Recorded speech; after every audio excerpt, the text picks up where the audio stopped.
Yes, a special one from the CEO, stand coming with the spoon. And your boy, Friday the Southern Band, charges on the beat. On the spoon to get your information. On the spoon to be part of our discussion. Spoon, spoon, spoon television. Spoon, spoon, spoon radio station. Spoon gonna tell you what is happening in Liberia. Spoon gonna tell you what is happening in Monrovia. Spoon gonna tell you what is happening in Africa. Just to spoon, you will know. If the children crying for starvation, just to spoon.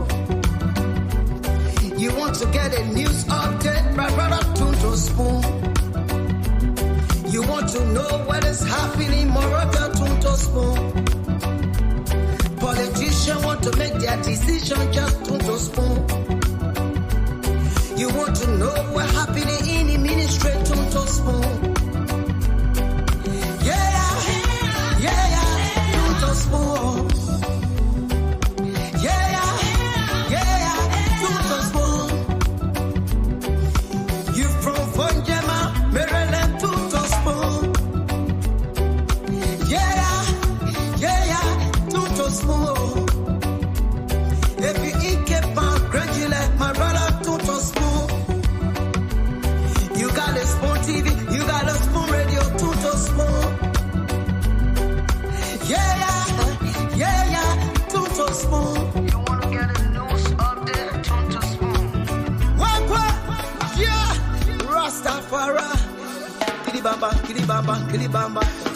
Kilibamba, kilibamba, kilibamba. What I want? Yes, what you about today? Spoon TV. Yes, what you about today? Spoon TV. Spoon Ba-da-ba-de-ba-de-ba. Skiddy-biddy-biddy-da-ba-do. Spoon TV. Spoon entertainment. Kua.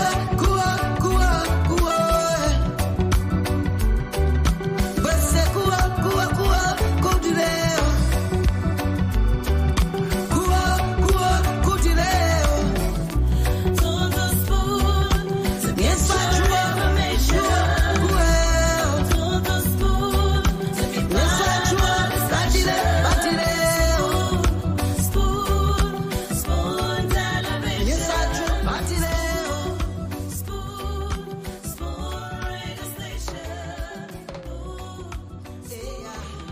Spoon television.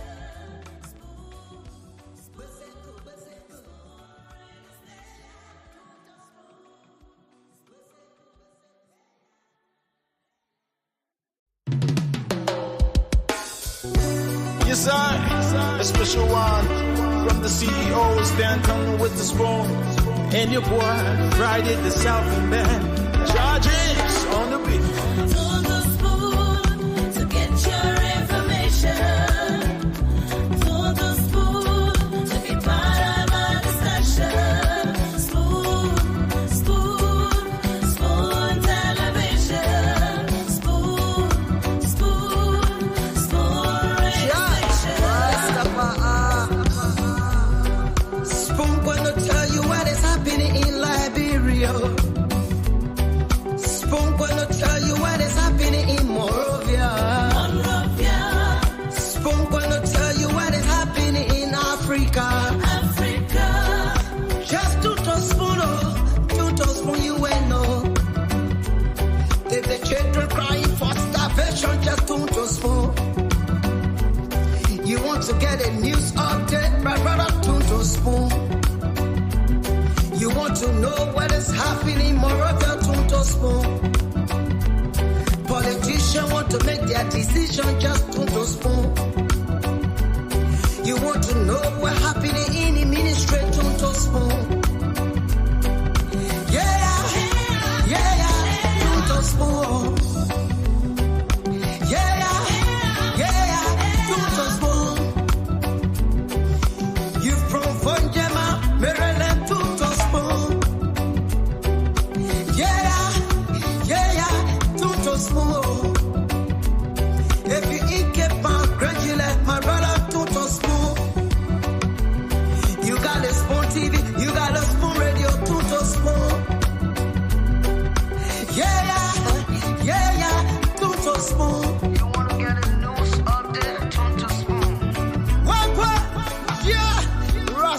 Yara. Kilibamba, kilibamba, kilibamba. Kilibamba, kilibamba, kilibamba. What I want? Yes, what you bought today? Yes, what you bought today? Beseku. Bala bala bala. Skibidi bidi dabado.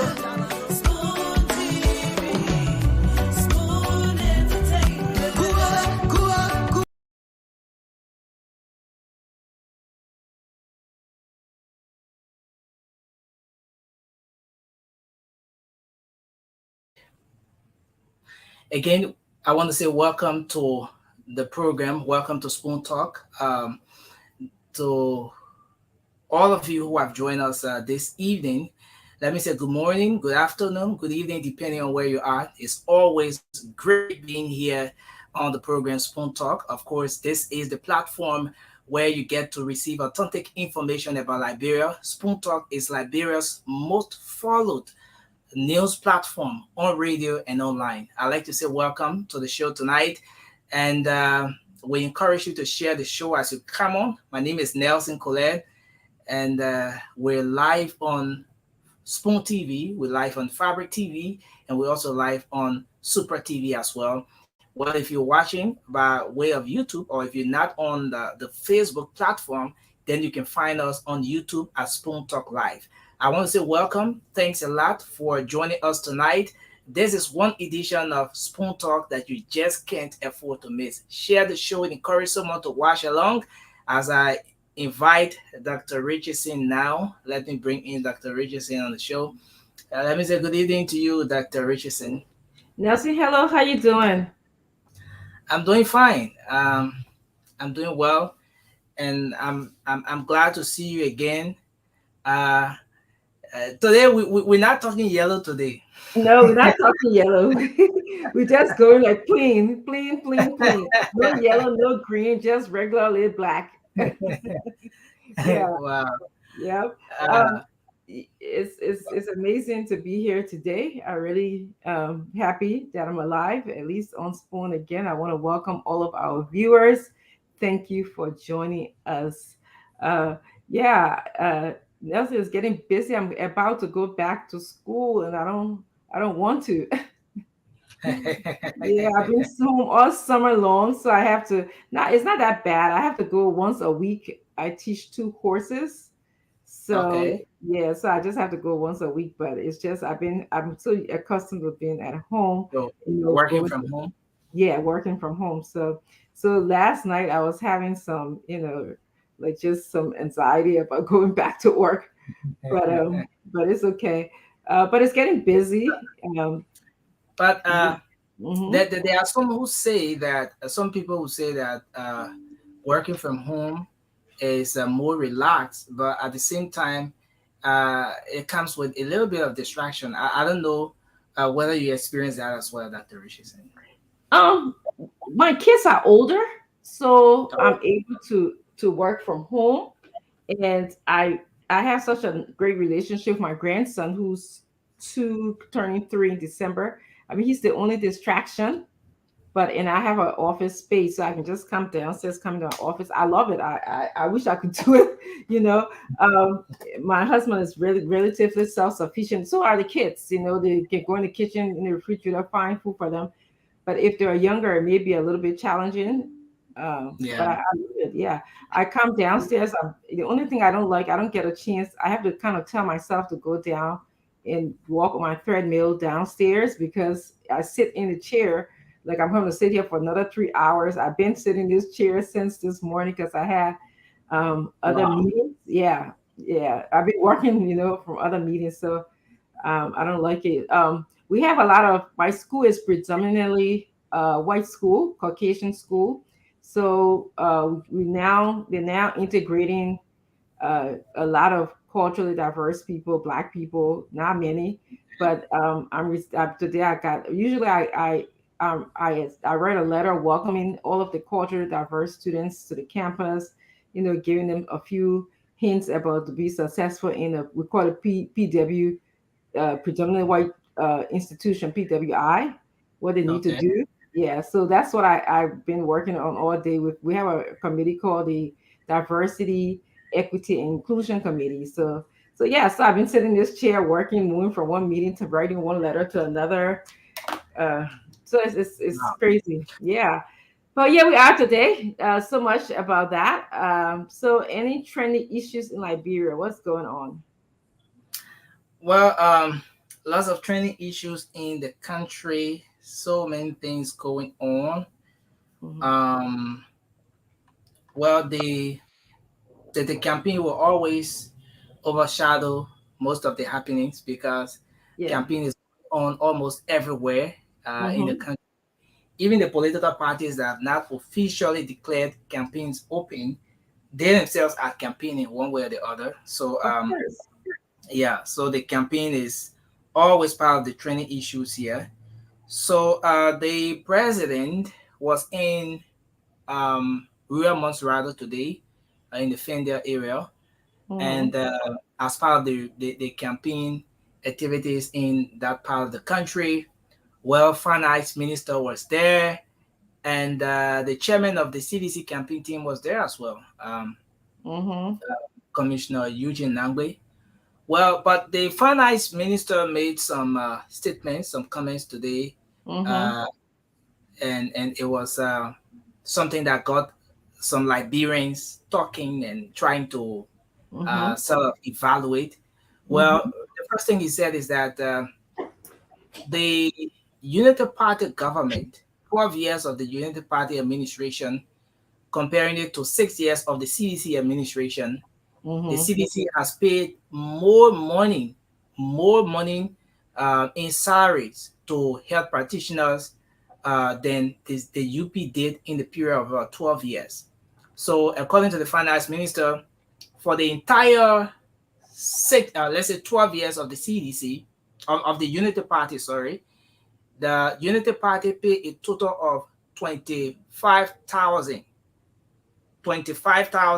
to health workers across the country in the period of 12 years. And according to him, that was Mm-hmm. a time when medical doctors were making below 2,000 United States dollars.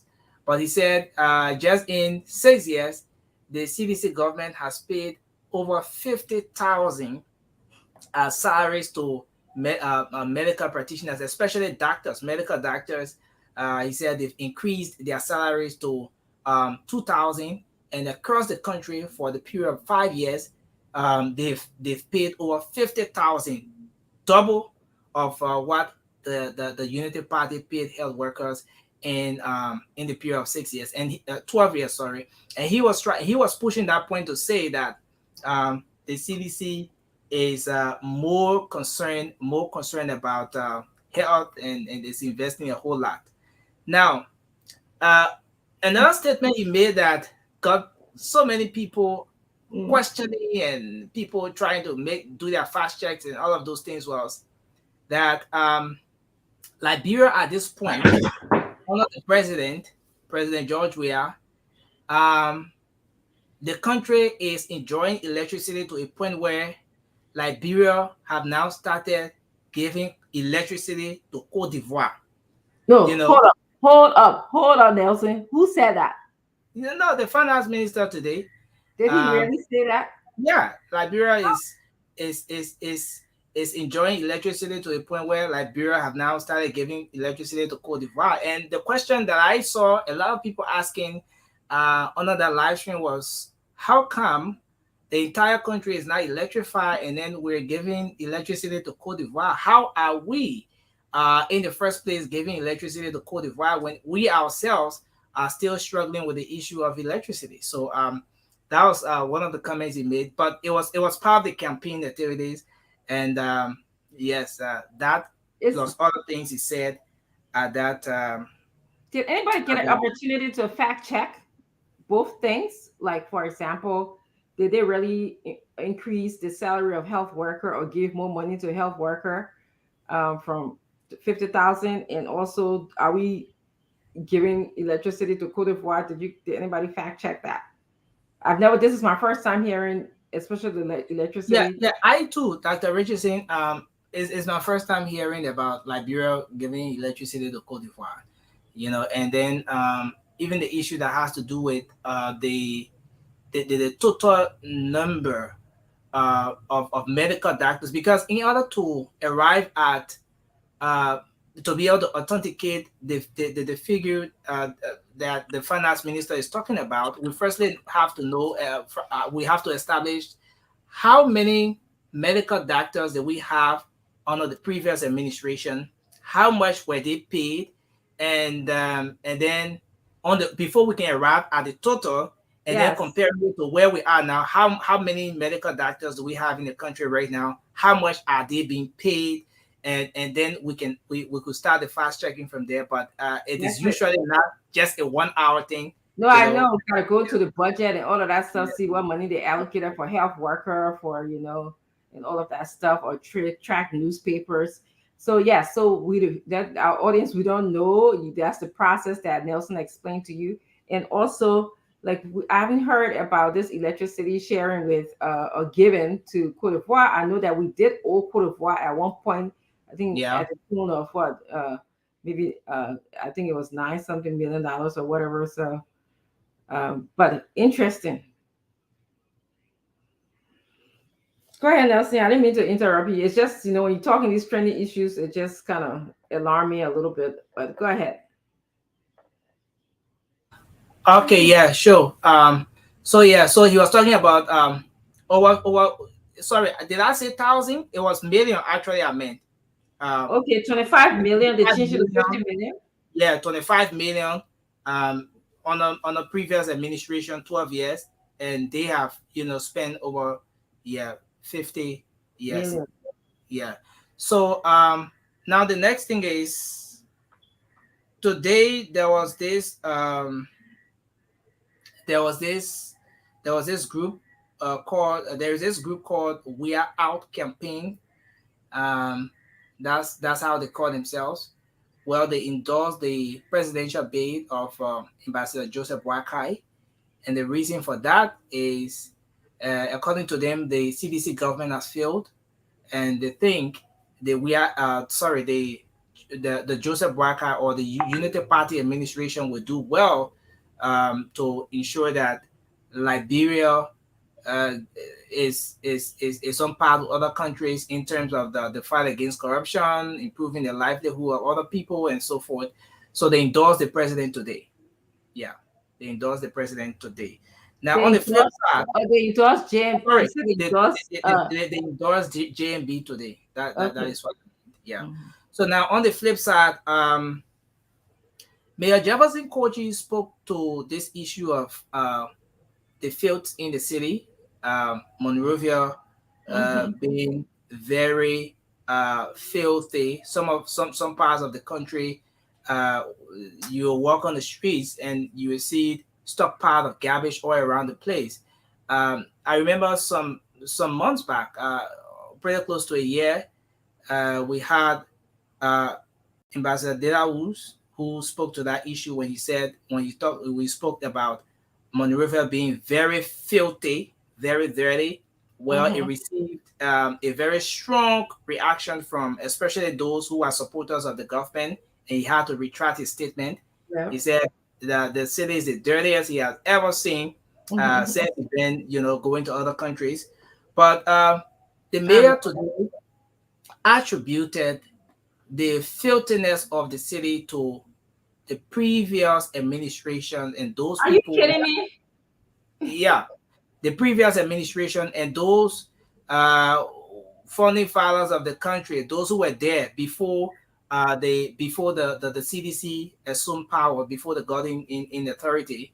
He said those people are the ones who created the mess. In fact, they cannot be left out when you're talking about Monrovia being very filthy and all of the issues that we're facing with when it comes to sanitation, that previous administration contributed hugely, massively towards where we are right now when it comes So, to so, so, sanitation so getting this. Nelson, the dirt that Imon Rufia, he said that it was put there.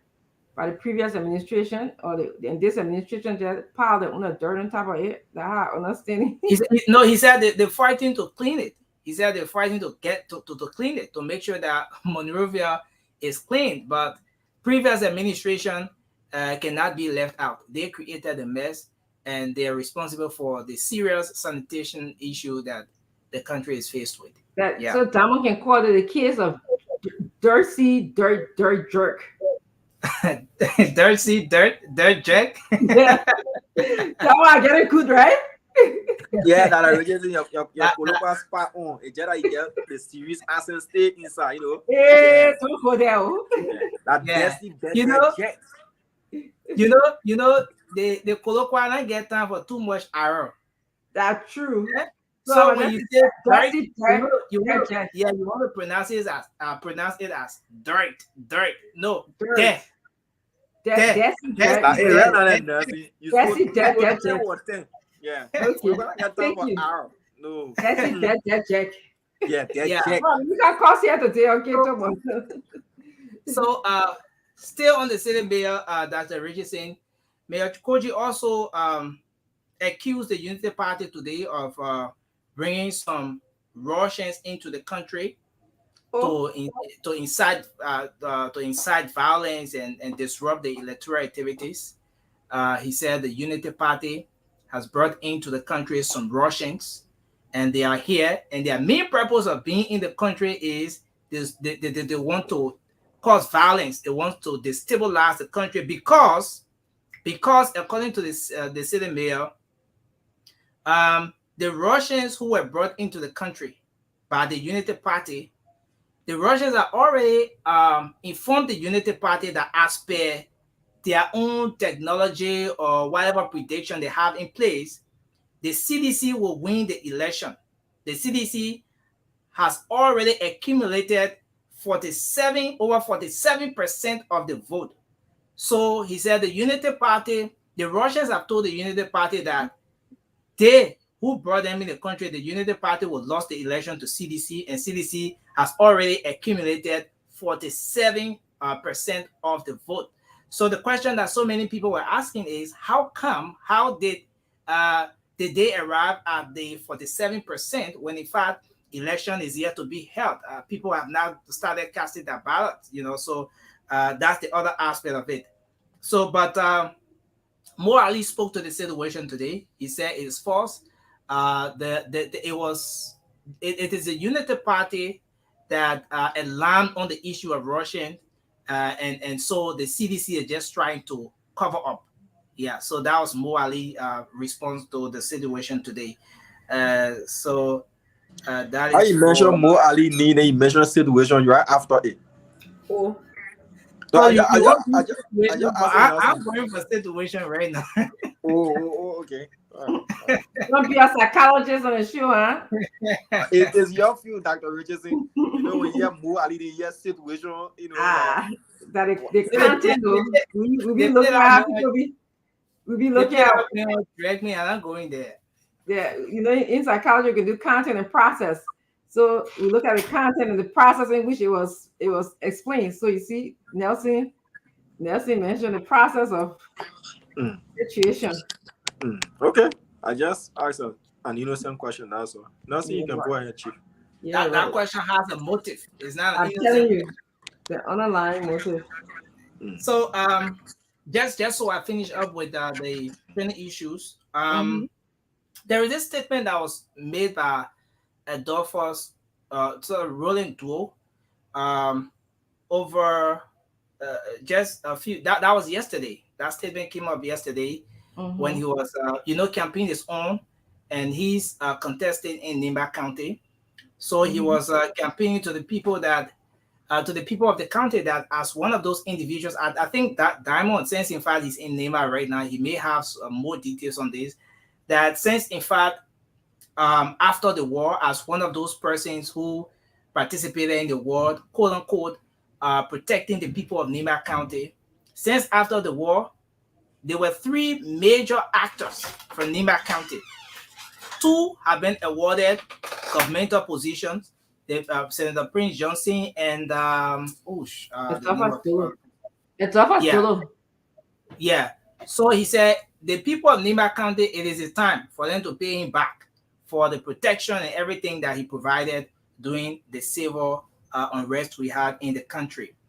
And then on the flip side, so that statement has got some mixed reactions right now as we speak.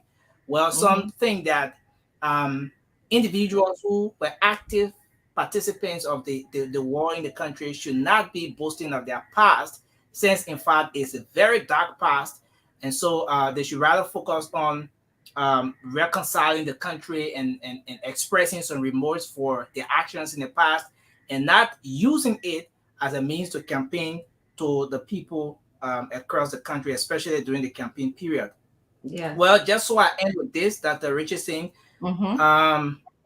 the vice standard bearer on the CPP ticket, considered Charlene Brumskin, cautioned Liberians today to reject the CDC and also reject the Unity Party come October 10.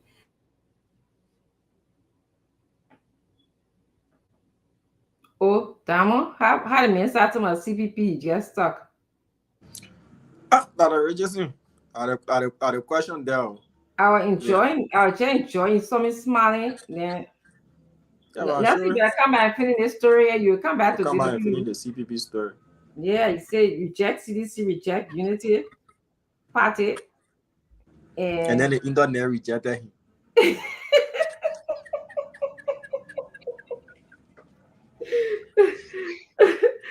Oh God, you guys are too much.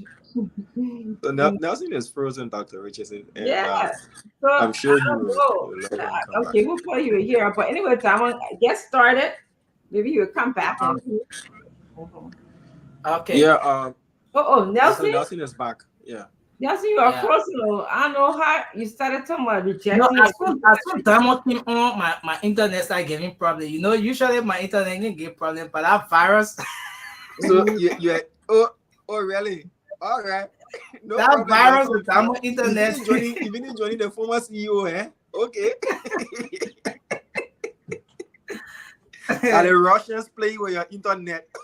No, they can try it. They're trying to know what your popularity percentage in your community, because where you running for community youth chairman. So what yeah. What yeah, she said the Unity Party led this country for 12 years, and according to her, the Unity Party miserably failed when it comes to the fight against corruption and battling the lives of the Liberian people. And the CDC, similarly, for 5 years, pretty close to 6 years, has failed to deliver for the Liberian people. So based on these reasons, according to her, Liberians will reject the CDC and the Unity Party come October 10. And now finally, and just finally from my end, Dr. Richardson, a group of students today in Liberia had a press conference.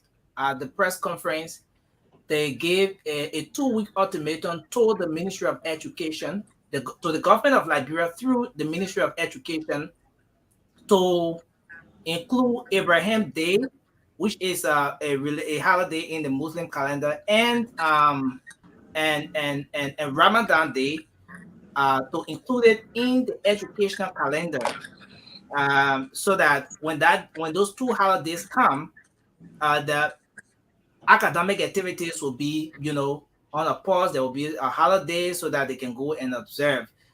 So they said if the government of Liberia cannot include Abraham Day and Ramadan, then they should remove Easter and Christmas from the educational calendar. So they're giving the government of Liberia 2 weeks ultimatum.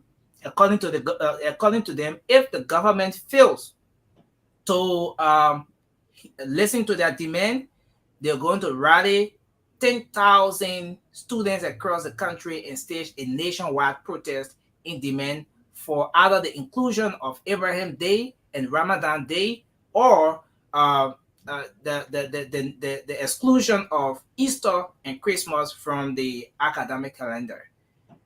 So These are just few of the training issues. Mm-hmm. There's a rape case that was reported today as well. A 12-year-old girl was Jesus. being raped by her vacation school teacher. The teacher happens to be from the Revelation SDA school there in the Gartonsville area. He's in police custody, and the victim has been explaining her case to the police.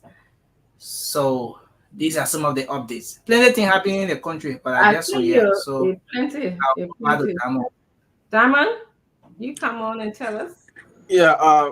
Thank you, Nelson. Appreciate. Thank you, Nelson. So, in your country, and how they can do on the travel and they come back, is it? In your country. Who country? In your country. Nelson, please play my video. Please play my video. I've been out and back. Yeah, please play my video. Okay, your video loading. Please play my video. Let me announce my arrival. You know, I've been out. Yeah. Kweku the traveler. I'm back in Liberia. Oh, okay. You in Monrovia now, or you back in? No, I'm in Liberia. I'm in the territory of Liberia, but you know, I took a quick trip out of the country, and I'm back. Yeah. Let's play my video. I was in today. I sent you my video so I can get my update. Yeah. So your video loading now. You know, it's a very important video here. So it's taking a little time. Just like trying to get it. Go through the network properly. I think the Russians. The Russians are doing nothing. The Russians are trying to investigate this video. One Nelson is trying to get the video ready because I'm pretty sure he's just trying to upload it into the software. So I'll give him a chance to do that. I'll just give you other updates and we'll go to the video before I leave you guys. When it's ready, Nelson is going to tell me now it's ready. So we're still on our nationwide tour.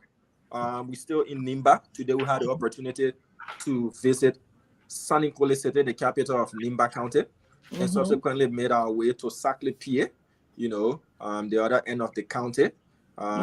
And we've been sampling views. As we said, we've been doing a perspective-based poll. We're not taking tallies. So those who are from political parties can do their own tallying and get their own perceptions from those tallies, draw their own conclusions and see how best they can point their messages.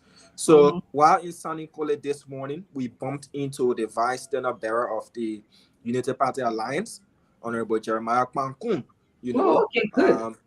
And he said something. He said he's only campaigning in Nimba for 10 days. And he's not going to return to Nimba County during the entirety of the remaining of the campaign days. You know, in fact, he's tightening the screws on Nimba County. And even if any other party or candidate likes, they can bring the entire central bank and distribute it to Nimba. They are going to win Nimba by not less than 80% of the votes that's coming out of Nimba County. You know, he was quite confident. He listed a number of counties that will win, including Monserrado, Bomi, you know, Nimba, Bong, and he said they will fight over Cape Mount, the southeast. But he also reiterated that they will achieve a one-round victory in these coming elections in come October 10, 2023. But our own survey, our own opinion polls we've been conducting, yes, the CDC and the Unity Party, they've been the full runners in these surveys that we've been conducting. But something really interesting struck us today, Dr. Richardson. And again, I outlined that yesterday. I'm outlining it again today.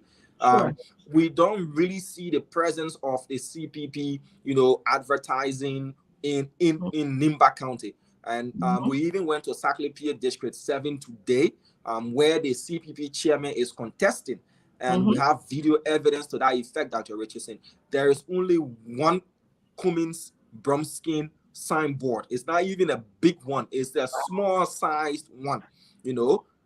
So what the Bility movement did, they have Mr. Musa Hassan Bility's signboard if you enter in Saclay, it's on the right. Yeah. And then they have opposite the other direction, on the other side of the road, you know. Mr. Cummins and Councillor Bromskin's, picture car with the beat inscription, the fixers on the left if you enter in Saclay. And all of what we saw, and again, campaign is still early days, again, but all of the political signposts that we did see in Saclay City, throughout the city limits, up to the boundary point to the road leading up to Tapeta, all you see is ability movement. You wouldn't see anything, not a single thing. Again, the parts that we visited in Saclay, there might be others within the other parts of the city, but from Ganta up to Saclay, in District 8, Representative Larry Yankwer has got one, banner on the road, and on that banner, he's got his picture and Mr. Cummins and Councillor Bromskin on that particular banner. But all of what we saw, there is not a single billboard or banner or poster with Mr. Ability and his standard bearer plus his vice standard bearer, as most candidates do. In fact, all we saw is ability movement. And in Saclay, where the CPP chairman is contesting, where he thinks is the strongest in Nimba County in terms of his strongholds, even Mr. Cummins didn't fare good in those polls there in Saclay City as a whole.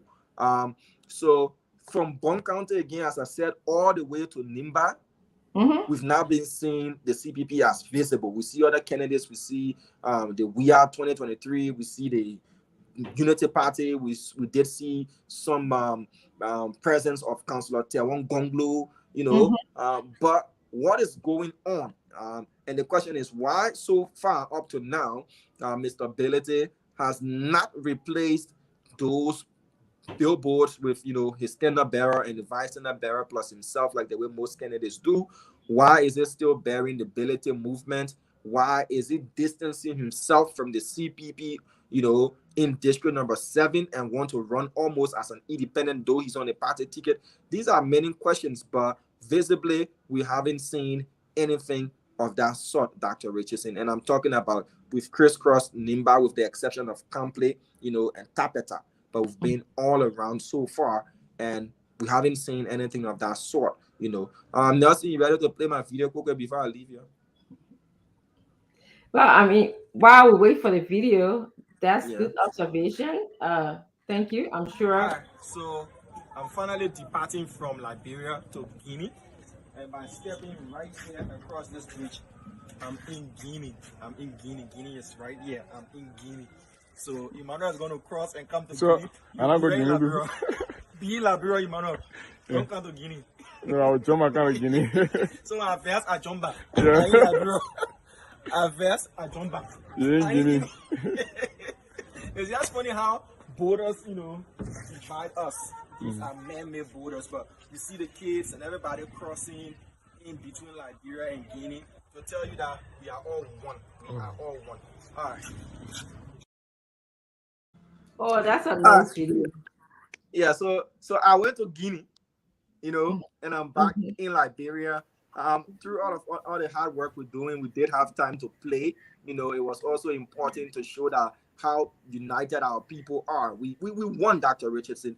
If you look at the borderline, you see people crossing back and forth. People from Guinea coming to Ganta to get their daily needed items or grocery shopping or whatever they come to buy their goods and provisions from Ganta. I just thought it wise to share that on this platform. That look, these borders, they're man-made. They were created by superior powers than ourselves. But if you look at all of this, we interrelated, and it has got nothing to do with whether or not the borderline is porous or whatever it is. It's just for the fact that we all want the names you hear across the border. You hear the same names on the other side of the border as well. So I'm back in Liberia, Dr. Richardson. Welcome home. But thank you. Very right. Thanks for how you managing in the place. Managing in the place. Yeah, thank you for telling us about the unity that exists between us. The only thing, what's the name of the town that next to that you were in? Okay. To be honest with you, I didn't even ask. To be honest Oh, with you, yeah, I didn't ask. Yeah. But I'll get the name of the town though. But I didn't ask about the name of the well, that's town. okay. I'm Yeah. just curious about stuff. Yeah, but It looks I'll get the name of the town and share with you. I'm sure our viewers, many of them know the name of the town. They'll put it in the comment section. Yeah, but I mhm. didn't ask about the name of the town, to be honest with you. I just went there to do what we did, just to have a little bit of fun and then return and get Yeah, back on the road to do sounds what we like do. fun. It looks like fun. So Yeah, that's good. it was. Thank you. Yeah, Dama, I thank spoke French and all. you. Reference. Oh God, the boy. All That's right, it. so It's so long, Dama, because you took me to get au trouble. revoir, au revoir, au revoir. Look at trouble. I'm telling you. That's it. I'm gonna bring it. Oh, I saw Mr. Maxwell is in the back, but he's not available right. Oh, there he is. I'm gonna bring Mr. Maxwell in. Let me see. Why is that telling me? Okay, let me go. There you go. I'm waiting for the other panelists to come in. Oh, how you went outside again?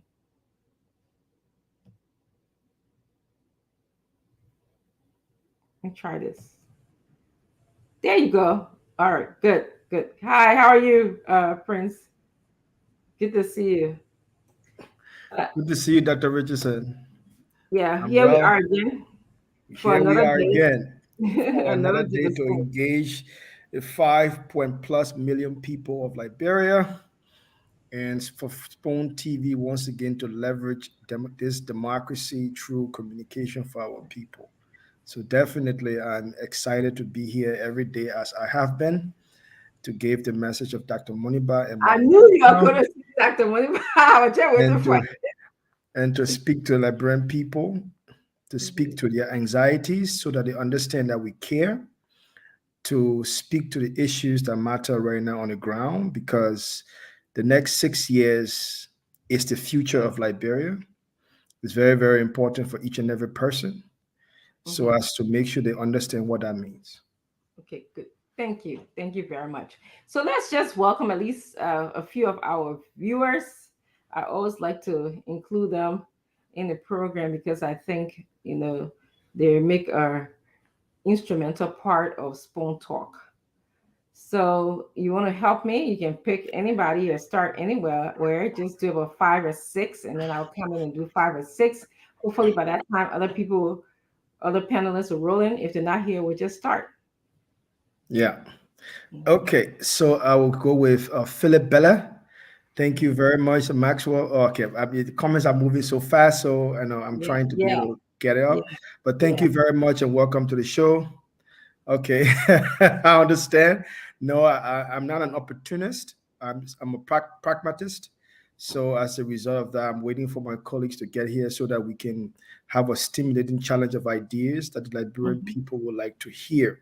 Mm-hmm. Um, Cecilia K. Nathan, thank you for being on. Baron Taylor, thank you for coming on. Uh, Godfrey Lame Kaidai, Samuel Sakole, thank you so much for coming on. Forgive me if I chew your name. I'm not very good with At least I'm not the only person they be caught talking about me. I'm not So very good with name. Yama Thomas, thank you very much for coming on. So Anthony Teach, thank you as well for being on today. And to Anna K. Smith, thanks for watching.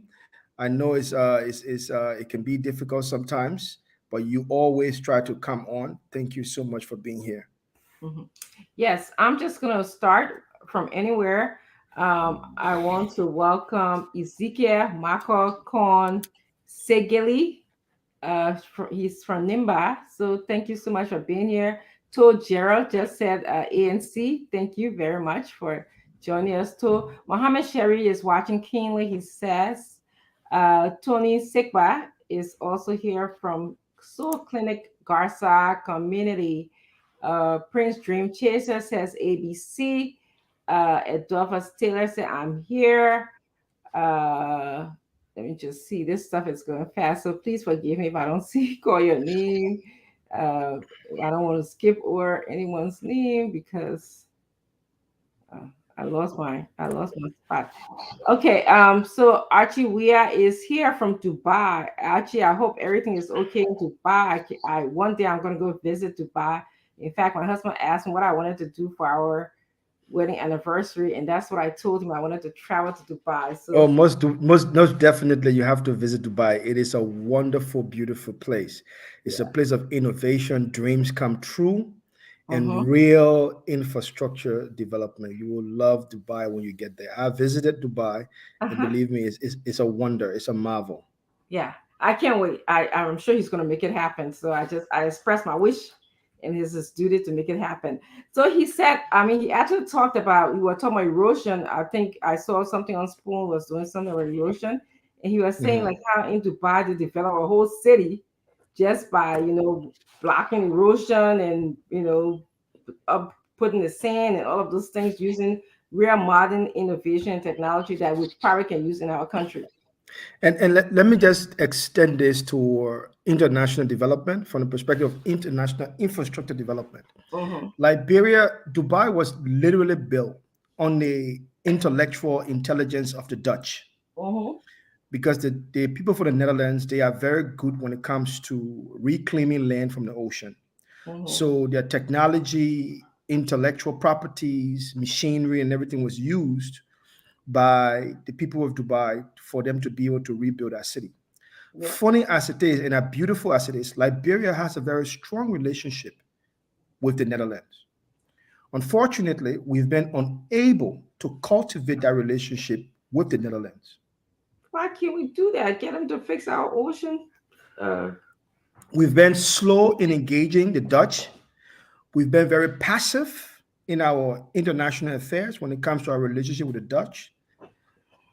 The current administration, has been negligible in so many aspects of the things that they should have done as it relates to engaging the relationship, promoting the relationship, and encouraging the relationship between the Netherlands and Liberia. we From need it. education to infrastructure, we have not done much in that area. And it's sad to really speak about it. It's very, very sad, believe me. Yeah. We need the innovation. We need because the more I see how the beaches are eroding in Liberia, we're losing our land to the sea. They could be a great help to us urgently. So yeah, so I'm gonna call. Thank you for that explanation. We're gonna call Joseph Haley. He's from Supertown. Joseph Mulba, he's a CDC Victory. Maureen Giger says hi. Cecil K. Nathan is watching from New Zealand, Wellington, New Zealand. Byron Taylor is watching us from Providence, Rhode Island. Marcus Garje Don is from North Dakota. Queen Eve, I think Yanfor is watching from I don't know, Roger Show. Alfonso P. Dullo is watching us from the UAE, another UAE. Oliver J. Rose. Hi, Oliver. This is my nephew on the show. He says ANC all the way. He said, all my family going for ANC. So that's how it is. You can't visit me if you don't go for ANC. Uh, Joel Bimba is also here. Thank you for joining us, Joel. Alfred Max Brown, thank you for being here. Uh, Melvin Karanda, thank you for joining us, Melvin. Uh, Finn Highs Bambos Kotu, he says ABC ANC, ABC ANC, CPP. Wonder P. Caleb is also watching us. Ian Ika is from Ika, Minnesota. Inka G. Patton from Second Street. Alice Gibson is from Baptist Seminary, Rarafield Highway. Thank you for joining us. So we're going to stop here. We just want to tell all of you guys thank you for being here. Prince and I are going to start the show as we wait for others to join us. So what's on your mind, Prince? Oh, well, Liberia is on my mind. I would like to say to everyone that's listening today, as you all know me, I guess you guys will start calling me Dr. Moniba's mouthpiece, but I'm here on behalf of Dr. Moniba. I'm here on behalf of Linu. I'm here on behalf of Madame Grace Baum, and I'm here on behalf of the vision, mission, and objective they wish to bring to Liberian people, which is absolutely, they are absolutely clear about what they want to do. There is no hidden meaning behind what they want to do for Liberian people, and it's absolutely clear. Now, with that being said, Dr. Moniba is in Lofa County. He's, man, I mean, guys, you have to turn in and listen to what is coming out of Lofa. Groundbreaking achievement Dr. Moniba is making in Lofa County. I have a question for you, and I'll be asking you questions, right? It's wonderful. As I'm always ready to answer your questions. Your questions are always stimulating, and I love it. Thank you. When was the last time Dr. Moniba was in Lofa? Oh, Dr. Moniba has regular visits to Lofa. I bet you were there maybe 2 months ago, because for the past few months he's been very hard at work in terms of the campaign trail, negotiation, getting the team together, and all of that. But he pays regular visit to Lofa County. He meets his people there. As a matter of fact, Dr. Moniba has a foundation, his father's foundation, that he runs, right? The Moniba Foundation. The Moniba Foundation has been in existence since, I think, 2010. And they've been doing excellent work in Liberia, from paying school fees, healthcare, emergency distribution, materials. The thing about him, what I like about Dr. Moniba is he has this Robin Hood behavior, right? He has this Robin Hood behavior where what he does, he doesn't go about telling everybody else. Like I see people like Fala going around because he built a small school and telling everybody everything that he's done. The thing about Dr. Moniba is many things that he has done, he's not told anybody, because at that point in time, it was for the ordinary people. The respect of confidentiality of the dignity of the ordinary people. He respects that. So whatever he's been doing is there, but the record is there. The record is absolutely there. Every time he leaves Monrovia along the highway, he stops in villages, towns to meet people, distribute whatever he has, speak to them, and keep going forward. And that was one of, among many other reasons that he's liberated, most importantly, the reason of, promising his father, stopping with people and speaking to them and listening to their struggle became a part of the motivating factor for him running for president. It's heartbreaking when you have such immense experience and patriotic understanding of your country, and you are going along the highway and seeing the suffering and destitute living of the people, and cannot come to their aid and provide remedy, especially when they have a sitting government that doesn't care about them, who pretends to care about them but really doesn't. So yes, these are among the many reasons. That's just one of the reasons that he has made up his mind to be in this race, and he's going to win it. We know that. We can see the numbers. The numbers are increasing day by day. Right now, Lofa is now. I mean, you cannot even talk about the United Party regime in Lofa without saying, "But wait, why are you guys leaving Dr. Moniba?" So do you think the votes in Lofa is going to be significant for Dr. Moniba, and also probably some will go? Oh, absolutely. There's no doubt about that, Dr. Richards. There's no doubt about that. There's absolutely no doubt about that. The votes in Lofa is already predetermined. Dr. Moniba is going to get a major share of the vote. Probably, I'm even now worried about the United Party. Because no, I mean, I'm being honest. There are statistics to prove that, and there are factual evidence to prove this. Like I've said over and over, I've come here not to attack anybody, right? I've come here to state the fact. The fact is, CDC used a surrogate in Lofa County to beat the United Party regime. In Lofa County. That's unheard of.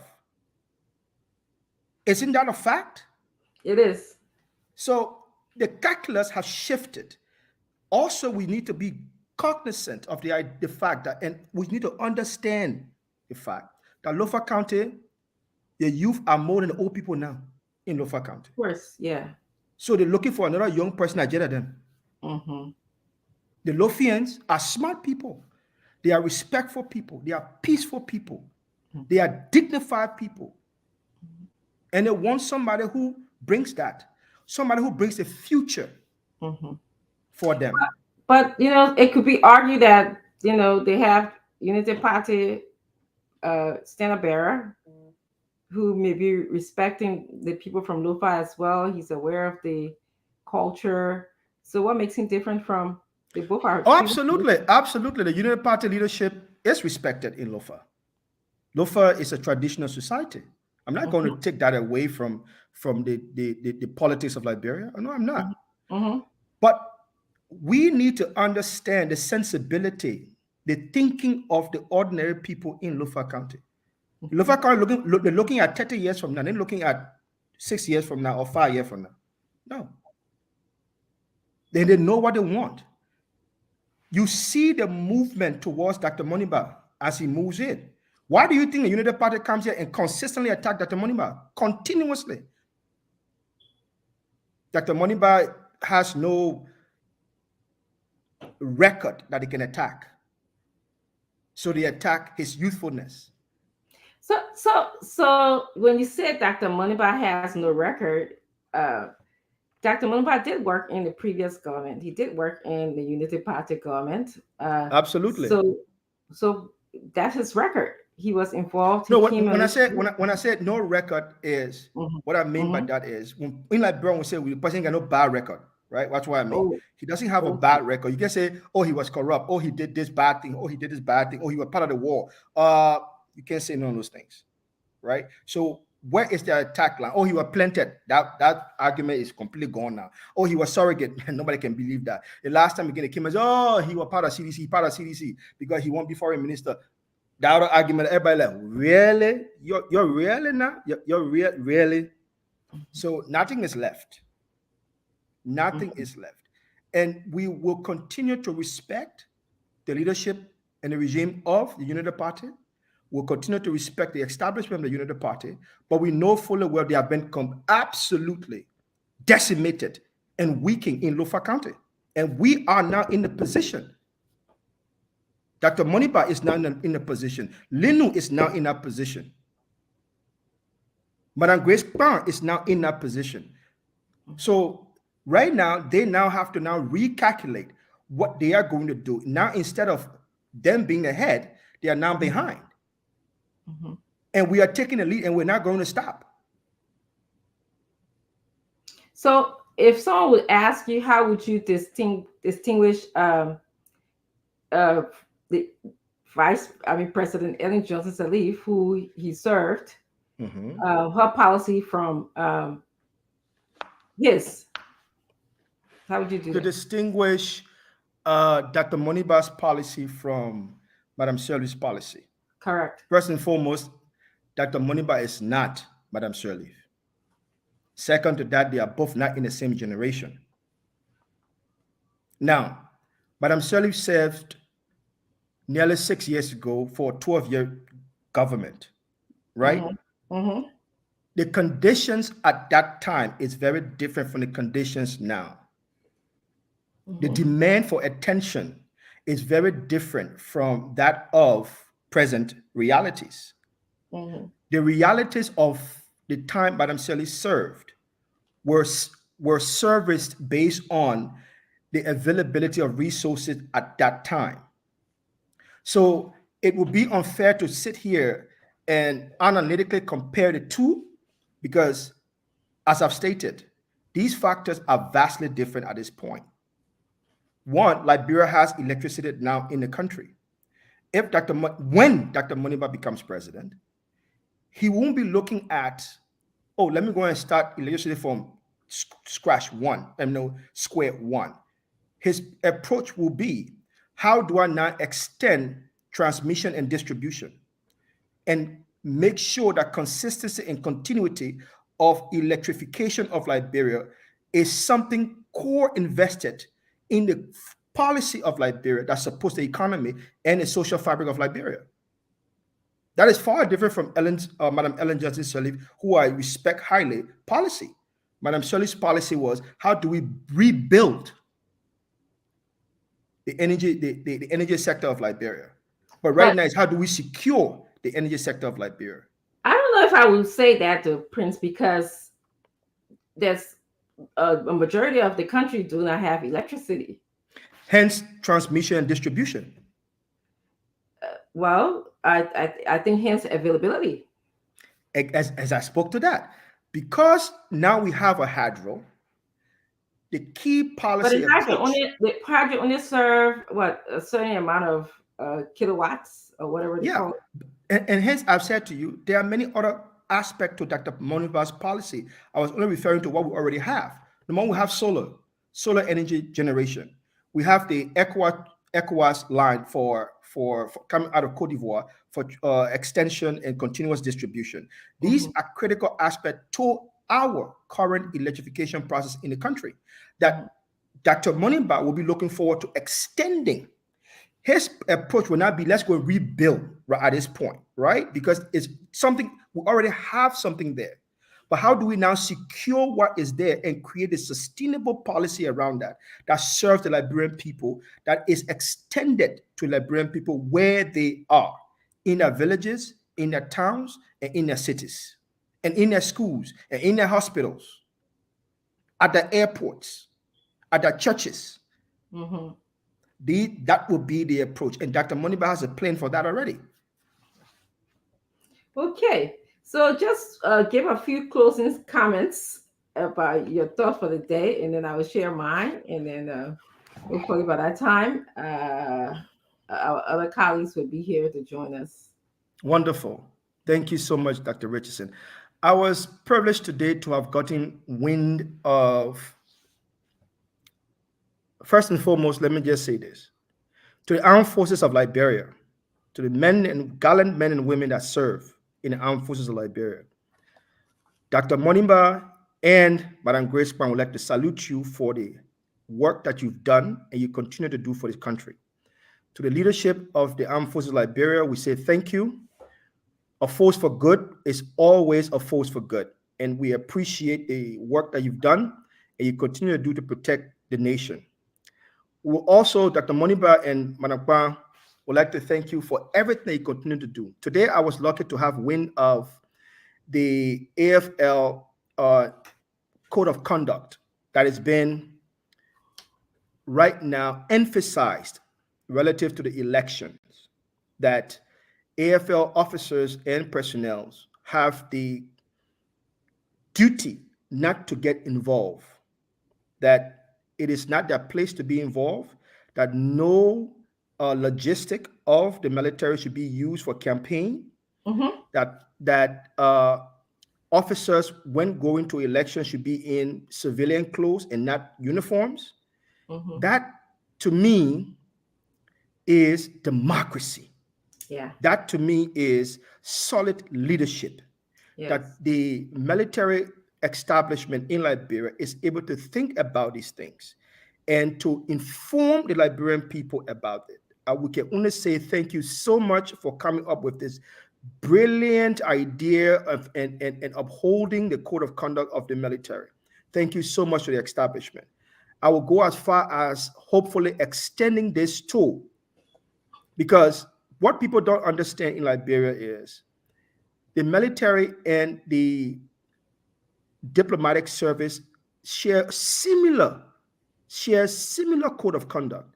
There are some differences, but when it comes to behavior and ethics, it's almost similar. That the Ministry of Foreign Affairs, hopefully, and I'm speaking to His Excellency Maxwell Kimia, to inform our diplomatic missions and our diplomatic staff to stay out of politics. I think you guys remember me once, and I said it, and I would always say it with the utmost respect, that when I met Senator Weir at the time, going towards the presidency, I told him that diplomats are not politicians. it is incumbent upon us to stay out of the domestic politics of the country. So all diplomats serving who are now engaging in small political snapshots here on their Facebook or everywhere else need to desist from that. And the Ministry of Foreign Affairs need to send out a circular to all diplomatic missions that all diplomats should desist from that. And if it is their right to be involved in the election at the civil level, where no one knows what they are doing, no one knows who vote they are casting or why they are casting a vote for who.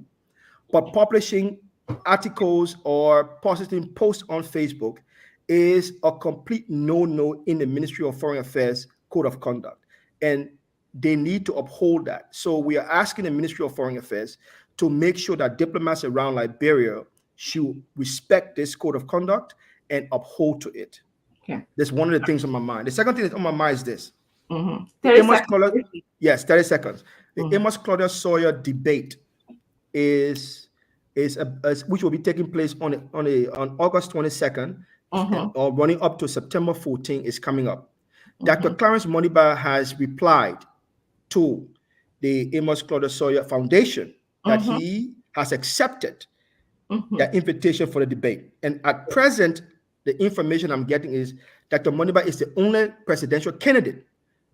Wow. At present, I've accepted. So the Liberian people can check on this. They can find out. It's again, as I said, Dr. Moniba cares about the youth, and the youth needs to hear what he has to say, and they want to hear what he has to say. And what he has to say will be within the debate. So he has accepted the debate on behalf of the youth of Liberia so that he can speak to his agenda, his mind, his ideas, and his vision for the ordinary people of Liberia. So I just wanted people to know that at this point, that he is the only presidential candidate that I've accepted and have rating in reply to the Amos Claudia Foundation letter of acceptance. Yes. Wow. Oh, wow. Thank you. Okay. Welcome, Gibson Jeru. We are just starting and talking about what is on our mind. So what is on your mind? Well,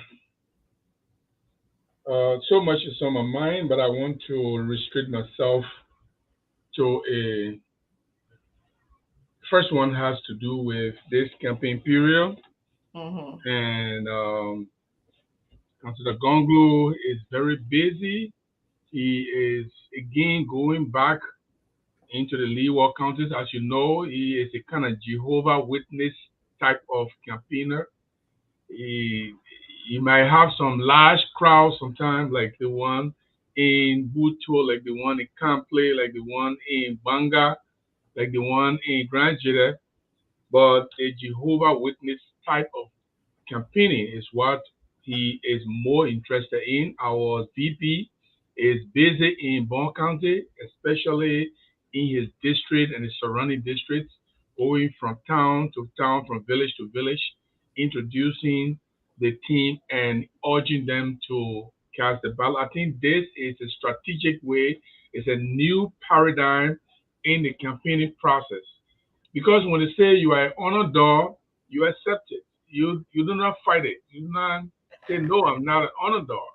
But while you are honored dog, while the people are relaxed and complacent and they think they have already won it, you go into the communities and begin to engage. And that's exactly what Councillor Gonglo is doing. The other thing that is on my mind, I still want to talk about the president and the government making a categorical and clear statement on Melvin, how Melvin died and how the other people died, going after the people who killed them.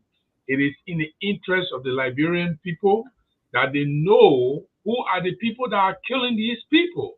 You cannot be in a country where the government security apparatuses, we have so many security agencies in Liberia, they are getting money, big money. The NSA get the highest budget, the police next, they got the NBI for economic crimes, they got a different security apparatuses. And how come that people are just being killed, people are dying, individuals who are not just ordinary people, people who got names, can be killed and nothing comes out of it. I wonder how many other innocent laymen, laywomen in the community that have been victimized and nobody will hear for them. So we need to press our president. The president need to come out, and the government need to go after those killers, especially Melvin's wife was on here yesterday. I mean, Exactly. It was a yeah, sad yes, show.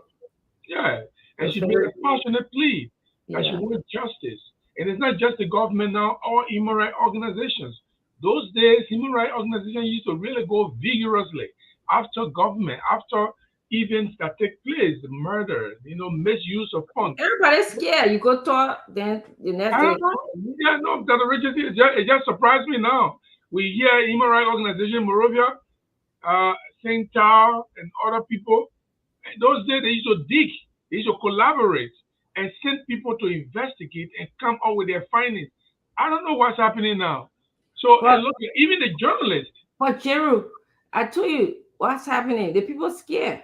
What if you go dig and then they come after you? Especially, wow, we had governments before that prioritized freedom of speech and human rights, but it sounds like what we have now. It's not prioritized. wow. So it's scary. And also journalists in Liberia need to really be vigorous. I think I don't know, when we were coming up, we had certain basic um, school of thought. And Mm-hmm. we want to make our name. We want to go after the story. We want to dig behind the story. Yeah. So when I won the 1989, 2006 and 2007 Investigative Journalist of the Year, there were things, there were challenges that were there, but we forced ourselves to go and find the information, go to Nimba, go to the villages, talk to the people. How is Mita still treating you? Ask Mita still workers, how are they treating you? And Mm-hmm. we came up with those kind of stories, and it made a big name, and the government was able to renegotiate the Mita Steel agreement. Journalists today, people are just dying and they're not going after. Like I was Emmanuel Williams that was killed by Ashford. No, he was not killed by. He was killed in the presence of Ashford Peel, who was the chief of security for Ellen Johnson Sirleaf, Mm-hmm. and Chris Massaquoi, who Mm-hmm. was the police director at the time. At Chris Massaquoi house, yes, Emmanuel Williams was killed. Wow. And Chris bribed almost everybody not to talk about it. I stuck on that story. I was able to talk to the wife, the sister, the brothers, the other officers around that were there. I was able Mm-hmm. to find them and talk to them. Anyway, I mean, something happened because some people went to my house and beat up my kids, and ECOMO had to, Omil had to free them from the snare of that. But Mm-hmm. at the same time, we have to be brave to go after the information. And I Yeah. think journalists need to do that. It is important that people depend on you. I know we don't usually have the defense of the people when the journalist is in trouble. It costs the journalist. They, oh, yes, somebody's calling me, something, I'm not even a journalist. So every work the journalist does, nobody cares, but it benefits them and they laugh about it, they enjoy it. Let's go after those murders. And very soon, some of us, we're putting our station, our newspaper together. We'll get to that Morovia and we hope to do better. I hope I will finish everything I'm doing and get down there and put my head back into the media and do as much as I can do. And I think this is very important to me. Madam Richardson, forgive me for just coming in quickly. Sure. I've, Big Brother Jeru has been on this show for quite a while, and he and myself have had really substantive, back and forth, constructive conversation. But I'm going to call him out today because there's one announcement I never heard him make here today. And I will hope that the other people will make that announcement because I'm definitely going to call out these parties. I've never heard from the Boakai regime that they have replied the Amos Claudius Sawyer Foundation invitation to the debate, which for me is bizarre. I haven't heard that President Weah has submitted himself to this debate. Mm-hmm. I haven't heard from the Cummins camp Mm-hmm. that they have replied to the invitation of the Amos Claudius Sawyer Foundation. I haven't heard from the Gonglo camp that they have already replied. Mhm. This is democracy. Yeah. Going out there and standing with your colleagues and having a substantive debate about your policies and the way in which you are going to run the democratic process of Liberia is critical to the election. So if you are coming up like the United Party regime and saying Boyka is this, Boyka is that, this is not it. I'm definitely going to call out the United Party regime on this. I'm definitely going to call out the CDC on this. Dr. Clarence Moniba Linu is the only candidate that have replied to the Amos Claudia Sawyer Foundation invitation. Mm-hmm. And we have to respect the fact that debate is necessary for democracy. It's part of the health of democracy. It is incumbent upon them and their administration to reply to these letters. True. Yes, I agree. Okay. No, I wanted to respond. Okay, so first of all, let's know when the debate is taking place. And let's see if from now until the day of the debate, that no response is going to come, especially Councillor Gonglo. He is a debatant. He's a very great debater, and he would love to be in this kind of forum because it is an avenue that he can put out his ideas and be able to challenge his colleagues on some of the things that he wants them to participate in. But trust me, I don't know the details of what that debate is. I heard about it, but I'm not taking a keen interest as to how. I mean, when it's starting, when is when the let me give Liberian people the information so that no one can leave from here saying that, oh, Maxwell, you spoke about this but never got. Like I said, when I come on here to speak, I speak on behalf of Lenu, and I come with the information in case I need to be asked. First and foremost, the debate will be taking place on the 22nd of August 2023, which runs all the way to September 14, 2023. The debate includes questions in the following areas: peace and reconciliation, the economy, foreign affairs, infrastructure development, agriculture, youth development, education, health, natural resources, crime, energy, national security, and the rule of law. These are topics that they are all running on their platform right now. I will say this to you. When it comes to rule of law, the Gonglo camp said to me every day on the show that Honorable Gonglo is the czar, is rule of law czar. So how is it that the rule of law czar has not already replied immediately to the Amos Claudia Sawyer Foundation? By now, that should be in. Maybe there is an administrative dysfunction within the Gonglo camp that he's unable to reply. But what else can I say? Maybe the same goes with the United Party camp or the President Wia's camp or the Communist camp. Yes. Is there an administrative dysfunction? So give us some time. Is there an administrative dysfunction in these camps that they are unable to reply to a simple letter? Give us some time. Okay, good point. Liberian people will hold you people responsible because these people that are saying that we want to be president should be ready to reply to such important invitation. Yes, good point. And we have Dr. Moniba has done that. Let me share with you what's on my mind. There's two things really, and one is probably provoked by what you talked about in terms of the security issues and people who have died in the country, and there seems to be no closure to their death. Nobody's following up with them. And I can only speak from my involvement with Odell Sherman's case. I was very involved with that case. Liberian people raised money and helped me send a pathologist to the country. And what I learned from the pathologist is that we just think after the autopsy is done, that is it. And that is not true, okay? We need to empower our security apparatus to be able to tell us, what led to the death.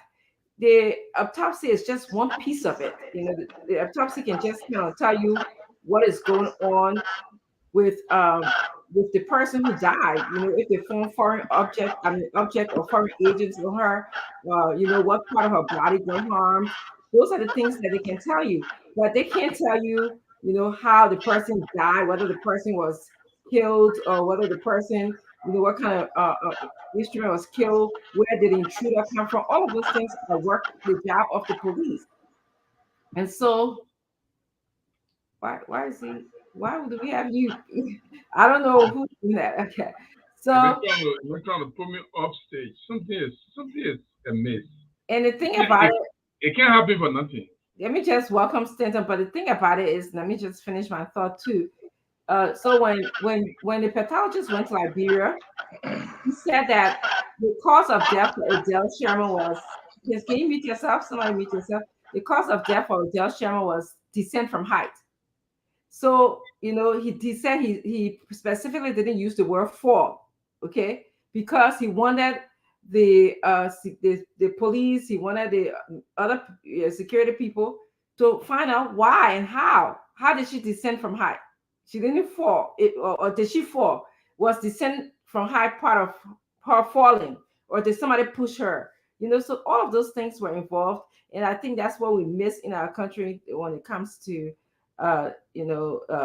following up with these people who died, like, you know, Matthew Innes, Gifty Lama. You can't just say, you know, it was the matter of her being in a car and she, you know, she was upon the car dead. There has to be security work done. What phone calls that were made? You know, who did they call? Did they track their phone calls? Where was she? You know, there's a lot of work from the security aspect of it that needs to be done. So I do have another thought, but I'll let Stanton go. Stanton, welcome to the show. Thank you very much, Dr. Richardson. I was told to be quiet today, Prince Maximum. Okay. Someone is pressing on my neck, saying, Stanton, you got to calm down. You got to cool off. I don't know why, though, seriously. You know, for Liberia to change, we got to speak. Folks want us to speak. There will be no way we will remain silent. I said this before, and I will say again, Prince. Dr. Richardson left. Oh Lord, this left. Sorry, I'm just taking a water break. That's all. But so you can do water break on the show. You running? No, I don't have water here. You know what? Let's change this whole. Let's change the show small. Let's put something on it. Let's put something in this show. I believe that Teon Gonglo, let's start with Teon Gonglo today. From my end, Prince. Let's start with Teon Gonglo. I don't think Teon Gonglo and his party respect Gibson Jeru. I really don't think so. I don't think what they did to Gibson Jeru, they can that Clarence Moduba can do it to you. I listen. Every day I come on this show, right? I do research. And I want to provoke political leaders. I reach a place right now. I just want, listen, if Liberian people say anybody going to win this election, so be it. We'll support them for another 6 years. Because Liberia is where our better button is buried. You see, our neighbor stream buried. How long Dr. Richardson will drink for? She drinking Cognac or Hennessy XO. She said she want a water break. I can tell her bottle of water and drink it quick. How long she going to drink for? But maybe she know exactly where I'm going. So she ran away. After Gonglo is coming, so she... Yeah, because, you know, let's provoke people. Let's provoke the political leaders. Who are they? What are they presenting? Why should Liberians vote for them? Now let's take the personal attack, Prince. You know, I care less when somebody insult me. I care less when they say I'm this, I'm that. I don't worry about, I don't go to bed worrying about those things. My kids are fine. I'm grateful to God. My wife at peace. I'm grateful. My mom, my brothers and sisters, they are at peace. I'm grateful. In-laws happy. I'm grateful. May if you insult me right now, look at you and say sorry. You that insulted me, I will tell you, say, you know what? If I ever wrong you, I'm sorry. But Liberia come first. And that's exactly what we are talking about today. Tewon Gonglo folks and show Gibson Jerry that they would bring Dato Yakwawulo Yure Kopuge on the show. You remember? Prince, you were here. I respect Gibson. I respect Gibson so bad, but up to now, when Gibson called them, the only excuse they would say Dato Yakwawulo is in the interior.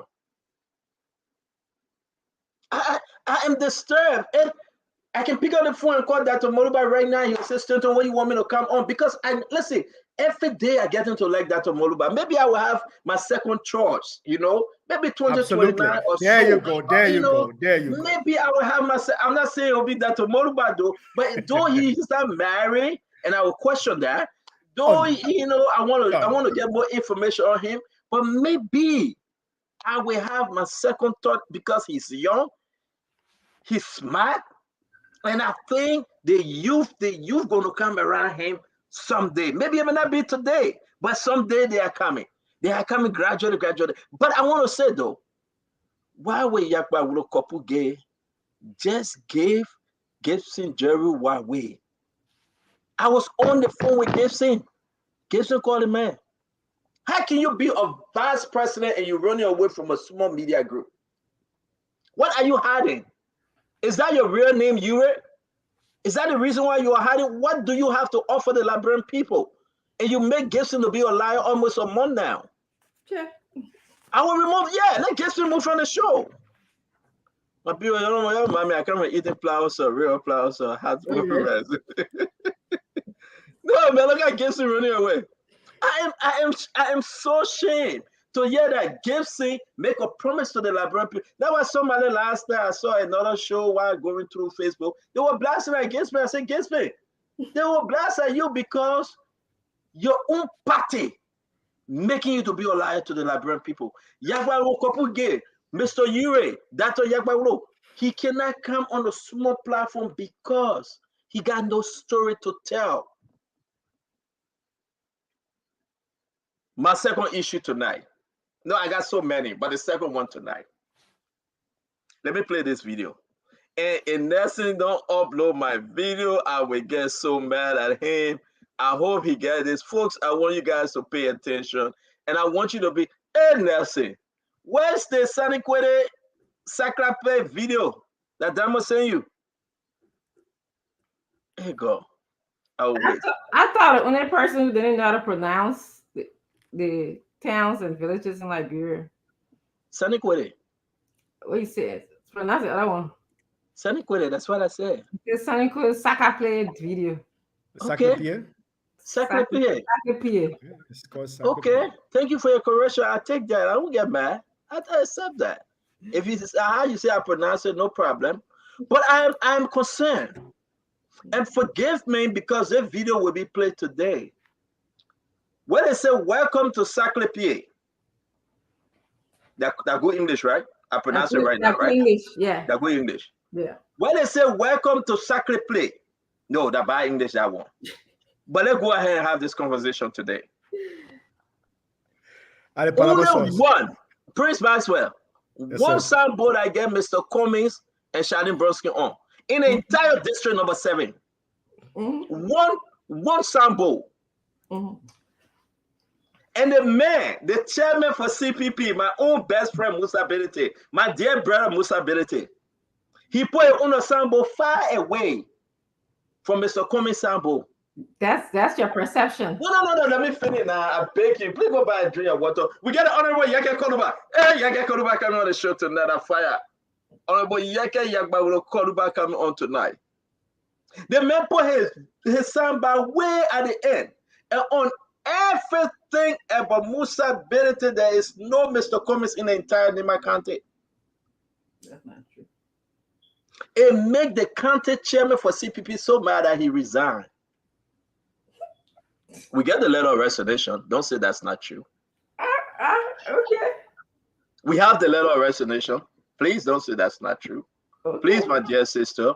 It's right here. August 14th, just 2 days ago. Before I bring my dear brother-in-law, Yeke Koduba. His name is right there. Yeah, it's poor way. We talked about this. Exactly. So why you would say that's not true? I Poor, am not fabricating. The man resigned because the man is saying to all Liberians that I cannot wait on logistic anymore. Mr. Comey just entered Liberia from Ghana, or he's on his way, one way or the other. Mhm. And they promised again today in their meeting. I have the text. The promise was made that the $30,000, the 30 million has come. 3 million, 30 million, you go ask. The 3 million that was set aside has Mhm. arrived. It has arrived in Liberia, and everybody will receive the logistic as planned. Okay, that's good. That's good news, right? Dr. Richardson, please do not interrupt me. But I we don't having want a your pet conversation. talks. They're But you not asked, giving you. no, we are not. You asking for my intro. Let me bring in Yaka Koloba because you're Oh, disturbing me now. You okay. asking for my intro. I thought you I'm doing needed my my input. intro. I'm doing my intro, and you interrupting me. I thought you needed my input, but let me put myself No, on I mute. do not. I Okay. do not. You and my son are speaking. I do not. I will say in the public forum. I do not. Please, guys, I don't want that to Richardson input. Yeah. Yeah, Yaka, welcome to the show, my brother-in-law. How you doing today? Thank you. I'm okay. I don't know what make you my brother-in-law. My wife finer than you, beautiful than you, less skin than you, then you say my brother-in-law. But welcome, oh. I was going to start bleaching. My wife doesn't bleach. Yeah, They got a bad guy. power stop talking.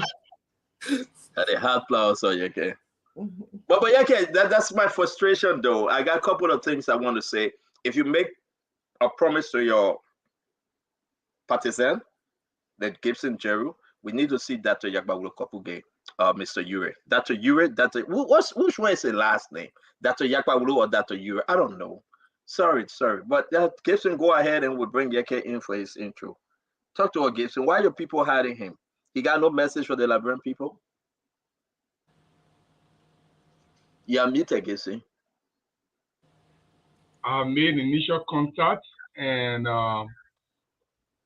after you myself, I was able to get assurance that either this week or next week, Mr. Yabaulo and Councilor Gonglu will come back to back. So you can rest assured of that. That's another blah. No, I mean, that's another blah. That's your fourth time making these promises. I never said that before. There's another blah. I respect Mr. Gonglo because Mr. Gonglo is the only person I will reach out to, the CEO, Madam Titi, every week. Every week that man will reach out. Now even Prince Moluba that I'm beginning to like. He doesn't reach out to check on the status of the network. But we got a message for you guys coming up. But before we bring in Yeki, I want to play this though. So I have to share push you guys from the road. Yeah, you take one side. That's how I take one side. Yeah. That is good. So we here in Nimba County, District 7. So we enter in District 7. And throughout our tour, this is Musa Hassan Bilete post his signboard. And this is the fixers, Mr. Cummins and... But it's didn't know. Listen. Gibson. Why is it separated? Hey, Prince Maswai. No. I don't want to put Yeke in a situation he can't handle. Why? On the same party. You get only one, and that's the only sample in the entire Nimba County. The only sample. The man is running as far as he can from Mr. Cummins. Then he put his own at the beginning of. Hey, let me play it one more time, then we'll hear from you. Let's play again. So we here in Nimba County, District 7. So we enter in District 7. And throughout our tour, this is Musa Hassan Bilete post his signboard. And this is the fixers, Mr. Cummins and Councilor Bromsky. So this is the first time that we see, their billboard alone throughout our trip here in Nimba County. In District 8, we did see some of their posters there with the representative Larry Yankwe. Yeah, so now we enter in District 7. This is the Seklepie Ganta Highway, a stretch of the Seklepie Ganta Highway. Yeah. Did I say anything contrary to what the video proved? Prince, come on. Just speak, Prince, then we'll bring in Yeke Koluba. You Just see, goes to we show. talk about the issues. Let everybody talk about it. Hey God, then you do your show Prince now. brought in- Yeke, let's go. Prince Yeke, we'll come out tomorrow, Yeke. Yeke, we'll come out tomorrow. We'll come out tomorrow, Yeke. No, We y'all can't not allow the woman to interrupt. interrupt us, man. Yeke, come on, I'm not man. interrupting. I just want to keep everybody. Yeah, but I will come back tomorrow. When you need me tomorrow, you call me, please. Everybody will stay. You're staying. So let's talk. You know, Yeke, this is. That was moderating the show. It's more moderation power now. But you give it to me now. Let me use my power that I have. Exercise my power. Because I see people now. Because I friend Musa Benete. Musa Benete is my best friend, by the way. I really like Musa. But go ahead, Prince. This goes to the depth of confusion within the comments and the Musa Benete relationship. I mean, what else can we say is speaking for itself. Stay by yourself, I stay by myself. Dreba. That's what they own. When you leave Monrovia, we will talk about you in Monrovia. Don't go outside Monrovia small. We'll go to Ganta. Me and you, we separate. We're not friends. But here is it. Dr. Paul Kennedy, right now, leading senatorial candidate in Bapolu, is speaking on the campaign trail about his candidate, Dr. Moniba. He came on the show. He said it clear. Dr. Moniba is my candidate I prefer. He's not going to say, oh, let the man go on the other side. Me, I independent candidate, me go on the side. No. It shows unity. Linu is unified in their approach towards the presidency. Dr. Moniba and everybody else is unified towards the president. We're not doing drive-by thing. No. Let me bring Yeke Koluba. You know what? We heard the drive-by. Everybody get a chance to talk. I have officially ordained Yeke as a guest for tonight. I have officially ordained Yeke as a guest. So that means we'll come back to you. No, we'll come back to you. No, did you see Dr. Moniba on a billboard in Nimba? We will come back to you. Honorable Yeke, can you come in? We'll come back to you, sister. Today, people will be uncomfortable for you, Dr. Richardson. Honorable Yeke Koluba, come in, please. So let me say good evening to all our panelists, and let me say good evening to my supporters in and around the country. When it comes to the oppositions, I cannot discuss any of my opposition party. I cannot be a part. I believe in the opposition. I stand for the opposition. I believe the opposition should hold to achieve what we want the opposition to achieve. So to be discussing another political party, saying something about another political party while I'm Yeke is a very, very trouble man. So let me give my campaign have started. We concentrating on how we will get money for our poor washers. So we will be launching provided I will be launching, or we will be launching provided I get 4,000 human beings. I will bring their own t-shirt to print. I'm not giving anybody a t-shirt. If they want to launch, they will bring their t-shirt. Then we can launch. If not, we'll concentrate on our pool washers and make sure, because the whole government is concentrated in district number 10. So my priority will be the pool washers, to have good pool washers, feed them on time, to make sure. How many, before we come back to the ability issue, how many pool washers you think you need, Yeke? No, we are not getting the precinct yet. We only got the polling centers. So as soon as we get the precinct, then we'll know. But we started collecting names already for our pool washers. We're not asking people to bring names. We started collecting names already. The main thing we're saying here is that we want to launch. If I will get less than 4,000 human beings to bring t-shirt for us to print to our office through the machine. When Yeke? We give you the time now. Tell the people when. No, I will have to write election commission. I can't state my time on this public platform, but I'm only encouraging people. If you come 4,001, that means we're not printing a t-shirt. So we got next week and week after next to print our t-shirt. Then we'll set our day for our launching. But we will launch. When we launch, the people will know that the campaign finished in district number 10.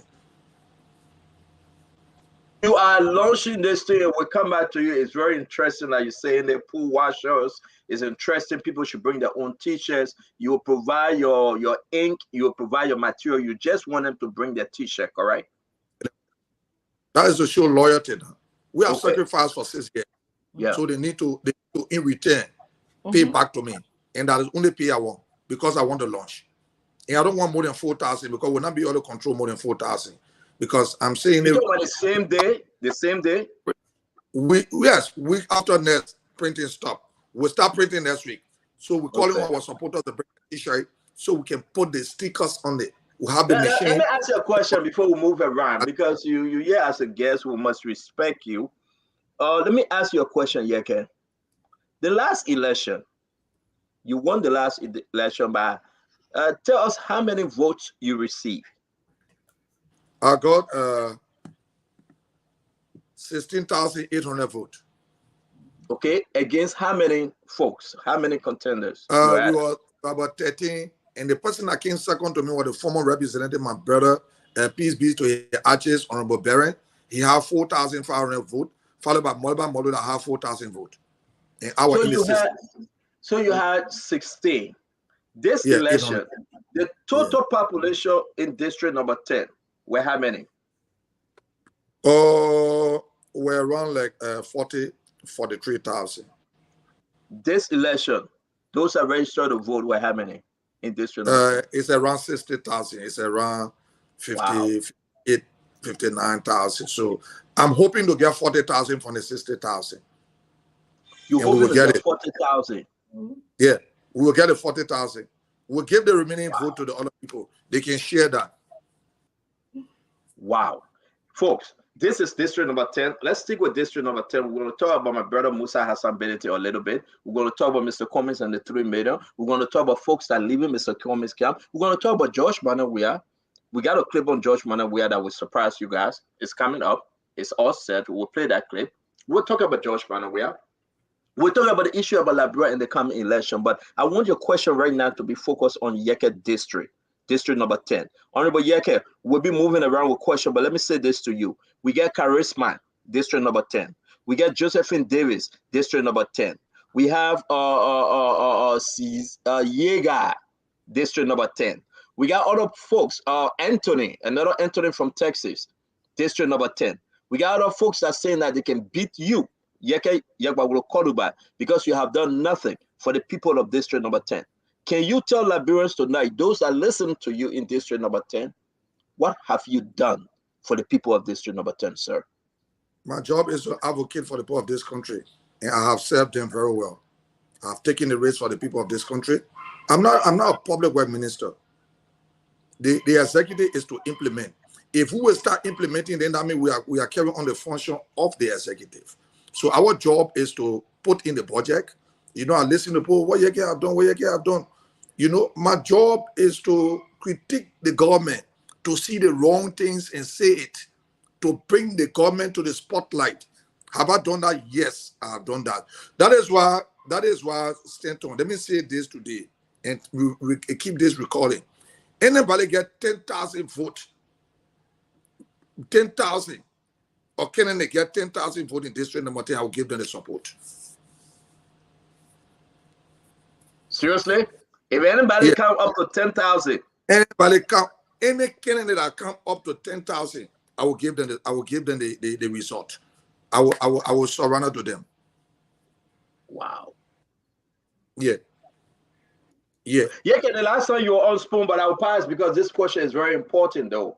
People are squeezing you, say make a decision, take a side. Take Jose Yiman Bwaka, Tewon Gonglo, Clarence Moluba, or Mr. Cummins. Yeke Yagbawolo Koruba, represented district number 10. Why are you not taking a side? My side is the Liberian people. My side are not Joseph Bwaka, my side are not Cummins, my side are not Moluba, my side are not Tewon Gonglo. My side is the Liberian people. Anybody want to pull a candidate, you can go ahead. I got no fear. Wow. Dr. Richardson, Prince Maxwell, Gibson, Jeru. Let's have a wonderful show, folks. Go ahead, Dr. Richardson. Focus on Yeke. Leave Nimba alone because it's not looking good for you right now. Senator Yeke Koruba, today I'm reading the Darius Dillon of Monserrate County, and she said that they endorsed you, the Unity Party endorsed you. How do you feel about that? Well, let me first appreciate the ANC. The ANC were the first to endorse me as an independent candidate. Endorse me as an independent candidate because I told them I cannot endorse anybody. Followed by the Unity Party. I feel very good. It's not binding on them to do anyway, but I feel very good. Because I think if they don't do that, I think if a political party don't do that, they will feed the Liberian people. Okay. So you are endorsed by the two major parties, ANC and Unity Party, and that's a great thing. All the opposition party, I was endorsed by even Dr. Moloba. I was endorsed by Tewa Gongolo. I've been endorsed by Simeon Freeman. That's good. No, hold on 1 minute. Tewa Gongolo representative on the show said no, he didn't endorse you. Well, he's on the show. I'm talking about what happened on the ground. You call Tewa Gongolo now, the councillor Gongolo, he will tell you, this is the councillor that gave me free legal services. Free, I don't pay money to him. So you think who he will endorse? All my cases have been winning. It's from Tewa Gongolo law firm. I don't give him $5. So who he will endorse? Good question. Let's bring our brother. I have another question. Go ahead, sister. Go ahead. My second question, Charisma, who is running in your district, was here. And if I remember her well, she said that you are the wrong messenger to be representing the district. What do you think? What do you make of that? That's a thought. The Liberian people will speak Ottawa 10. She's not speaking for the Liberian people. The Liberian people will speak. The Liberian people will express their dissatisfaction in the vote. They will appreciate you in the vote. So even Stanton can say, I'm not a rightful person. Is he wrong? That's his view. I got born to pick one party, the CDC, not any other candidate.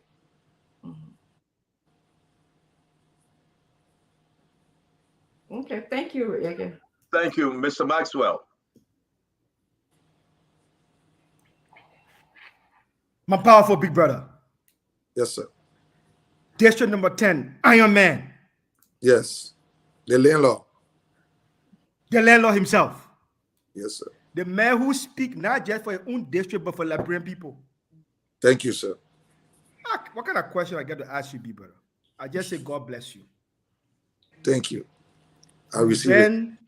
You've been there. You've been a vanguard. District number 10, it is what it is because of you. Thank you. You've lifted the district name up. You've shown that intellectuals not only live in district number 10, but they are born in district number 10. Thank you. You've shown that patriots are born in district number 10. You know we are behind you. Just let us know what you need. We are there for you because you're there for Liberian people. I ain't got no question for you. I just wish you well. I wish you God's speed, and I wish you all the best as you move on your campaign trail. Amen. Wow. Wow. So are you confirming that Dr. Moluba endorsed and got his full support behind Yeke Koluba? Honorable Yeke said what he just said. What you said? I can never go over what Honorable Yeke said because you are representing Dr. Moluba. What have Dr. Moluba? Honorable Yeke voice. No. We have not seen a clip. Hold on now, Prince. Prince, hold on now.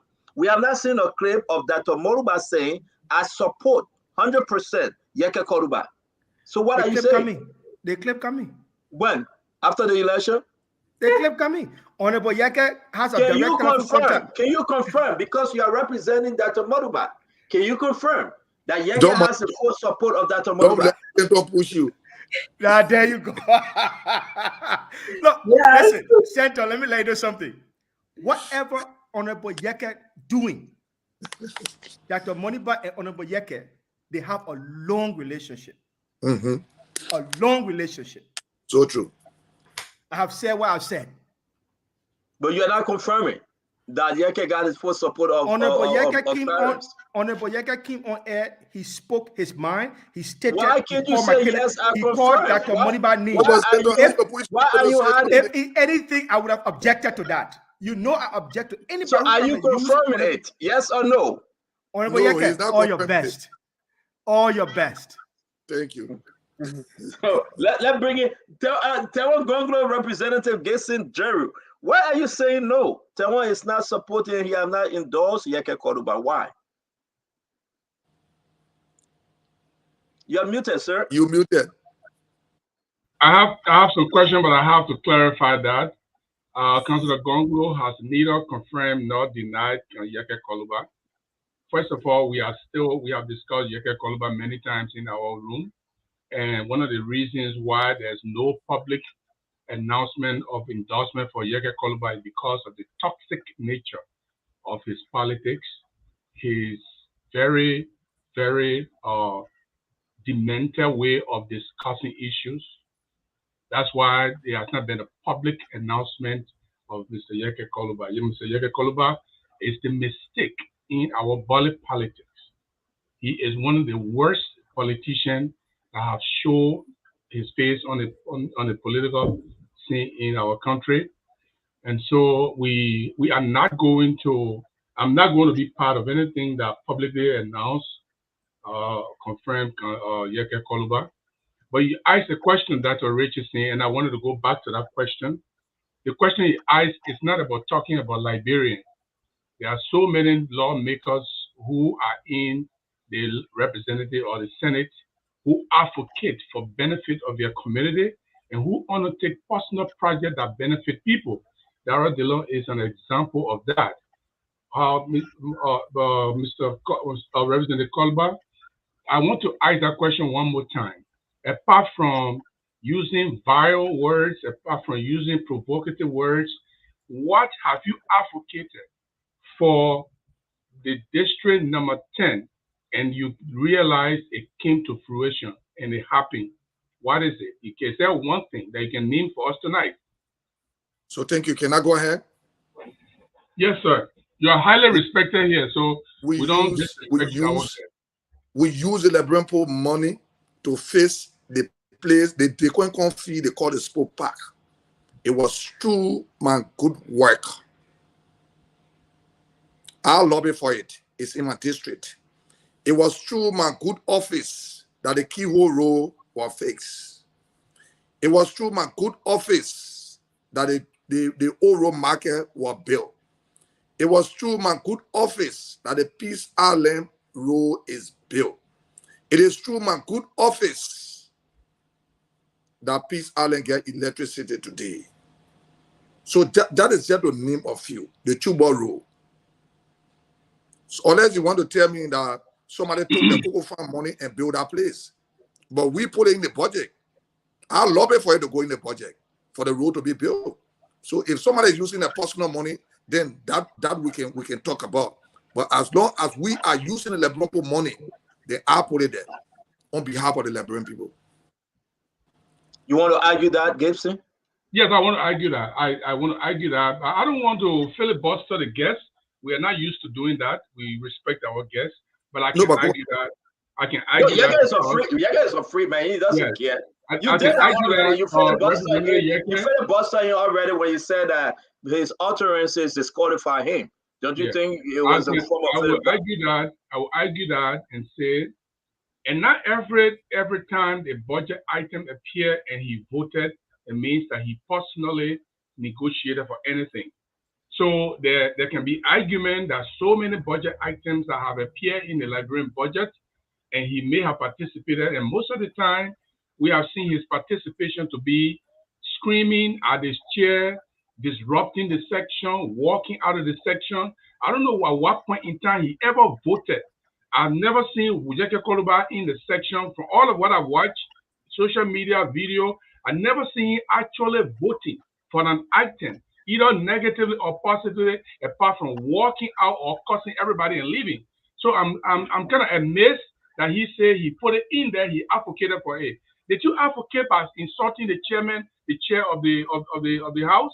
Is that how you advocated for it?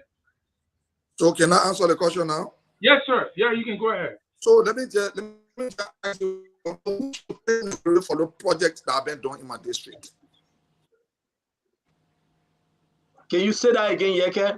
You are not coming Who in very take well. the glory for projects that have been done in my district? Can you tell me who should take the glory? Good question, Casey. You want to answer? There are three peoples in this world.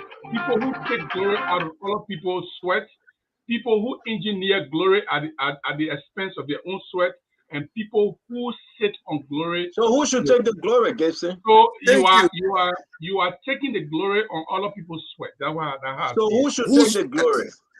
Who for district number 10? How many representatives do we have in district number 10, Gibson?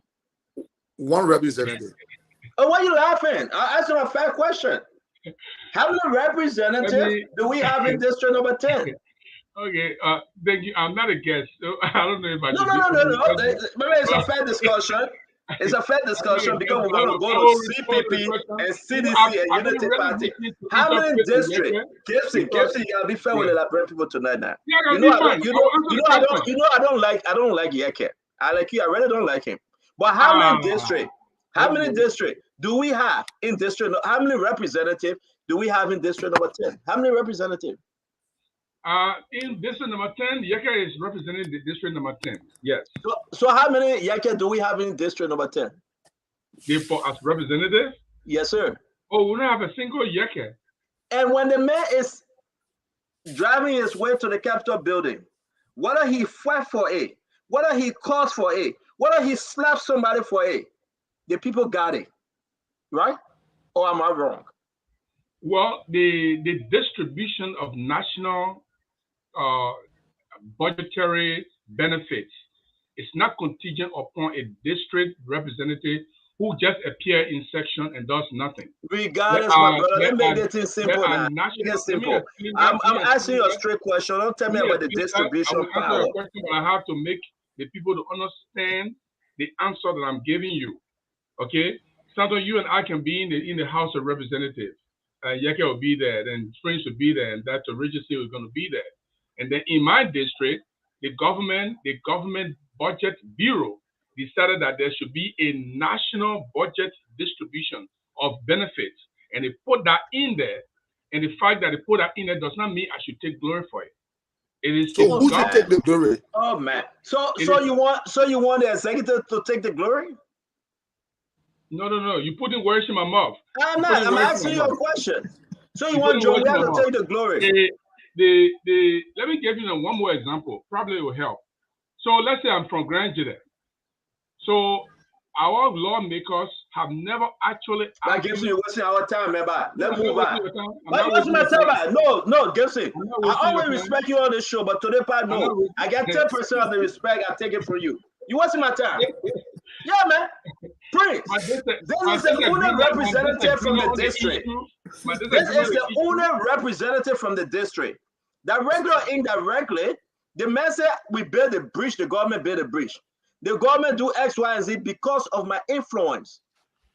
Who should take the glory? Sir Joseph, that represent the county, Darius Delon, that represent the county, or it should be George Manawia. The man representing the people, then you say no. I would say this. I would say this. I would just simply say this in honesty. If anything bad would have happened in that district, everybody would have blamed Honorable Yeke. They don't want to be Yeke. They don't want to beat him up. So if something good is happening there, we gotta give it to him. Something bad, we give it to him. That's it. We can't play with that. So taking that politics, you see, that is the reason why I say as a journalist it's difficult for me to discuss politics with many people. So now you are arguing that anything good is attributed to Yeke. Anything bad, it will be diminishing to him. But at the same time, no. What I'm saying is, let me clear myself. Let me understand clearly. I understood you. If Yeke does good, we got to give it to him. If he did bad, we'll give it to him. No, that's not what you said. That's what I said. If anything good happened in the district, you give it to Yeke. We give it to Yeke, right? Yes. Anything bad, we give it to him. With them, Yeke, right? So guess it. Guess it. So that's the question I'm asking you, or all of you. The question I'm asking all of you: if let's take the president for example. If anything I good know happen you in want the to give country, this thing to the president. That's why I'm going. I know you want to give all the achievement in district number 10 to President Ware. Just say. I'm asking questions based on your You details. cannot do this. You want to give all the glory, all the benefit to George Manuel Weah. Give it to him. This I'm people asking this questions is based on open. Prince's words. Say. I'm asking questions based on Prince's words. Prince said, anything good in the district that you get, anything bad in the district that you get, I will agree with the premise. But at the same time, if that premise will hold, then we have all been wrong by criticizing Weah for what is good and what is bad. That's why in politics. That's why I said you want to elevate Weah. You want to elevate Weah. My man, move over. I'm trying to ask my question. Let me end my comment. In politics, you draw the dichotomy of people's personal action that bring benefit to their communities.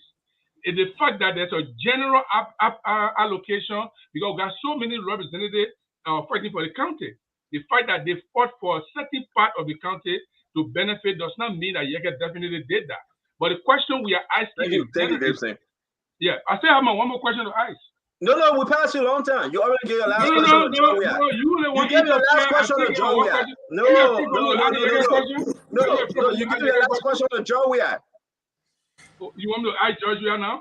Yeah, go to John Weah. Give him all the benefit. George Weah is not the guest today. So let me ask you, you can't make me bad. You try to be upset. Mr. Koluba, yes, I listen. Look, some things, at some point when you are not viral, you say some great things. But then at the same time, when you begin to go into viral speaking, then you corrupt some of us mind. I listened to your comments discussing the comment by the VP, and you spoke in a very demeaning way. You spoke in a very dishonorable way. So what is the rationale of leaving the issue and insulting someone? What do you hope to bring to the table by doing that? So what I hope to achieve is Madam Jewel have been first lady in this country. Mm-hmm. Have you passed it from her house to see where she lives? When I was she has not done anything. Look, if Madam Jewel, the vice president, will show you any project, hand pump, that she has put in district number 10, I will decline, I will not run. So she has no say in district number 10.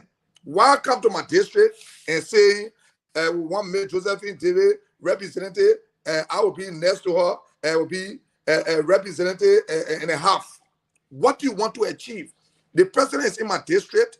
I mean, Kennedy Weah is in my district. Kennedy Jewel is in my district. What a woman name. Fina Bono is in my district with 9 ministers to make sure that Yeke is not re-elected. And let me say to you, Honorable Gibson,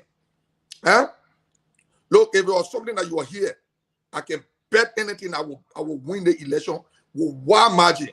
I will take 40,000 votes. My one, Lele Brempo, my supporters in district number 10 will give me 40,000 votes. Less than 40,000 votes, I will give the support out to anybody. That will come 10,000. So you said something very good right now. The way you are speaking to us right now, the way you are speaking to us right now, it looks really nice. Why didn't you say that to the press and you took the viral lane? When I'm on your platform, it's different from the way I talk when I'm on my platform.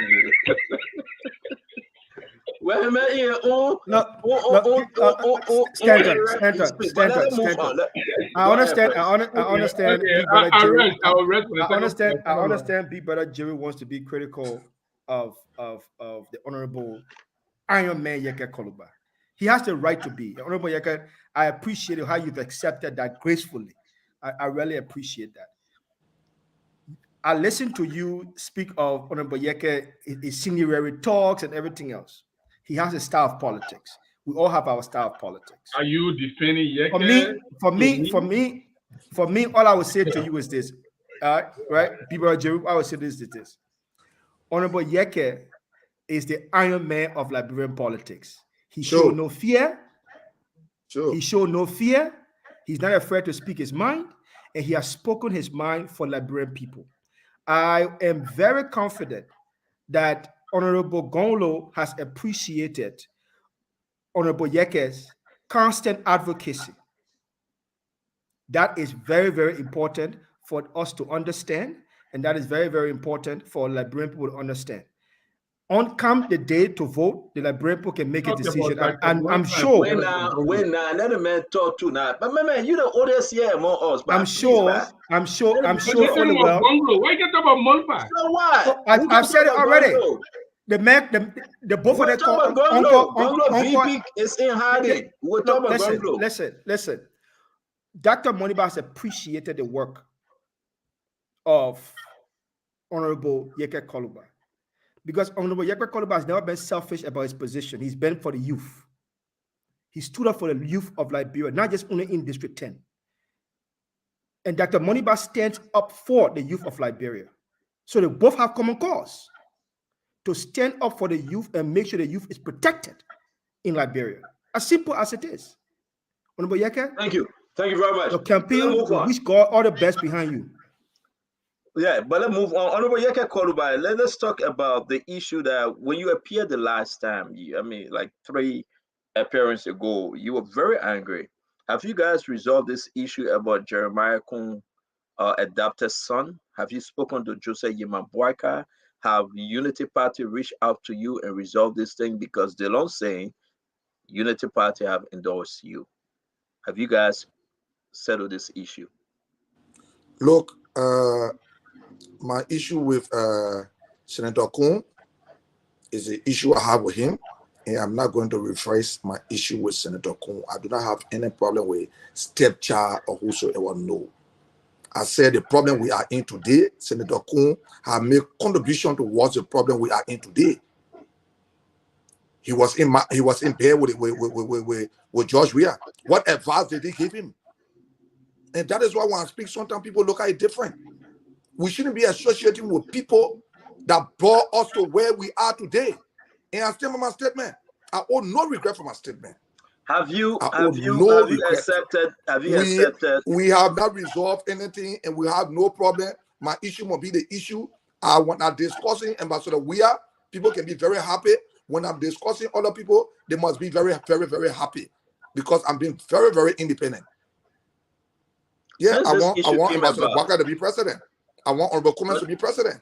But like I said in my press conference yesterday, from the local things, the way I see them, getting involved with people that brought the country to where it is. And Senator Dillon and Yomli Kamara and myself, we bet. I told them that the opposition will not prosecute anybody. We bet. I said them, they will tell you that we bet. Senator Dillon said, oh, in the next 100 days, Honorable Baka will prosecute. I said, I don't see it. Because the same people who called criminal yesterday are the same people we are associated with. How do we prosecute when we're having alliance and signing documents with these people? What's the possibility? Oh, I'm not saying because I want United Party to vote. No, I will say it. I want them to be president. But when they're doing something I'm not right, I must say it. I will not regret my statement.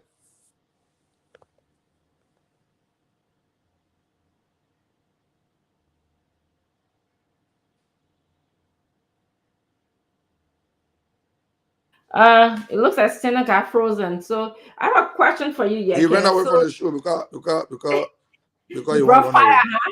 You brought fire. I have a question for you, Yeke.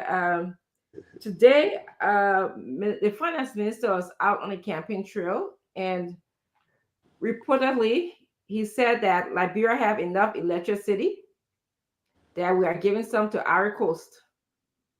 What do you make of that comment? Look, if Liberia is getting surplus courage, or toward them, will tell the finance minister that Liberia is getting surplus. Look, these people believe that way there is supposed to be for the Liberian people.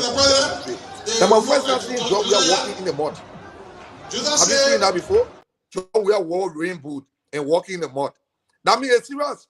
John, we are taking for nobody beside himself. Let me tell you the truth today.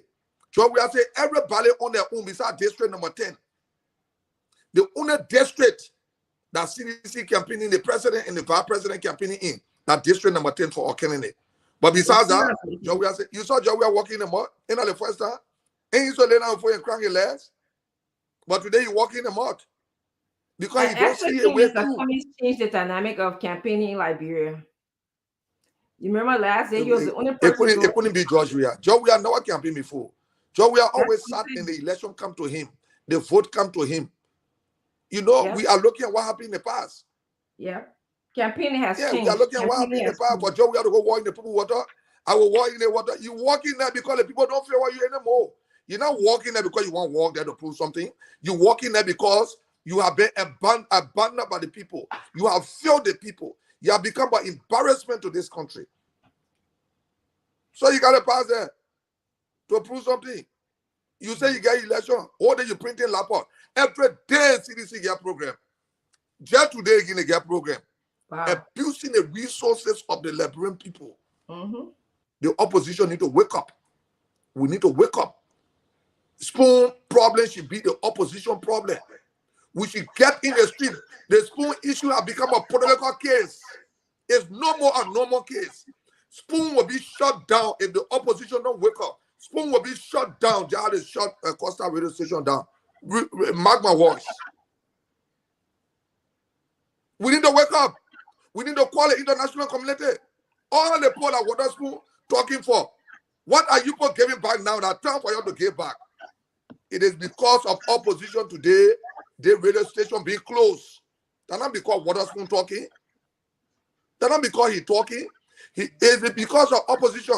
This radio station is the only radio station that are promoting the opposition and exposing the criminal eye and the ills, the shortcoming of this government. So they want to shut it up. They will Spoon will not open. Mark my word today. They want to close. George Weah want the radio station to be closed. Then they will close Costa radio station down. The process just started. So and I blame the opposition. We call ourselves opposition, but now we shall call Second Forum to say, look, every day we need 200 persons to stand there with placard. That's peaceful protest. The case has become a political case. Let me be highlighted with my statement. It has become a political case. The case is now a normal case anymore. It is a political case, and we must treat it politically. We should treat it. The only way we can treat it politically is to examine every day. You know how much Spoon have given to the Liberian people? So what can we give him now? It is our time to get back to him. But when we do it, everybody want to become diplomat. No diplomat can win George Weah. If what a meaning. Alexander Kume want to be diplomat, I will come in and make him foreign minister. If Ambassador Baka want to be diplomat, I will come in and make him one ambassador in one country. African politics is no diplomacy. People, their government we're dealing with, they are against us. And we must deal with them. Every bar so need bar medicine.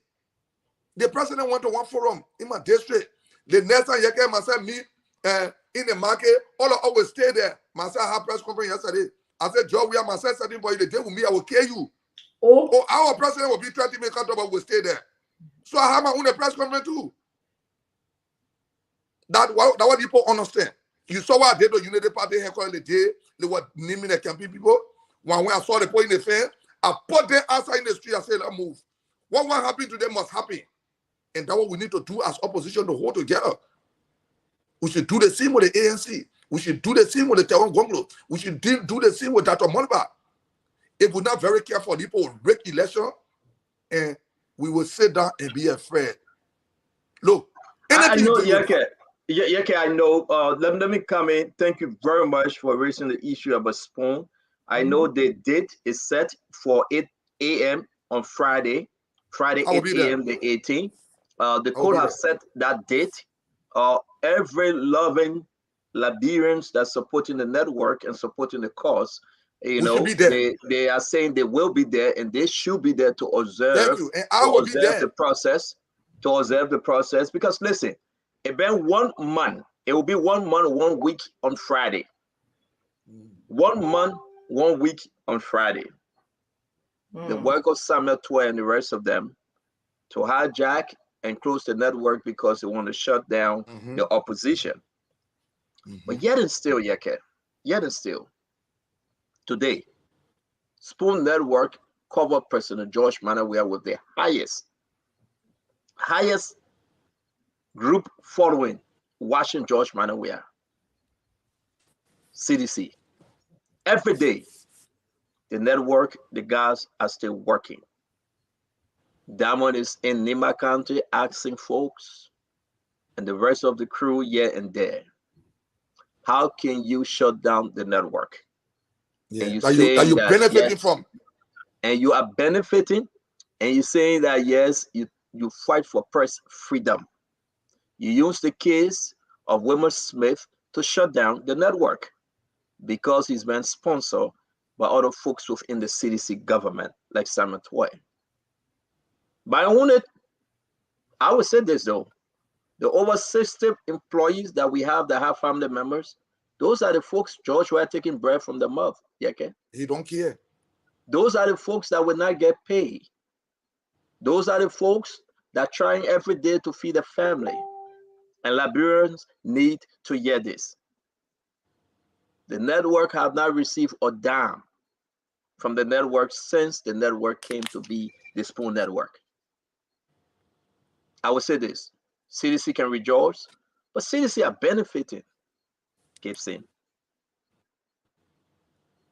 Imagine, I can name them, the young men and women got to put the children in school today, Maxwell. Imagine I say you go home or Madam Titi say we're not paying you. Since the network closed, all of them have received their salary.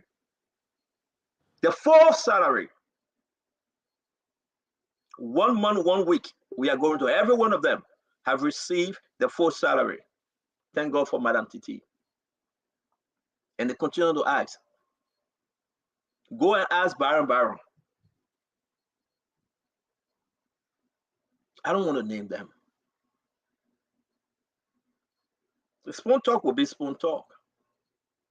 But why take bread from the people's mouth? Why take bread from the folks' mouth? The other people that used to receive the $10, $15 every Sunday on God can bless anybody. They still calling, but they cannot get through. Somebody is sick. They need medical attention. They will come to Spoon Network. Madam Titi will help them, but no more because President George Manawia have seized on the opportunity to shut down the network. But Yeke, I agree with what you said. What's the strength of the opposition? What are they doing? Thank you. What's the strength of the opposition? Thank you. And I think in my mind, Stanton, Someone called me if the today and opposition they cannot said to me, and they said to me, shut everything down, Stanton. You have a lot going on, shut it down. The online, the radio. I said, who benefit? I asked the question, who benefit? Maxwell. The only political leader, and I will say this, the only political leader that we call every week is Tewan Gonglo. He must call Madam Titi every week and make himself available. I'm not saying because I can mess with Gibson. No. He's the only political leader that will call Madam Titi every week. When Madam Titi returned to the country 2 days ago, as she was getting out of the plane, Tewan Gonglo was on her phone, as if to say he knew that she was returning back to the country. And he said, how's things? The people asked for a bond, Yeke. We presented a bond, they say it's not enough. They asked for the second bond, we presented it. They're saying that we got to argue it. Every week you go to the court, the first week, after Johnson said, I'm not coming, I will do a writ of prohibition. It went to the Supreme Court. The Supreme Court threw him out, sent it back to Judge Peabody. A reasonable judge, though. And since then, it's one excuse upon another excuse. One excuse upon another excuse. One delay upon another delay. For this thing to continue to after the election, because President Weah don't want us to tell the Liberian people the truth. And he's benefiting from it. President Weah do not want us to tell the Liberian people who killed Early. Now, his wife was crying yesterday. President Weah, he doesn't want us to tell the truth to the Liberian people because it is the truth to know that the government is corrupt and the government needs to be held accountable. This is the fact. So let's say it today, and thank you for bringing it up, Yeke. Thank you for bringing it up. What's the work of the opposition? Should I send the 60+ employees home and tell Madam Titi? Madam Titi asked me, Stanton, what are we doing? I said, as you, the CEO, every decision you would take, I support because I am not the CEO. But if I had the power before, I was going to shut everything down. I think you should do that. And let me tell you why you should do that. Let me say this. I want Liberian to hear me. I feel for those folks that have been working with the network that President Weah is taking breath from the mouth. But if I had the power, I was going to go take my rest and say enough is enough. But what would be the voice of Dr. Clarence Smallback? What would be the voice of Tewan Gonglo? What will be the voice of Joseph Yimabaga, the very CPP that Dr. Richardson talk about every day on the show? If I were in a position as CEO, make no mistake. Yes. Coming on me?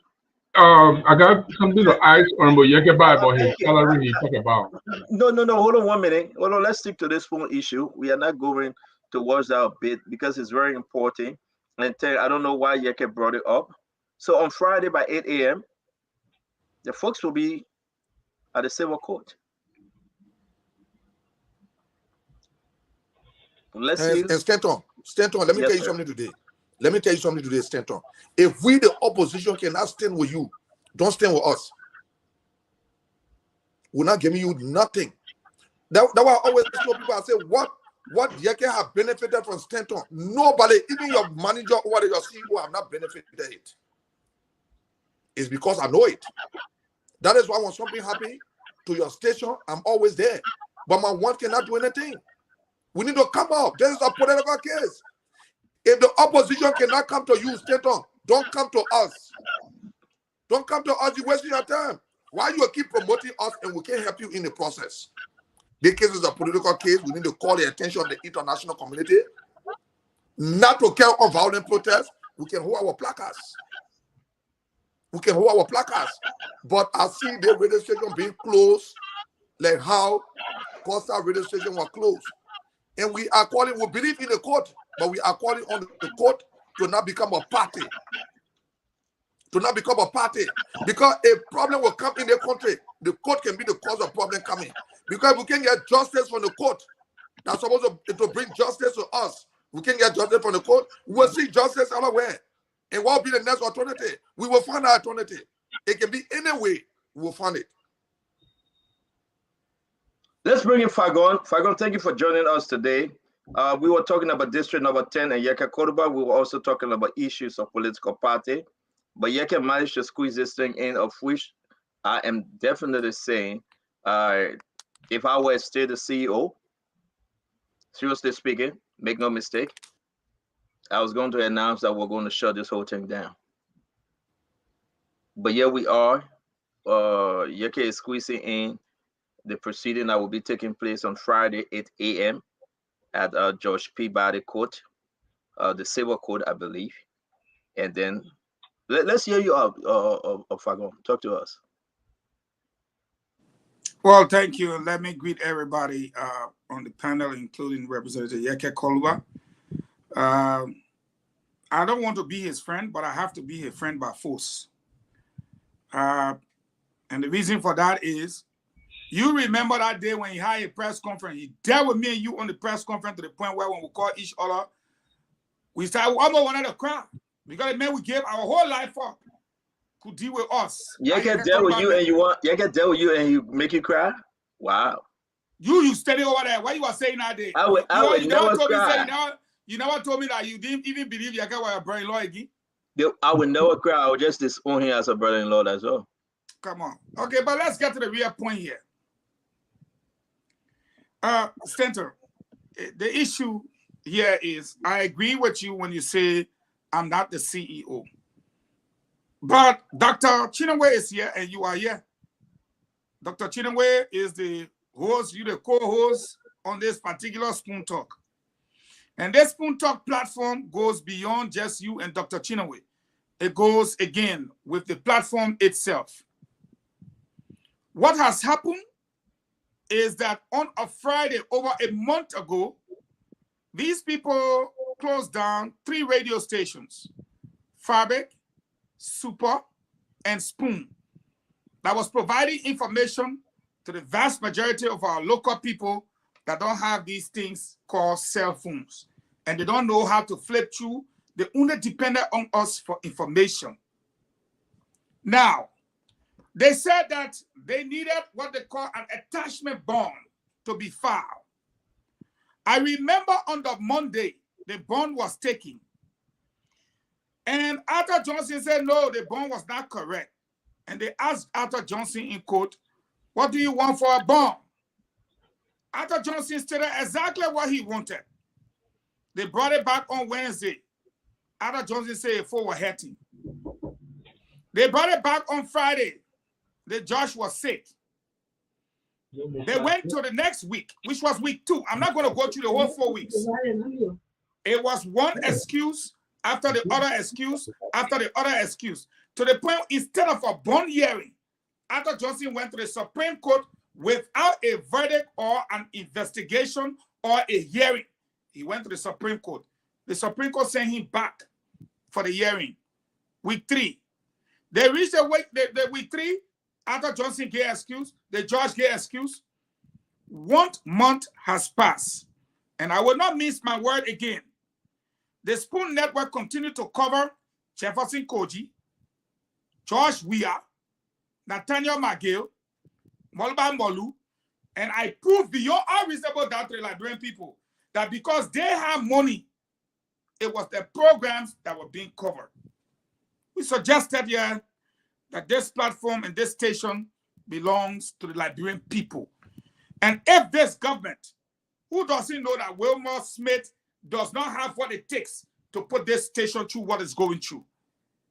Who here does not know that Josh Peabody was appointed by George Weah? Who does not know that the Solicitor General did the same kind of thing to Cummings for which he was sanctioned? Who does not know that the only thing was a bond hearing?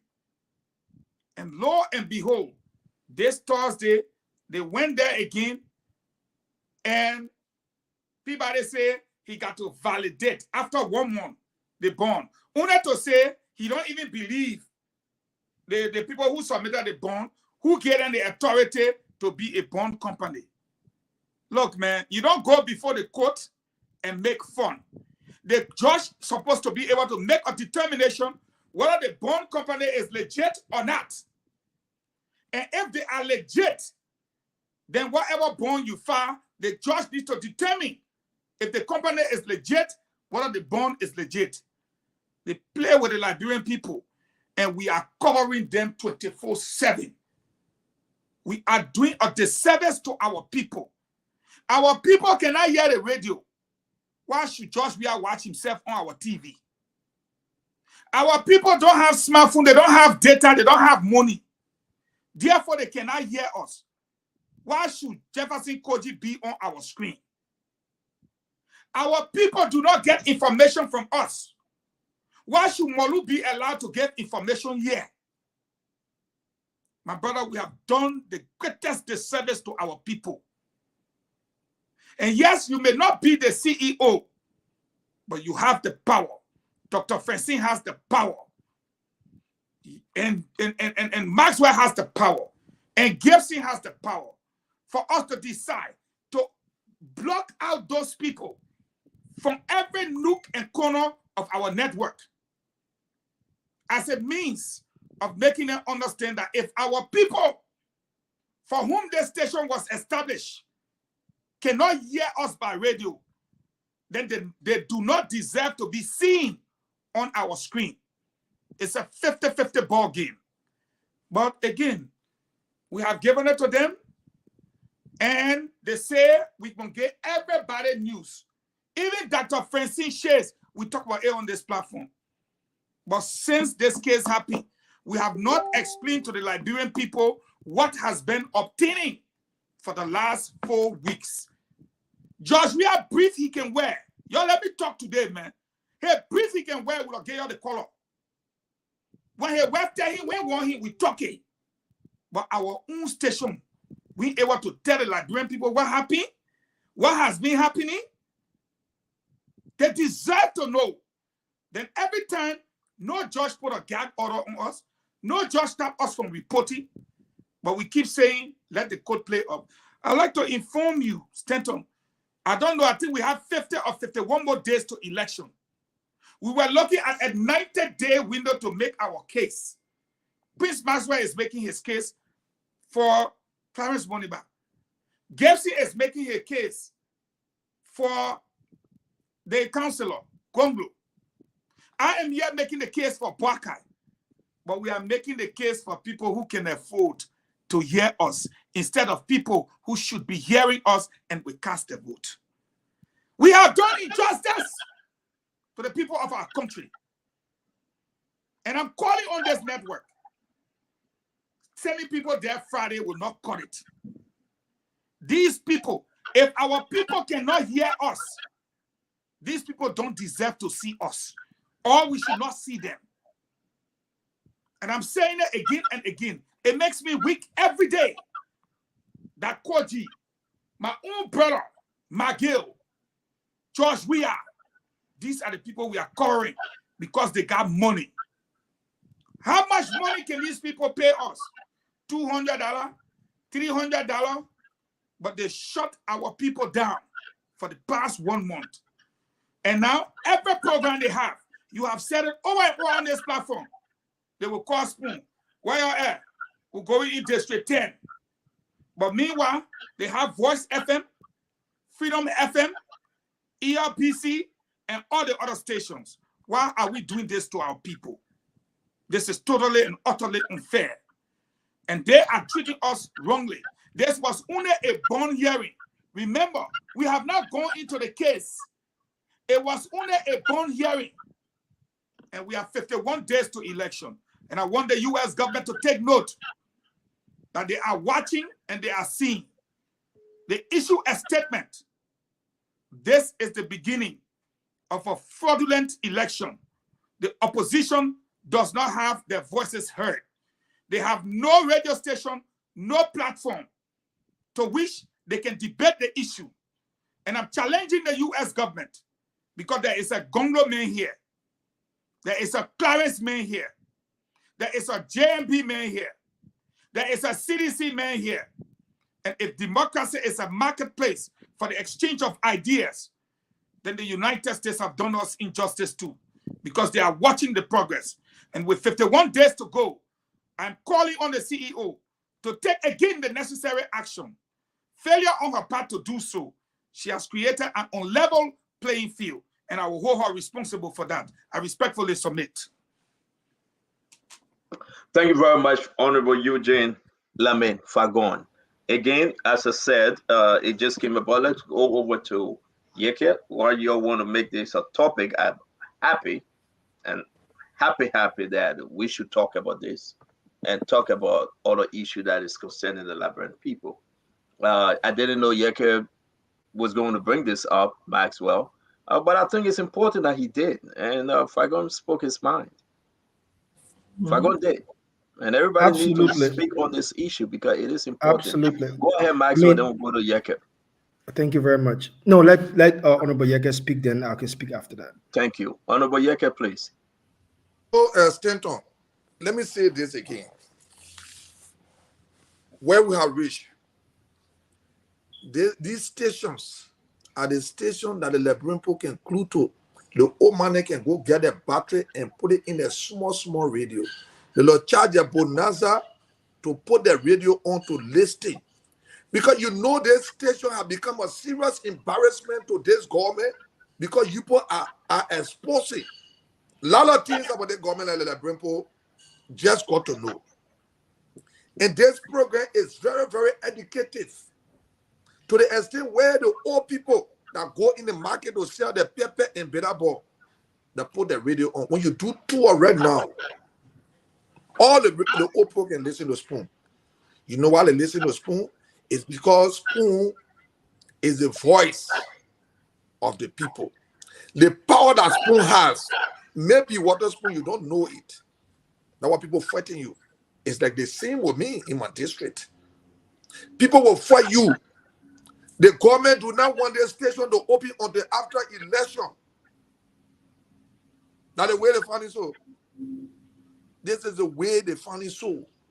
So if we don't stand up to create the awareness, we don't have to be violent.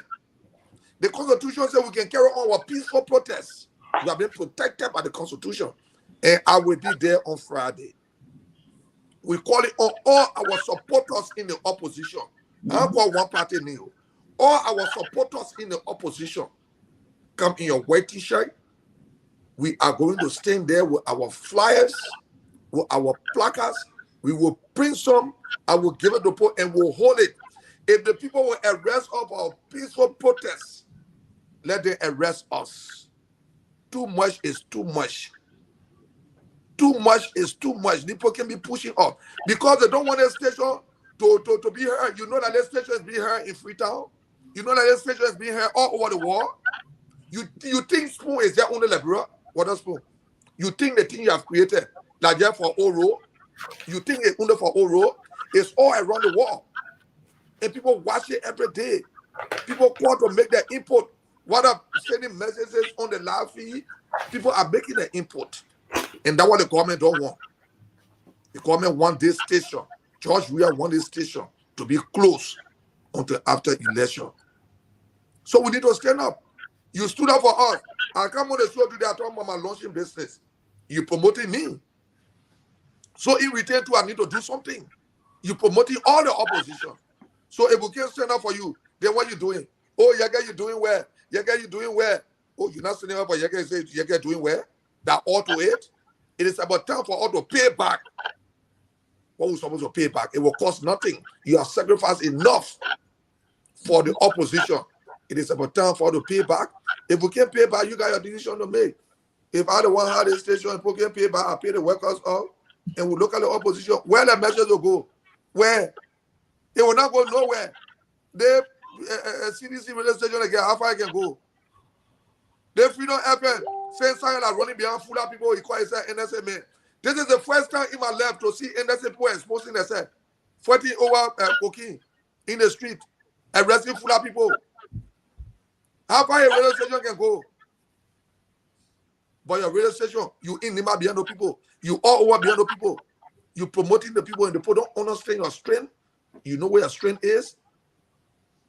The Liberian people support you, but we need to show it on Friday, and we'll be very peaceful. I will be there. The name Yeke will be there, and I will be there on that day.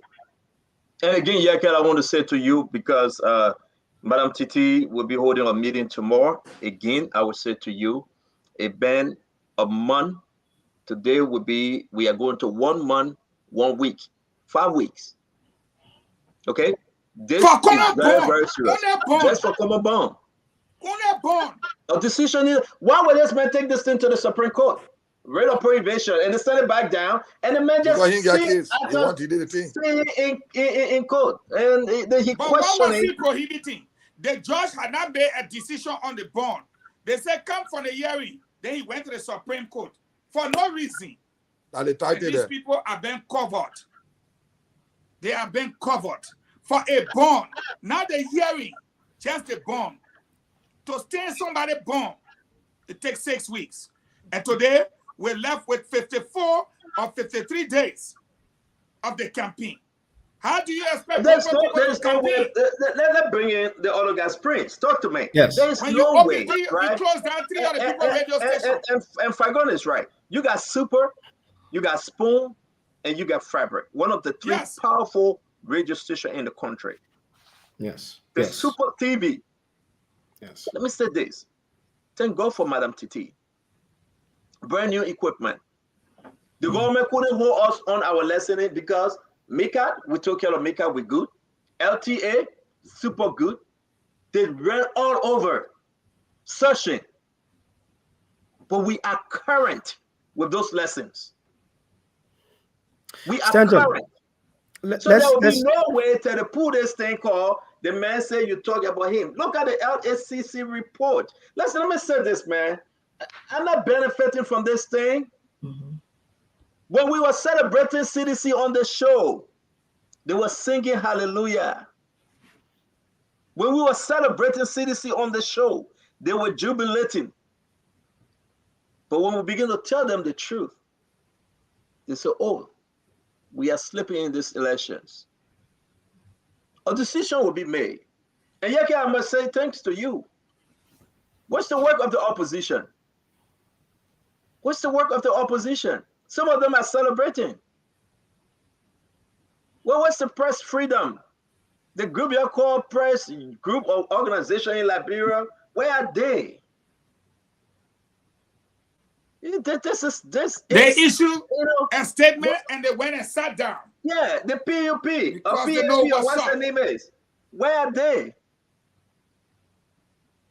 A common bond hearing, bond. The government receiving whether taxes. the bond is correct or not. The government receiving taxes from the employees. We are current with everything. And you're digging, you're making false representation because senators are asking you to do so. But what's the work of the opposition though? I don't want to call names. I stated here earlier on that Dr. Moniba stands behind Spoon TV and its case and its right to exist. I can stand here and shout about this and be passionate about this, but I want to take my time so Liberian people can hear my voice clearly. Dr. Moniba stands behind Spoon TV for the right to exist and to propagate democracy in Liberia through the medium of communication. But Stanton, this is what we need to talk about more. What surprised me in this case is the lack of separation of power in Liberia. The judiciary branch of government is a separate branch of government from the executive branch of government. To see the judiciary doing work that stunts democracy and creates stagnation of democratic principles sometimes really, really shocks me. All of the time you've spoken, and Honorable Eugene Fagon has spoken about this, you've constantly made reference to the fact that you have met all of the criteria listed by the government. Why is it that the judiciary branch of government, not being the judiciary branch of government, they are not the executive branch of government, they should be concerned about this? The fact that the judiciary is dragging its feet on the hearing of this case and providing a conclusion to this case points out the fact that there is something sinister that is not appropriate to the democratic principle Liberians subscribe to. We are coming. And the people are coming. It has to end. It has to stop.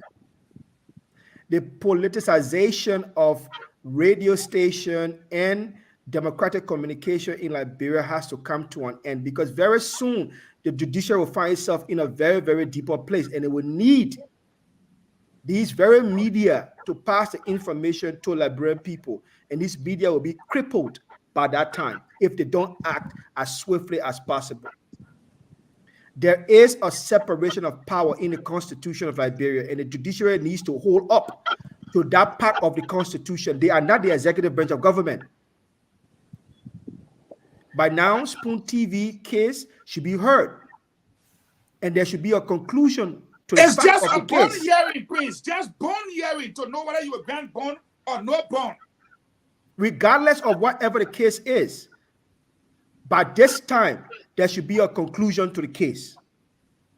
The fact that they are creating a stagnation to this case and dragging this case down in a very important period in Liberian history can leave anyone to speculate that the judiciary is playing games with politics in Liberia. Anyone. And that will be a very bad outlook for them. From the Supreme Court all the way down to the lower court, they are a separate branch of government. They are not the executive. And they need to live up to that principle, or else we do not have a constitution. We will be bringing in the document. Prince, again, I want us to do this. We'll be bringing in the document on Friday. Since the beginning of the closure, we have all the document, the different bond that was filed. 2, by the way. I was surprised, guys. I know we're going to get you on this one. I'm very surprised. When Madam Titi told me the amount she paid for those bonds, amen. If you give that amount to Yeke Koruba, now Yeke Koruba got nothing to worry about.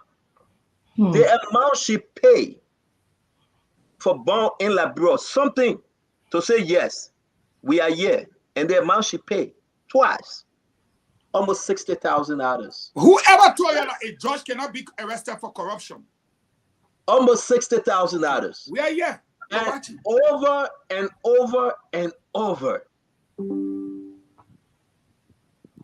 But we'll speak on Friday, though. Our decision will be made on Friday by the court or by the network. For or against, we are calling on everyone to go and observe, to go and observe, to go and observe, because enough is enough. We are talking about the freedom of the press. I'm not afraid of anyone. I will say this on the show. I'm born in Ghana's, grew up in North Panton. I'm not afraid of anyone. Say what you want to say, it's up to you. Insult me, it's up to you. Do what you want to do. But imagine those young men and women that depends on the radio station, Gibson, for the daily bread every month to pay the children's school fee. Some of them receiving $300, $250, $400. Look at Joe King's FM. For over 5 months, the people ain't get paid. No, they have not gotten paid. Look at Joe King's FM. Look at Joe King's FM. It's dirty and nasty. A precedent radio station. Look at ELBC. That when we speak to our friends and they're willing to help the network, I shouldn't be your friend. This is not about friendship, Mr. President. This is not about friendship. This is about giving the Liberian people the information. Stanton, this is about the rule of law. This is about the rule of law. Them. But the Liberian people need to know. They need to hear from Mr. Cummings. They need to hear from CDC. They need to hear from Unity Party. And they need to decide, why are you closing the station down? Information this is about the protection of multi-party democracy in Liberia. The information I'm receiving is about the protection of multi-party democracy. Directly from President George Manawia. Shut them down till after the election.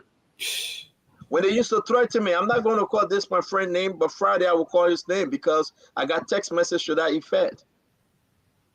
That is very close to President where he told me in my face and on the text message, if you do not support the CDC, we can shut you down till after the election.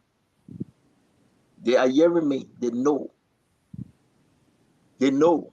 I got that message. They are hearing me because he said it. I'm waiting for the appropriate time. If I lie, go ask Mong Mamadou Masakwe. If that person never said it, Mong was there. Go ask him. I will call Mong name. These were plans that if you do not support CDC, we will shut the station down. Are you hurting me? No, you are not. No, you are not hurting me. No. I can go to my Bible study and sing my song and can't have a good sleep. But the Liberian people must know the truth on Friday. A decision will be made on Friday. We are looking at Honorable Joseph Yema Boaka. I know you're coming, Yeke. We are waiting for Unity Party. We are waiting for CPP. We are waiting for LPP. We are waiting for Lino. We are waiting for the very sedition that will call me every evening and say, Stanton, this is not right, but yet they are still sedition. We are waiting for Liberians to go and observe Friday, 8 a.m. 8 a.m. in the morning, Friday. Go there, go and observe. If you want to walk there. And all the journalists of Spoon will be there. They will go live and let the people see and hear. And the Chief Justice herself will hear the message. This is wrong. This is completely wrong. We are tired. The government have never given us a dime. The person that followed Nathaniel Magay, follow him for free. Nathaniel Magay not paying. The journalist that followed George Manawia is for free. George Manawia and the government, they are not paying him. Free. The folks that cover their program, free. Tawan Gonglo not paying is free. I can say it. Let Lino here, I can joke with them. So these things need to be told. This is the people's radio station. Come and make your case. It's free. When we Stanton, cover let the me read CPP something. program, it's free. Don't I tell would us like to that they read pay something. CDC not paying or damn. They don't even have the dam to give Eugene Lane Nambe, then that spoon they will give it to. It's free.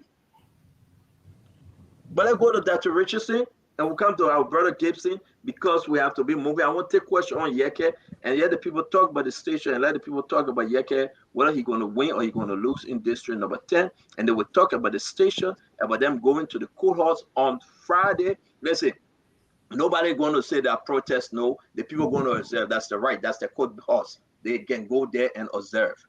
So nobody must say that protest. No, you can get up in the morning and go observe the court proceeding. Can I just please read the Constitution on the press issue quickly before we go to Dr. Chinaway? Because I want people to understand why we support Spoon TV. Article 51 B says the right encompasses the right to hold opinions without interference, and the right to acknowledge it. It includes freedom of speech and of the press, academic freedom to receive and input knowledge and information, and the right of liberty to make such knowledge available. That is what our Constitution says about the press. That is the reason why Dr. Moniba supports Spoon's position. But that's not what we are saying. Go ahead, Dr. Richardson, real quick, please. And this is exactly what this is about. For me, it's about the interference of human rights, interference of freedom of speech. Because we are kind of, when you shut down Spoon, you're allowing Liberians to only sort of get information from one group, which would probably be ELBC or whatever the government supports that they want to be heard. And that information is biased. It sort of prohibits Liberians from having the ability to think, because the more information you get about a situation, you can make more informed decisions. And so, to me, thinking it's a freedom of speech issue. It's a human right issue. Hearing information is a human right issue. Again, so I think only dictators shut down media companies. You're afraid. You have fears. So that's what it's about for me. And I think, if the opposition, whether they like Spoon or not, do not advocate for Spoon to open, you never know. Today is Spoon. Tomorrow, it could be them. Or it could be somebody else. This is almost like the onset of a decline in democracy in the country. When you have freedom of speech, that's in our Constitution that you have just read. President Weah have become a dictator. You're right, Dr. Richardson. President He Weah been has a become dictator ever since. He has been a President dictator. Weah, if you say no to him, if you say no to him, he go after you. That's exactly what he's doing to Spoon Network. Everyone that listened to us today and been following Spoon Network, we don't take a side. They blame us for having a lot of sedition. They blame us for having a lot of CPP. They blame us for having a lot of folks different for different area, UP or whatever. I am who I am. I do my best to balance the program. I have friends all over, but President George Manawea is a damn dictator. To tell you the truth, he is. You must worship him, and we will not worship him. Liberia don't belong to President Weah. Liberia belongs to Liberian, all Liberians. Yeah, this is interference. This is interference of our freedom of speech, interference in our ability to hear, interference in our ability to listen, interference in our ability to make informed decisions. And this is exactly what, we come on this show, we give different opinions, and so the Liberian people can hear it, and then they can leave and say, okay, I'm better informed. But we are limiting that when we shut down Spoon, and people can't hear us through the radio. Go ahead, Mr. Falcon. Even though you weren't here yesterday because you got a new position, you can go ahead. Wow, you got to throw that jab. Wow. I will ignore that jab. Because I'm my sister. Today, she's not wearing green shades. It's okay. I changed it. But Prince, do you have the Constitution with you there? Yes, I do have the Constitution with I me want here. you to read to the Liberian people because you're younger than all of us. You did well. But the real thing that pertains to this case is Article 15, A to D. Read it so you can know. that when we sit here, everything is clear word for word. Read it, I beg you. I don't want to read it. Article 15. Yes, Article 15, A to D. Mm-hmm. Every person shall have the right to freedom of expression, being fully responsible for the abuse thereof. This right shall not be curtailed, restricted, or enjoyed by government save during an emergency declared in accordance with this Constitution. B. The right encompasses the right to hold opinions without interference and the right to acknowledge it. Include freedom of speech and of the press, academic freedom to receive and import knowledge and information, and the right of liberties to make such knowledge available. It includes non-interference with the use of mail, telephone, or telegram. It otherwise includes the right to remain silent. C. In pursuance of this right, there shall be no limitation on the public right to be informed about the government and its functionaries.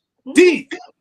Access to state-owned media shall not be denied because of any disagreement with or dislike of the ideas expressed.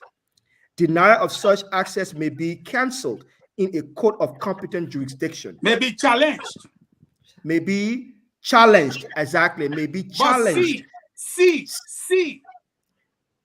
In pursuance of this right, there shall be no limitation on the public right to be informed about the government and its functionaries. This is the Constitution.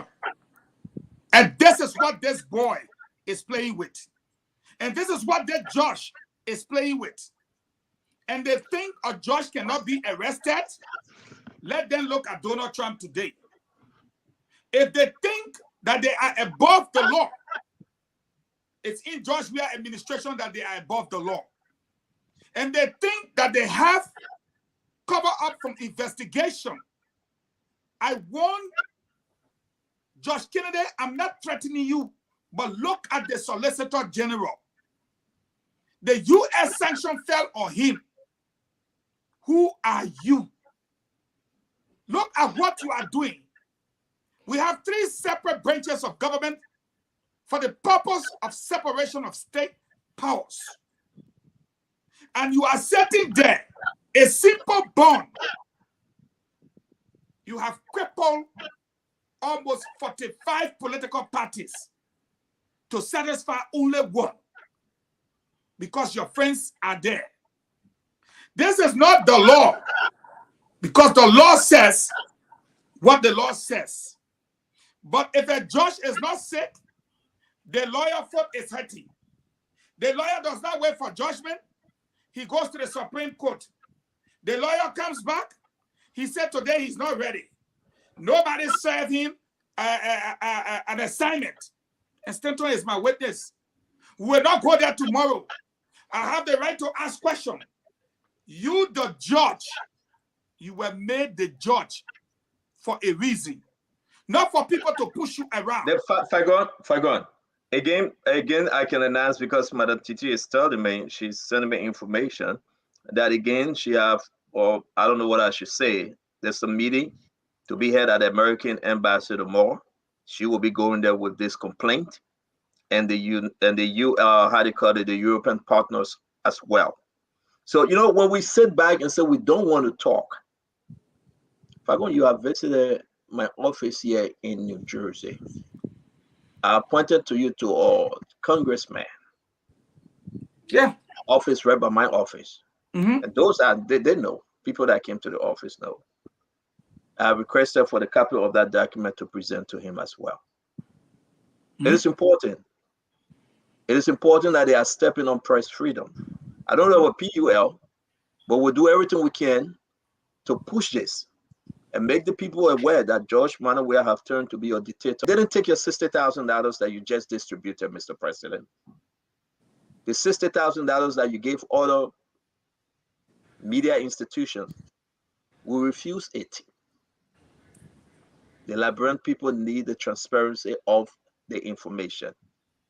And we will not sit there, we will push, we'll make the case, and we will tell the Americans, the Europeans, we'll tell everyone we can tell, and the Liberian people will be our observer on Friday, 8 a.m.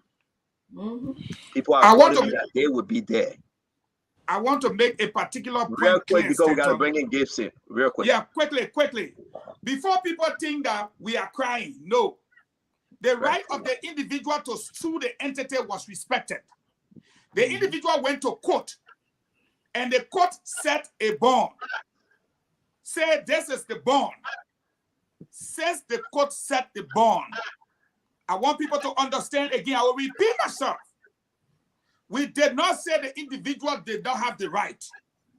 But when the individual went to court, Stanton, correct me if I'm wrong, the court set a bond. And since the court set the bond, we have gone above and beyond the bond. And still, nothing has happened. This government can rest assured that a JMB government will investigate corrupt judges, will investigate corrupt individuals. And if, I want to say this again, if Wilmot Smith thinks that the indictment by the LACC, which the government is not paying attention to, will not be given attention by the JMB administration, I'm asking him to go to Prophet Church so that they can pray for him, because he bumped his head on something. On day one, the LAC report will be picked up and he will be arrested. And he will have file his bond. Then he will know the difference between his name, Wilma Smith, and Samuel Tue. I respectfully submit. Thank you. Gibson, can you come on? Oh, I'm sorry, Dr. Richardson. Let Gibson come on. I'll go after him. He has okay, Gibson, go ahead, please. And then he's a journalist here, so. They're a co-water journalist, man. First of all, Representative Yeka, thank you for bringing the issue up. And you are right. There should be a consolidated effort by the opposition to go out there to fight for what is right for the community. Not just on TV, but any other human rights issue, any other infringement on speech, on freedom. You are very right about that. And I want you to hold on, I will continue to do that. Since in 1988, I wrote my first article for a newspaper. I have seen 23 newspaper and radio stations closed down and with flimsy excuses. When I came on the show the other day when we were talking, I said something that everybody forgot. I said my prognosis about this issue is, one, they will either deny you of the bond. They will threaten all the bond companies and make them to make sure that they don't give you bond. And if they give you bond, they will contest the bond and will make it impossible for the bond to pass through. Another thing they can do is, look, all the media of information. In Ghana, there's no more accrediting of media institution by the Ghanaian Information Ministry. They don't accredit it. They got a media committee that accredit media institutions and journalists. That way, the freedom that we seek is removed from the grips of the government. The government has the right to license you, register you, and make you not to function. So those are the tactics they have played over the years. We have seen from government to government. The saddest thing I can say, the saddest thing is every time a journalist was victimized, every time a media institution was victimized, you don't see the public support.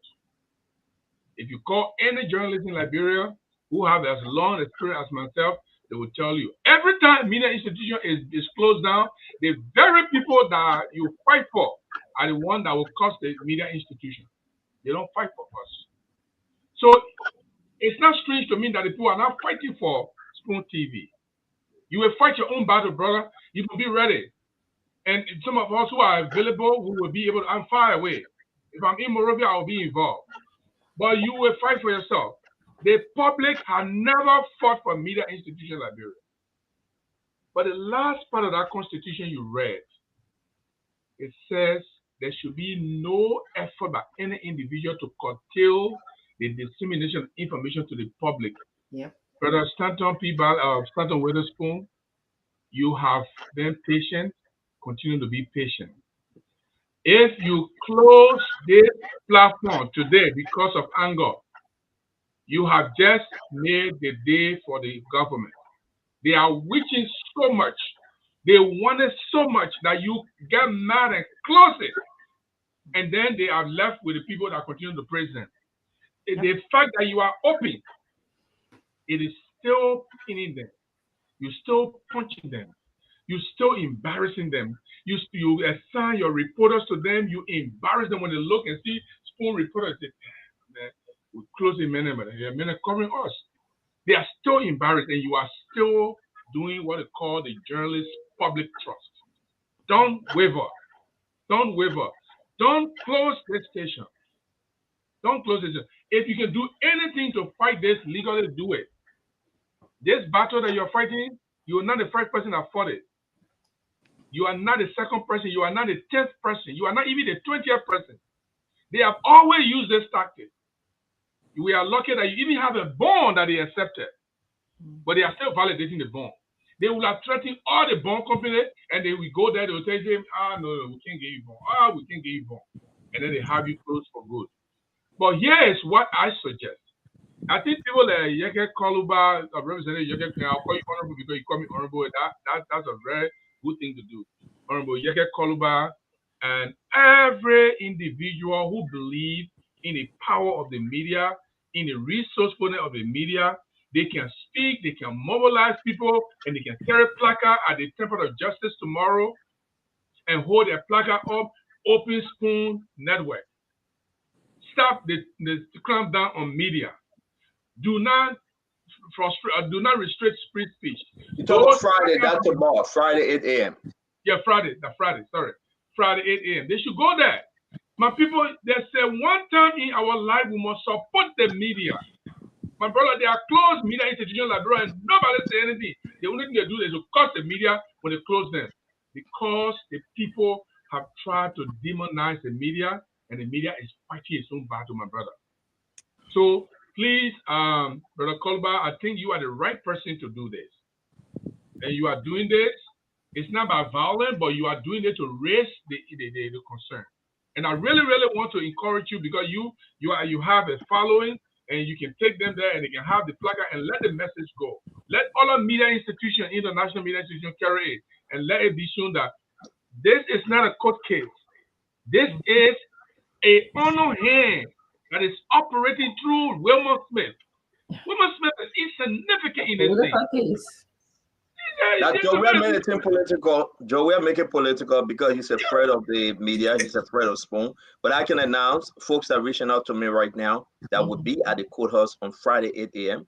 Some of them, I'm not going to call their names, but I want to say thank you very much to Honorable Yeke Koruba, that he will be taking his team of young men and women and all Liberians. We're going to open the phone line. All Liberians, all Liberians must be Friday 8 a.m.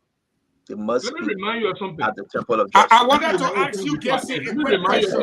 Should this organization continue to cover the CDC as they are doing? Yes. But let me remind you. No, that's the question I'm asking you. I say yes. Should they continue to, because they are the ones hold on, Gibson, wait. You will come in. Let me ask you a question. I want to ask you the question. You mean me? Our people, yes, are in the villages. They don't wash spoon. They listen to radio. Correct. 90% of the population listen to radio. Yeah. They are being denied from listening. Good. Okay? That's right. And the people deny them, as you alluded to.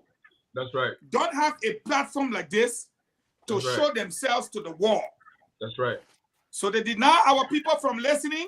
Yes. But they have a way to do their radio work. Great. But then since they don't have television and a platform, they are using spoon.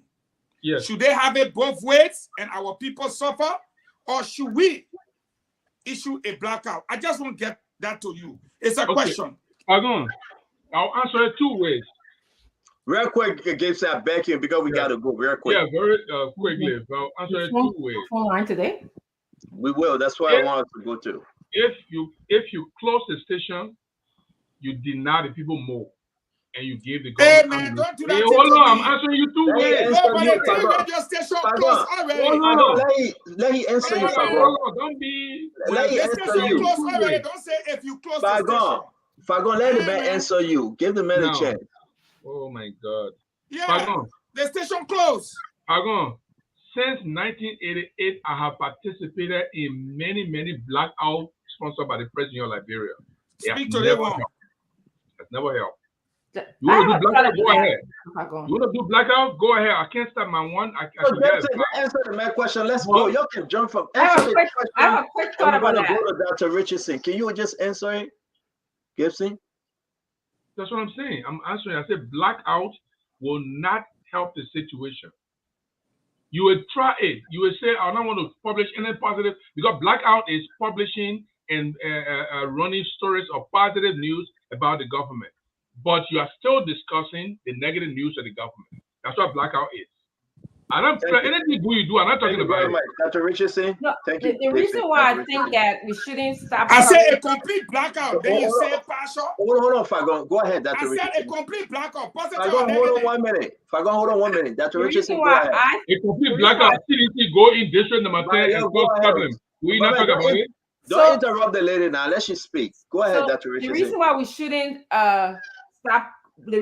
stop current spoon is because we expose them, whether it's good or bad. The Liberian people need to hear and see what they're doing to them. If you stop spoon, they only get one-sided information, and that's not going to help them make decisions. So when the presence of spoon allows the Liberian people to see, to hear, and make decisions. Because if we stop, who's going to show George we are walking in the mud? No. So again, 30 seconds with a spoon. Let me say this. Dr. Francine, have you gone on Spoon Network of the last 3-4 days? The reason why I'm saying this is we are covering Jefferson Koji's rallies. We are covering George Weah rallies. We are covering Molu's rallies.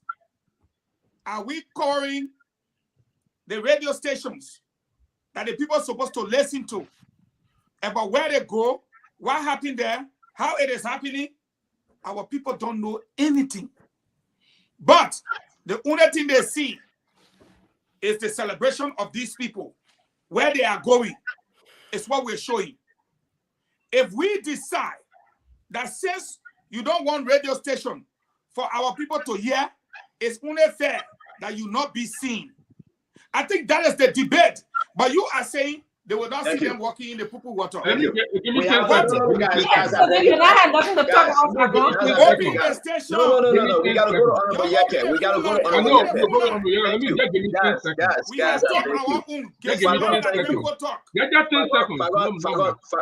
on, Gibson.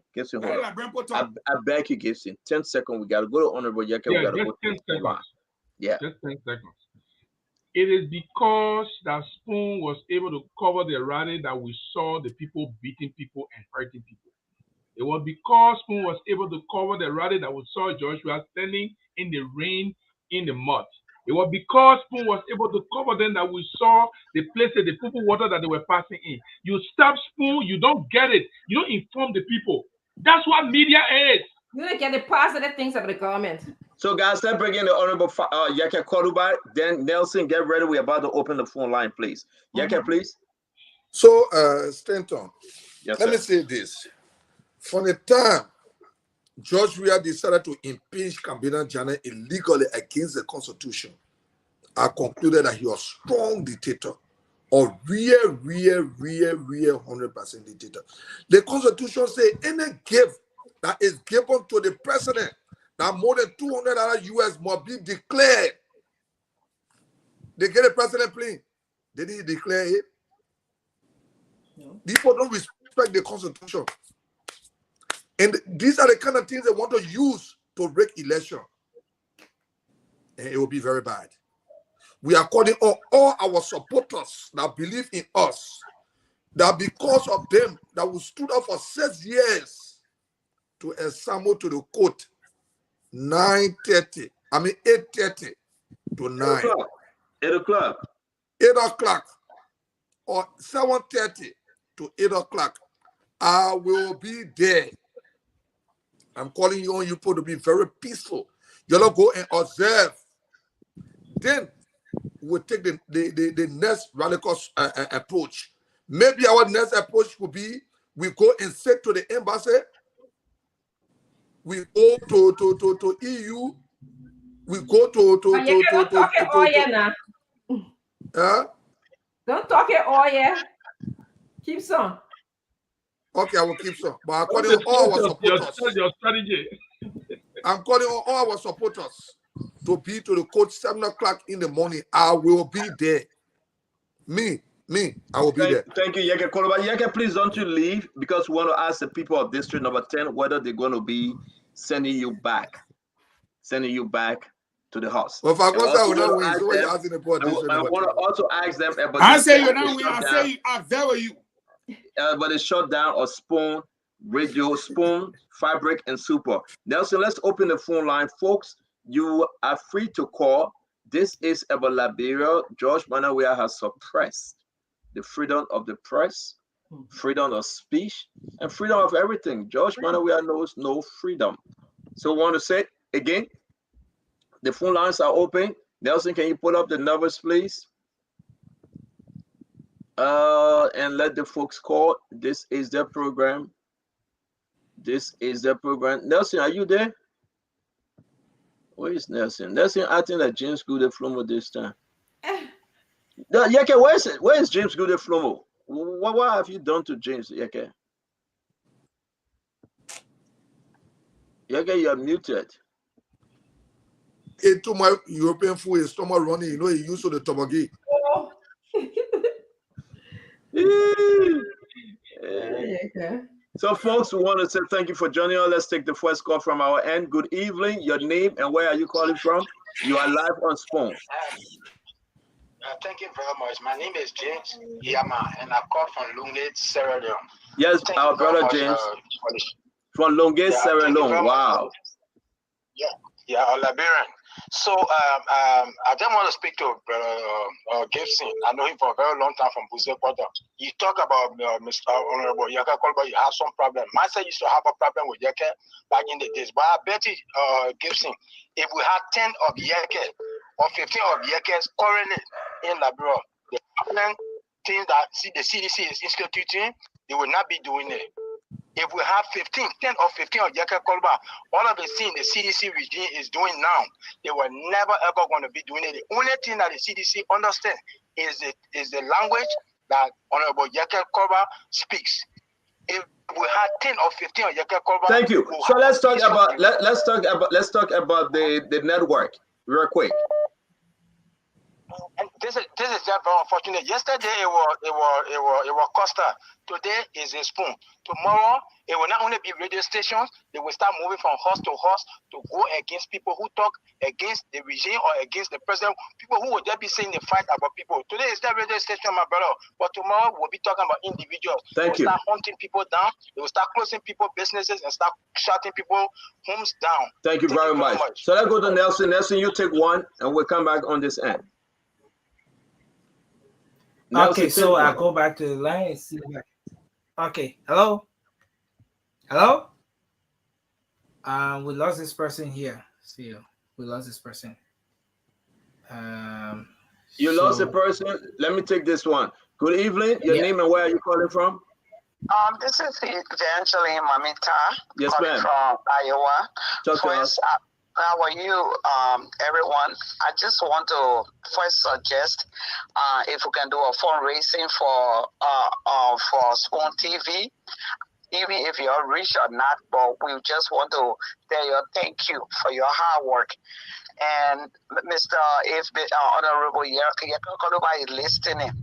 Mr. Kolba, thank you so much. I'm from Grand Jide. I just want to say that today, when you went to Grand Jide and the people there, the Kulu gangs were throwing things at you, I was one of those that went hard on the Kulu gangs. and I stand by you. You are our in-law. You are welcome anytime to bring you there, and I support you 1,000% of what you're doing. Thank you. Thank you very much. Do you have one there, Nelson? The what? Thank you very much. No, thank you. All right, let me take this one. We have a call, but we lost this person. Go ahead. Take your call. Hello? Who is this? Yeah. Nelson, are you taking somebody or I should take Madam Agatha? Okay. Go ahead, Madam. Can you call your full name and where you from? This is Bluetooth mode. Go ahead, Madam. You know, I normally watch you every day coming from work. I'm calling from Georgia. I left Liberia. Go ahead, Madam. We're listening to you. Yes, and I watch you all the time. And yesterday was very, very educational.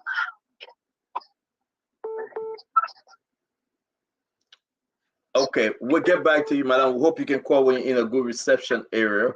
Let me take this person. Your name and where are you calling from?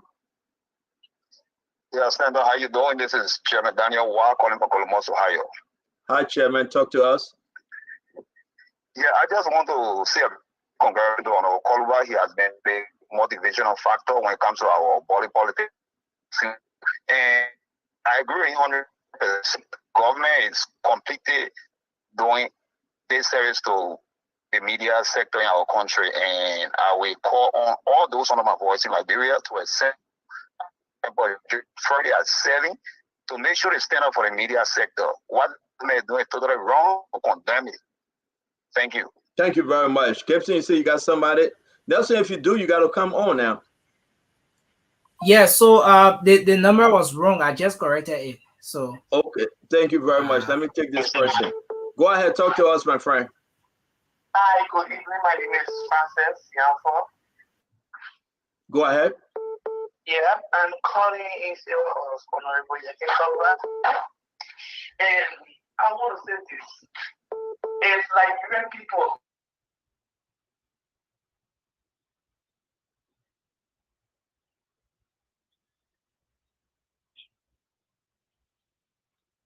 Hello. When you are calling the day, there's something wrong with the line. Okay. We have a call here. Hold on 1 minute now. Somebody's on the line. Yo, hold on, please. Go ahead. Yeah, hold on, I'll bring you in. All right. Thank you. I've never called on this show. I've been listening for the past time. But today, my entire family in Liberia, I say every one of them, someone that came from way behind go back. I say I have to go to district number 10 to go and register just because of Yeke Koluba. And Yeke Koluba on a winner district list slap. Nobody can take it from him. Now, which district they call beyond go back? Whatsoever place I'm looking for, I send it straight to district number 10. Okay. Okay, but that, when you make up the station closing, and are you sending your folks to Temple of Justice too? I already told them that yeah, for you, we are here, I am number one supporter of this station. Even though I don't call, but I listen every day to your daily talks, and I know what's going on. And I know what Liberia is going through. I am sending about 50 persons there. I'm calling every day. I say you have to go to represent. You're not going because of state, so you're going because of Liberia. Thank you very much, my dear sister, and thank you for getting all your folks from beyond go back. I hope the devil is not part of them, but they are going to represent Yeke Koluba and the network. Thank you, Baba. Yeke Koluba, my heart is to you, okay? Thank you. Thank you. Go ahead, Nelson. Who you got? Our brother Gibson. You got somebody? Okay, so we got. Go ahead, Nelson. Go ahead. We got some calls. Okay, hello. Go ahead. You're live. Yeah. Hello. Go ahead. You're live. My name is Princeton. I'm calling from District North 3, Montserrat County. Go ahead. Let's hear you. Yeah.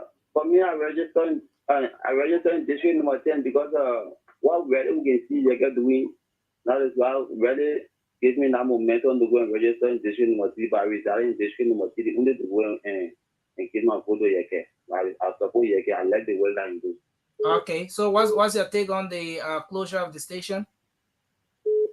I feel very bad, and really tomorrow, by the grace of really Friday, by the grace of God, we all will be part of that. Thank you. Thank you very much. We take this person. Hello. Hello. Yeah, you live. Your name and where you call from? My name is Fidel Schooler. I'm calling from Maryland County, Plibo. Okay, from Plibo. Let's hear you. Your take. Okay, just wanted to comment on Javel Koluba and all of my family that live in Monrovia. I honor my voice this evening. On Friday, I'm calling on them that the issue of the network is helping everyone of us to tell us how the government is going with all issues in the country. And okay. So personally, we go listen. Last time I said they close the radio station now, and then we can't go through the radio station now. But I'm calling all of my family that lives in Monrovia there on Friday by 7:30. All of them will be there with Javel Koluba also. Thank you. Let's take this person. Hello, you live.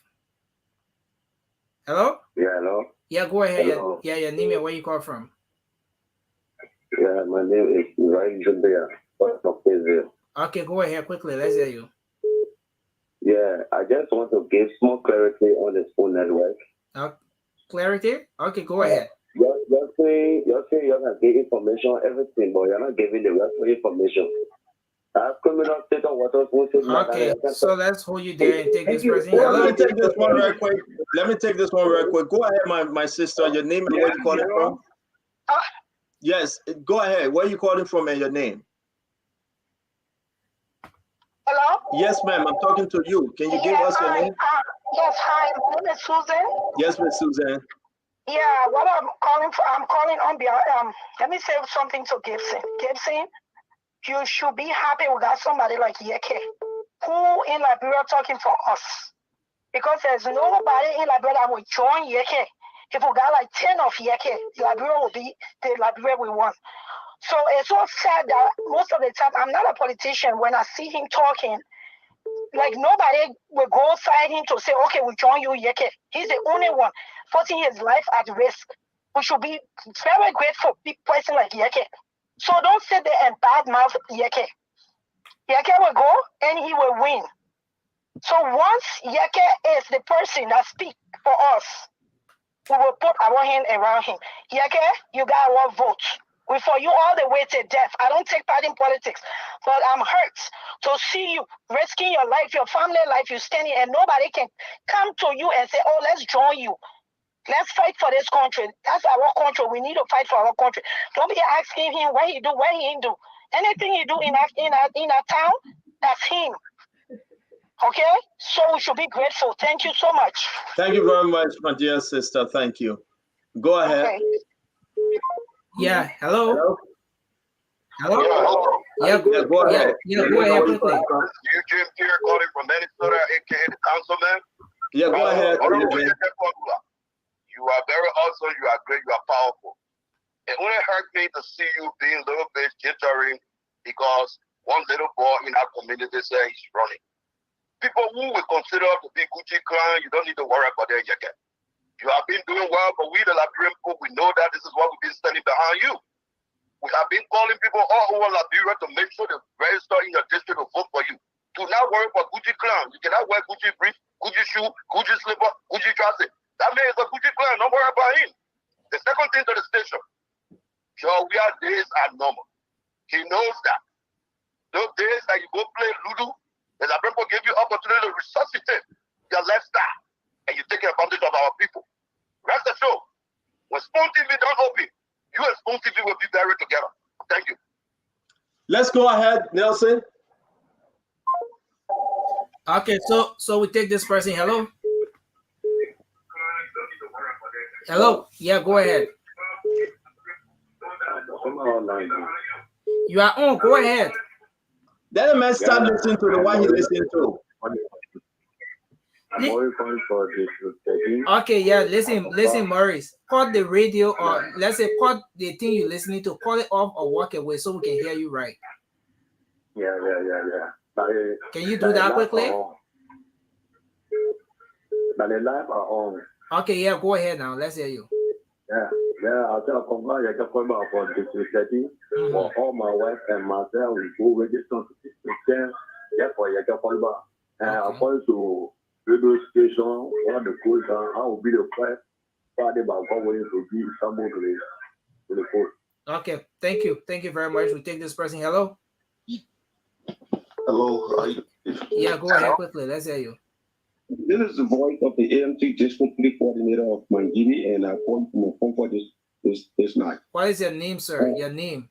My name is Chris B. Moses. I'm the AMT District Coordinator, and I phone from Mangini. Go ahead. Let's hear you. Let me take that. Thank you to the Spoon Network, the family, for the topic on the discussion. But CEO, I always have a problem and make a recommendation. It is good at times that we that in the country, some of the opinion leaders who have dissenting views on issues when it comes to the government. It is important at times that you invite us to the platform, to tell you what unfolding in the country.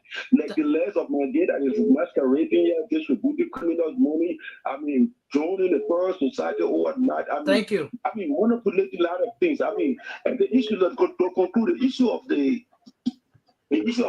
court on Sunday, on Friday. Trust me, I will be there, and our people will be there with us. And I hope that you can reach out to one of the reporters that will be there, that they can get your information and bring you on the show. Okay, this is your network, and you have to speak. Reach out to one of the reporters when you're there. All the Spoon reporters will be there, and they all will be going live on Friday. Let's take a few more calls. Let me take this one here real quick. My friend, your name and where you calling from? Yeah, my name is Jackson, calling from Iowa. Hey, Jackson, talk to us. Yeah, Stanton, I've been watching this show since you guys started. I'm so disappointed in all of those that are supporting the opposition in their own platform. I don't know whether they can tell the people to go and support Spoon Network to see how best they can reinstate the station. Because every day they talk about each other on the network, but I've never heard one day talking about Spoon, how they're going to bring the station back. I'm so grateful to Yeke Koluba. Yeke Koluba, God will bless you. Stand for the people and just for the people. We are here to support you. I'm encouraging our brother then Gibson, the Congo people, the Moruba, all of you guys need to talk to your presidential candidate to go and support Spoon Network, because this is the only network we can get. Thank you so much. Thank you very much. Thank you, my friend, for calling. Thank you very much. Let's go to Nelson. Nelson takes 5 more calls straight from Liberia, and we'll shut it down. 5 more calls straight from Liberia. Okay, so we take this person. Hello? Hello? Yeah, go ahead. Hello? My brother, I'm calling from this shit too. Go ahead.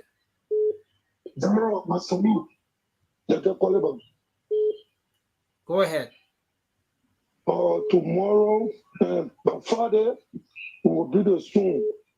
All my family and myself will take our body card for district 10 to come you can call about the go buy in the house. Okay. Thank you. Let's take this person. Hello? The second call. Hello? Hello?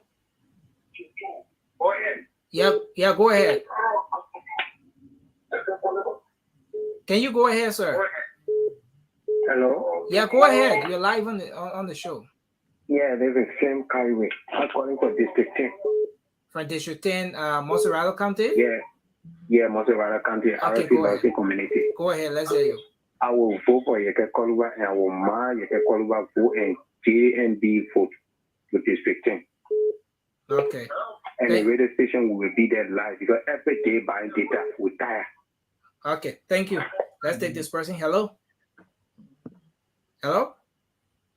Yeah, hello? Yeah, go ahead quickly. You're live. This is Victor Morat, Junior calling from Combatant District number 10. Go ahead, Mova. Yeah. I want to appreciate our lawmaker for him bringing this Spoon topics and on board.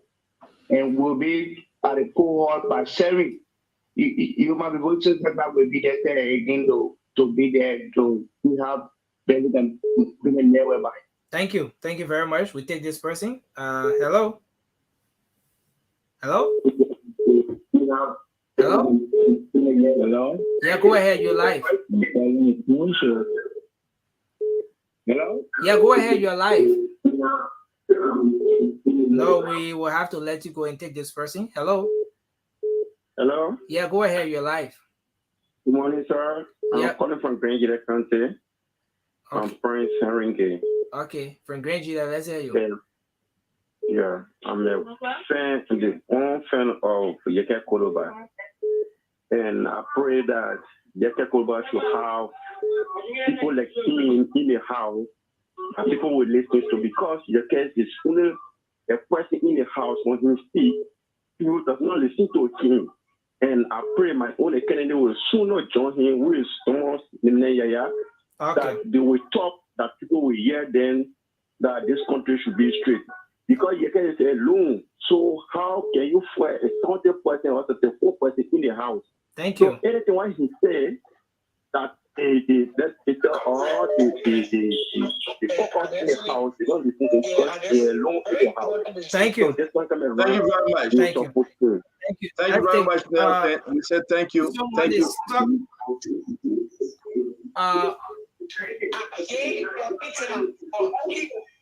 Nelson, what are you saying? Hurry up. Okay, yeah, go ahead quickly. Just go ahead. Yeah, I want to say this. This is not calling. I want to say this to Spencer and the CEO and his full family. And don't make it be a recession, and the opposition leaders are not willing to stand up for you. Do not carry anything that has to do with the opposition to Franco call for you to black out the CDC. I say, if you blacking out the CDC, black out the opposition as well. Because the government is funding because you're advocating for Liberian people.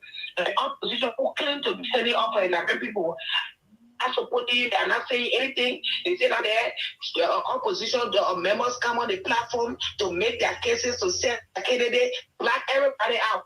Thank you. Let all the Liberians come on the show and just talk about the country. That's Thank you. opinion. Thank you very much, very Nelson. A lot of people, we will continue this tomorrow. Again, we are inviting you. Listen, we're saying peaceful, okay? Wear what you want to wear. This is, but you just go there. Your presence alone speak volume. Go there. Let me take this last call. Man. After this call, then we'll bring that caller in, Brother Gibson. Hello? Hello? Yes, talk to us. You're the last caller from the international line. Talk to us. Thank you so much for allowing me to speak today on your platform. I'm calling from Daytona Beach, Florida. And I want to say to all Liberians that are listening to this platform tonight, when Spoon talk about sister employees suffering, when Spoon talk about sister Liberians in pain, we need to listen and support him. Because this is not just a plot against Spoon, but it's a plot against the Liberian people.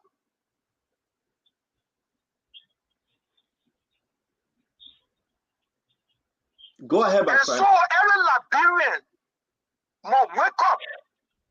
If they can shut Spoon down, they are closing a lot of journalists' mouths. We got to be proactive. With this other radio station, there was a first radio station, and Yeke continued to talk about Costa. They closed Costa down. And Liberian people did not do anything. Everybody on the platform, they are interested in the Liberian people getting information. The Liberian people in the interior need information. Which of the radio stations will give this information to the Liberian people? Look at yesterday. How everybody was emotional. I live in Florida. The tears that came from my eyes, I could not get it from no other radio station but on a Spoon. But I'm saying today to the Liberian people, we're going to pray. We're going to pray. I'm going to join people to pray for Spoon TV for Friday. And Spoon TV will be free. Because what they're doing now, I know they're in their discussion and they will set their radio station free because their radio station will liberate a lot of Liberians. It will bring a lot of healing to Liberians. Thank you very much, my brother. Sister Ruth yesterday, her voice was heard because of Spoon. Thank you very much, my brother. I want to say thanks a lot, folks. We pray for you. Thank you very much, my brother. And again, I want to say thank you. Brother Gibson, can you take the last call? Then we'll what's wrap your this name thing and up. where you calling from? Hi, Mr. Gibson. My name is Shem Sherman. I'm calling from Billings, Montana. Okay. Yes, my contribution to your show is this. First, I have just maybe say 30 seconds here, not a lot of your time I want to take. First, I just want to tell you guys the press union of Liberia is weak, if there's any, if actually there's any, So I'm calling on the Spoon Network to work together with the trusted media corporations in Liberia to form a united media organization that will say, if you touch one, you touch all. You guys need to come together because we cannot sit and let George Weah silence, the media in Liberia. Do you have family members so and relatives? I felt sad when Stanley said he thought about closing his radio. And that is, these are. Do you have family members and relatives who can join the Representative Colbert tomorrow? Friday, Gibson. Friday. Why you keep saying tomorrow, man? Yeah, Gibson. Friday. Do you have anyone who can join Representative Colbert and others Friday for the peaceful assembly? I can get back to you on that. I can make something. Thank you very much, my friend. Thank you. Thank you very much. I want to say thanks to all. Gibson, thank you, and thanks to our brother. Also, I would like to encourage you guys to, at this point in time, you guys need to encourage our suggestion in the comment. Thank you very much. We want to say thank you very much, Brother Gibson. Thank you very much to our brother Yeke Kodubai. Again, folks, you need to understand, this is election season. We will not create anything that will be a problem. The folks going to go to the Temple of Justice, and they will go there to observe. They will listen. Our guys will go live. Let me say this. In my closing, I love to close first, then our brother Yeke Kodubai will join later. It is important. Madam Sally served for 12 years. 12 years. Today, she's a former president. Today, nobody will call Madam Sadi, the president coming or move from the way. If Madam Sadi coming, the taxi driver will be driving behind her. She's a former president. Charles Taylor, he was looking to serve the Liberian people for 30 years or so. We know the story of Charles Taylor. Samuel Kenyon Doe that we all grew up with because I was born in 1975. Before I came to know myself, they were in power. Whenever Doe visit Biscuit Factory in Ghana's,ville will be running behind the convoy. Whenever those visit St. Michael or the Ghana's,ville supermarket, we will be running. We're happy. We know the story of Doe, my people. President, we are lucky or not, he will be called former president. If he like it, if he like it, Django like it, he will be called former president. That nonsense you're doing that he will live for 24 years to be president and he will be there for 30 years. He will be called former president and we will remind him. Liberia will still remain. Let me say this. The people are listening, President Weah. I met you, I sat with you. I didn't endorse you. We got a clip. When we went there, the president said, everybody turn off the devices, no recording yet. Then, no. I'll share with some of the guys. I got a full recording from start to finish. At that program where we had everybody, I was very mindful. Oh, is your Southeastern brother, you from Lexington, they met from Grand Crew? No. This is Liberia we are talking about. You shut down 3 radio stations, 3, for your own benefit, because we tell the Liberian people the truth. We will be here. We will be here. We will remind you. What did Madam Serif didn't do? What? She went above and beyond. For front page Africa, it stayed there. Other network that stayed there. We will be here, Mr. President.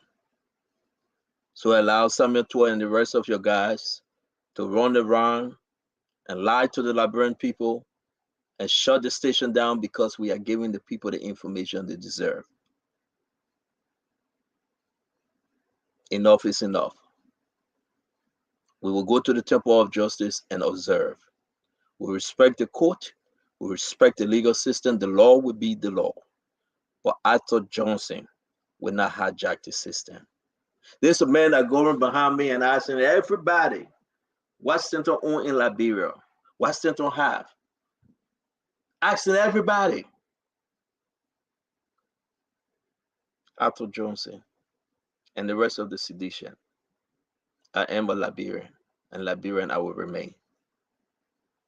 You cannot have it both ways. The people will listen to their station. Spoon Network, Spoon FM, Spoon TV, Fabric FM, Fabric TV, Super FM, Super TV, Super TV 10.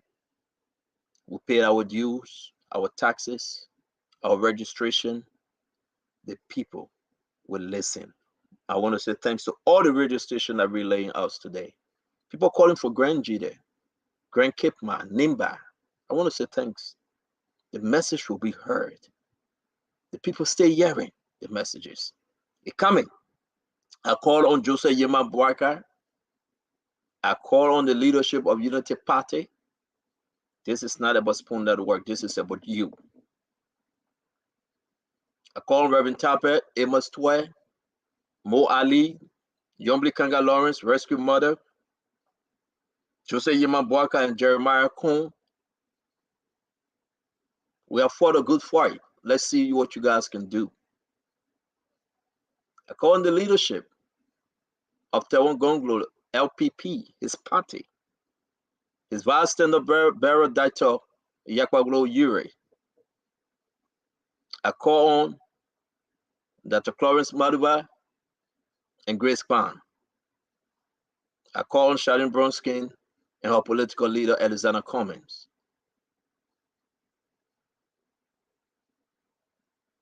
Yes, indeed, you say what you want to say. I will call on every one of them.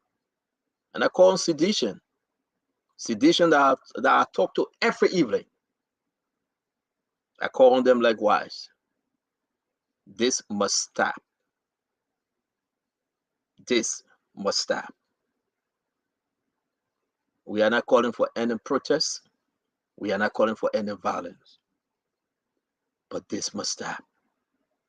I call on the Justice Ministry, the Liberia National Police, that the folks will present themselves peacefully to observe the situation.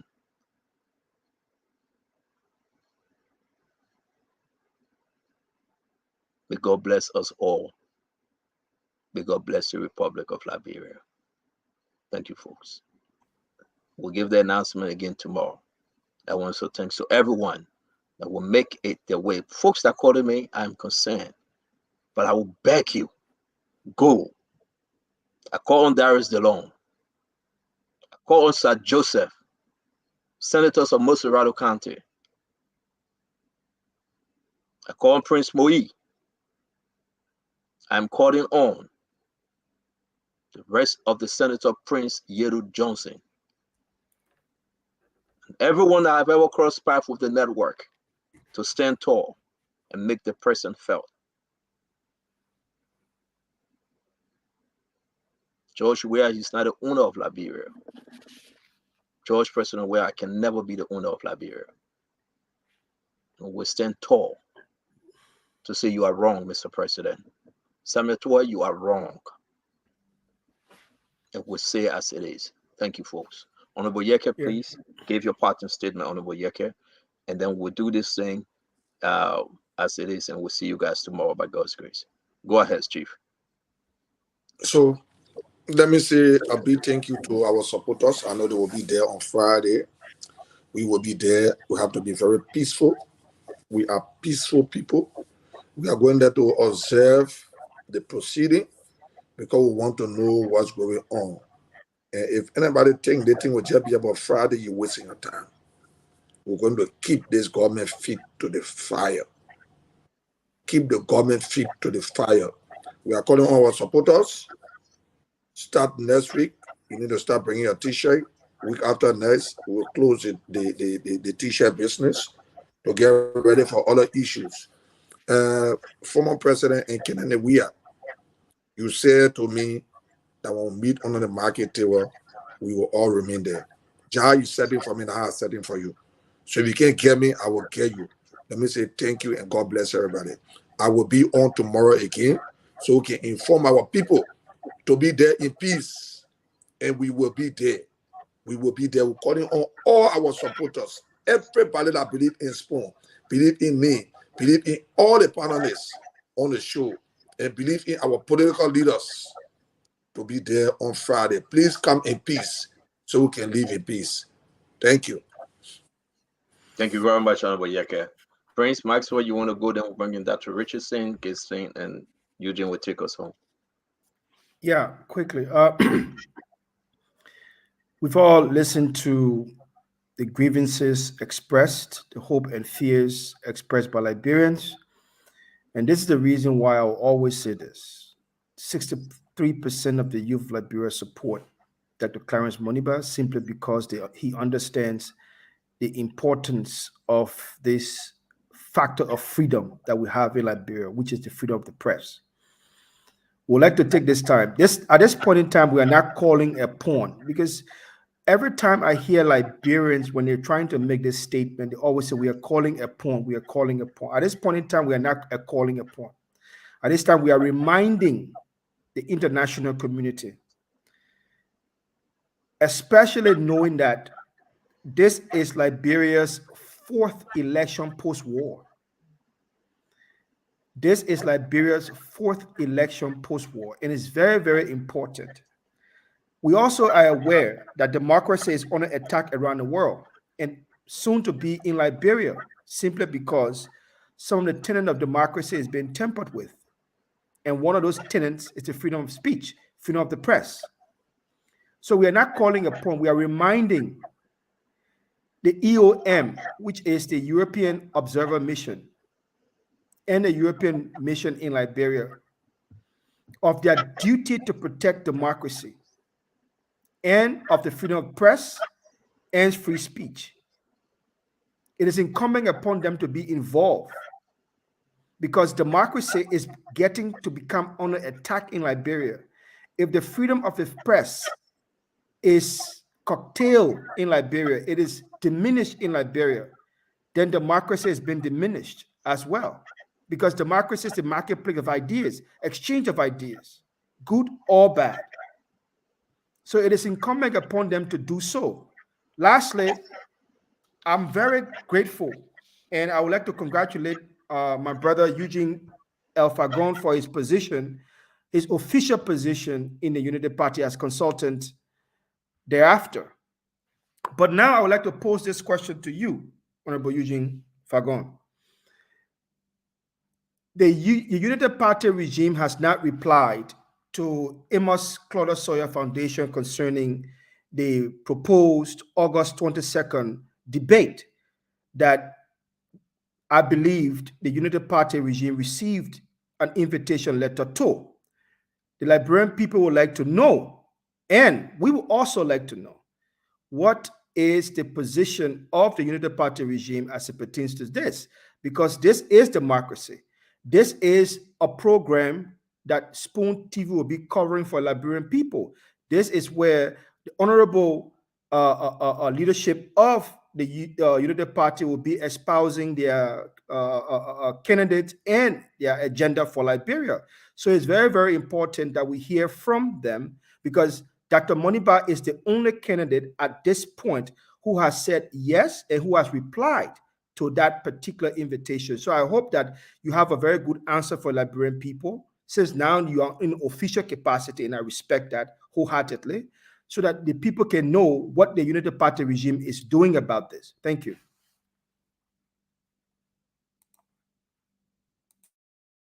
I think it's my turn. In as much as sometimes I'm the underdog on this show, sometimes Mr. Fagon will speak negatively about my political party or my political affiliation. But on the other hand, he's also the same person that tells me, don't quit, stay where you are.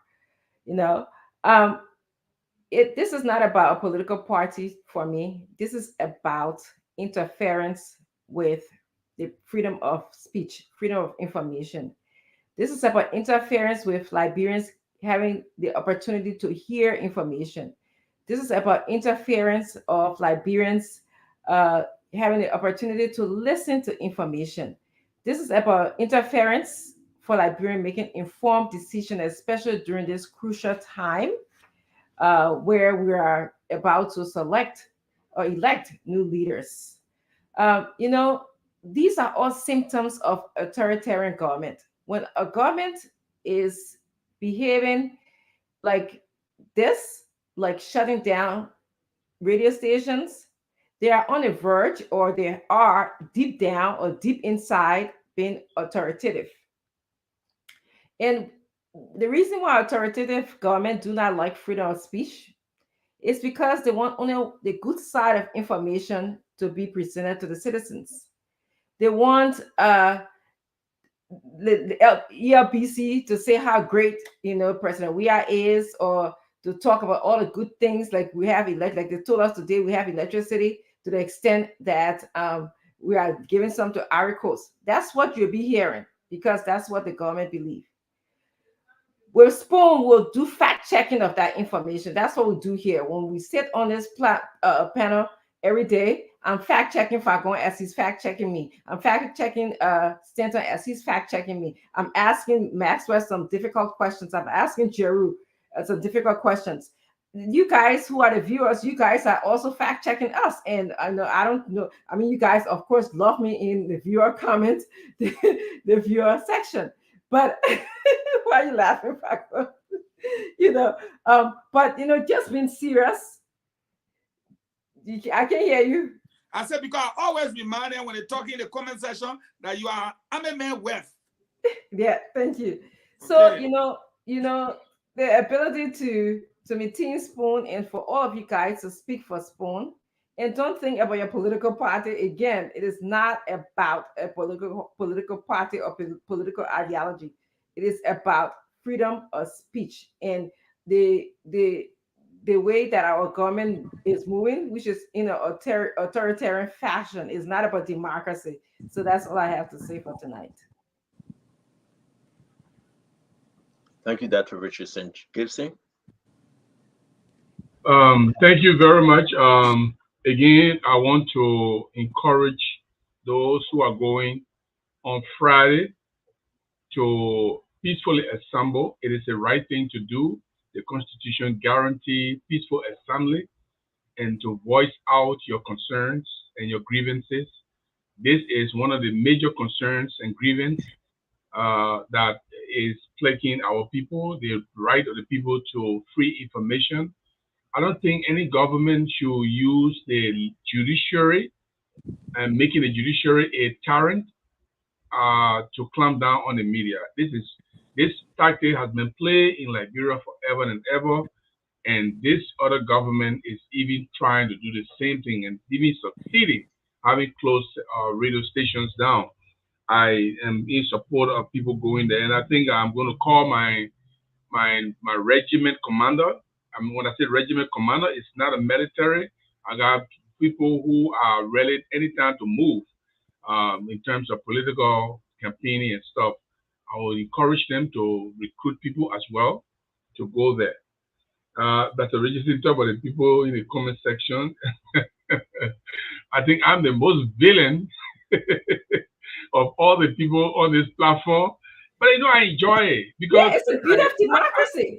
I really do enjoy it because some of the people that are even talking to us that are registered, you see them, you're weak. Yeah. Some of them, you're weak. Some of them who causing you, you see them, you say, hey man, that person was causing me. the person can even live with me. That kind of stuff. So let them keep cursing. We like that because the cursing will not stop us from different. My whole life, I've been independent. I don't follow the breeze. I tell you how I see it. Even if I'm wrong, I will accept my wrong. But Stanton, you are doing a very great job to keep on doing what you're doing.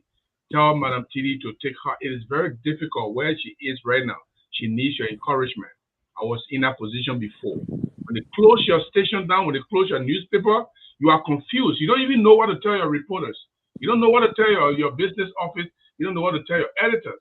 You other than looking at you, what are you going to do? Are they going to get paid in next month? Are they going to get per dime? Because every Monday we should disperse per dime. So all those things will be going away. And you still keep the reporters together and doing well. Look, brother, keep it up. Do what you're doing now. You will win at the end of the day. Even if these draconian and on these selfish, untested gangsters, like somebody said, are doing what they're doing, you will come out. You will come out victorious. And I believe that. You know, the media always wins. I can tell you everything the government can do, the media always wins. I want to stop on that. In the meantime, Gonglo, please reply to the Claudia Foundation letter. And let me respond to that. First of all, I don't know how important that particular group, and I don't know how they are doing their dissemination information. Very important. We don't see. Very important. Do not diminish the importance. Guys, let me no. Let's give Fagon the time to close. I beg you guys. Yeah, man. Y'all will take Fagon time again. Yeah, man. There you go. Fagon will take 5 minutes to talk. We just take 30 seconds to talk. Then you jumping on behalf of Fagon.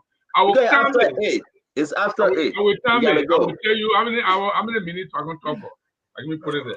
Well, anyway, let me start with, and Prince, thank you for bringing that up about the Claudia Foundation.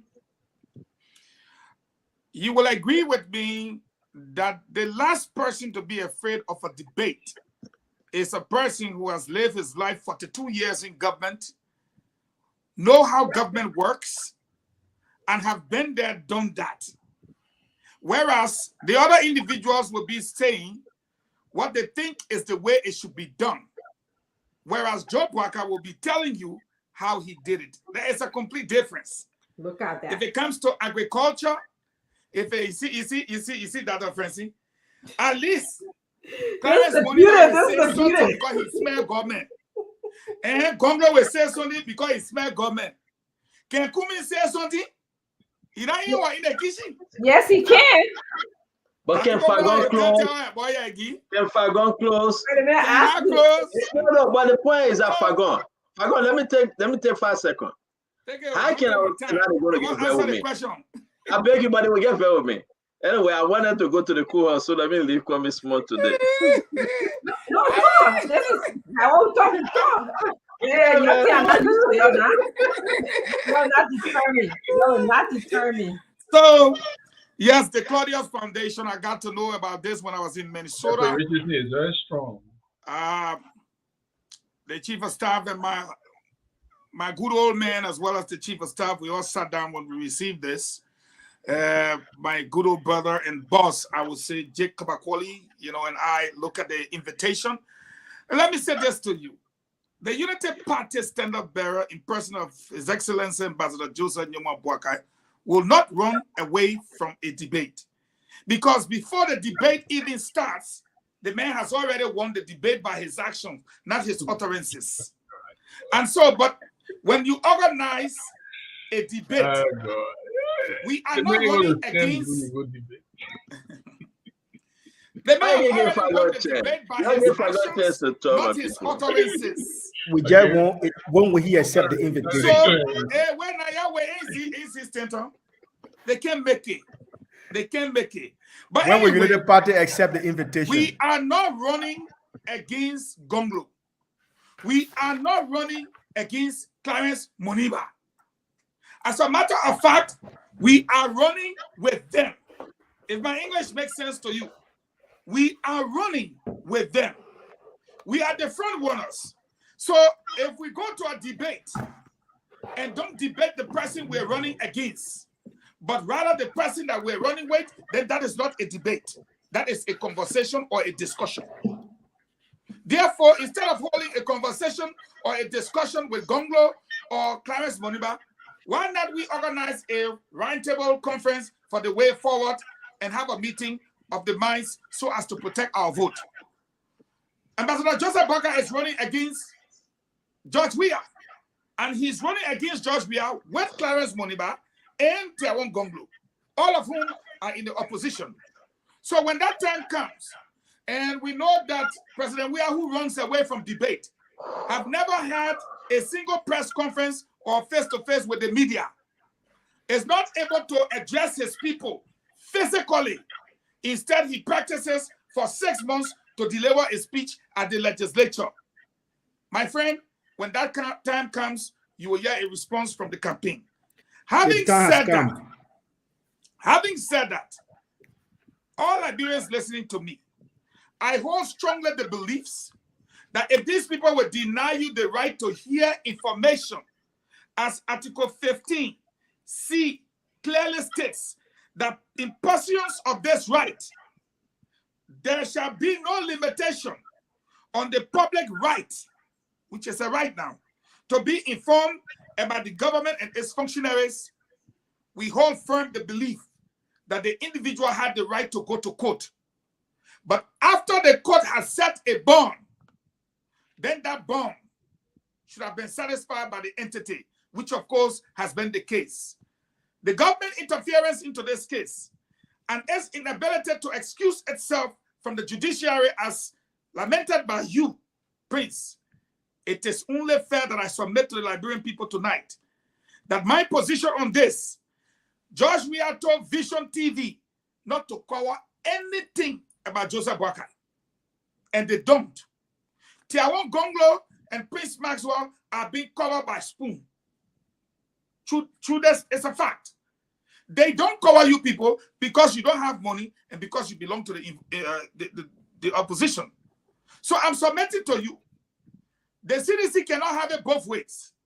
Again, one of the actions that should be taken, and I stand firmly by my belief, that if our people cannot hear about Tiawon, they cannot hear about Clarence Moniba, then George Weah people should not see him. Dr. I repeat, George Weah people should not see him because he understands that when Spoon comes on, 8,000 people are watching from Europe, Asia, Australia, the United States, and all over the world. BBC is here. VOA comes here to get news. Everybody comes on this platform to take away something. And he's denying the people in the villages, towns, and counties. Therefore, he himself and his party should be denied. When they are denied, then they will understand the power of the media. I'm submitting again to the Liberian people that that is one of the actions that should be taken. But the main action, y'all go witness this case on Friday, 8 o'clock, y'all go there. That when the Chief Justice come in, in fact, Apostle already, I have gotten information that Apostle Vinegar has called Kennedy, Josh Kennedy, and asked him, what mess do you want to put us in?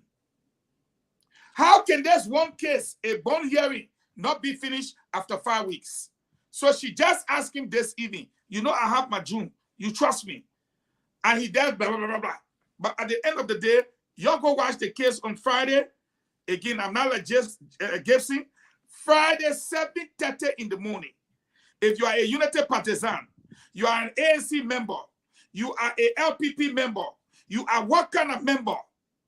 The people in Grand Jide, in Bokom Jide, in Sino, Maryland, they need to hear.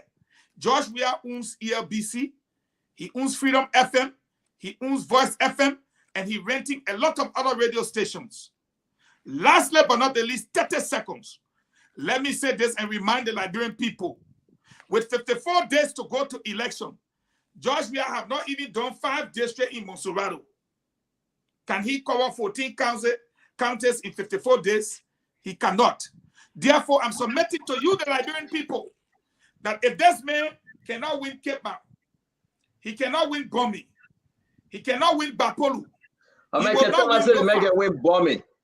No. I told you I spoke with Kiatama today. Kiatama said he was just lecturing something with you. You want to put him in trouble with the Western cluster. Because the same thing I told you. I said, Kiatama said, make a whip lost for me. 14 million.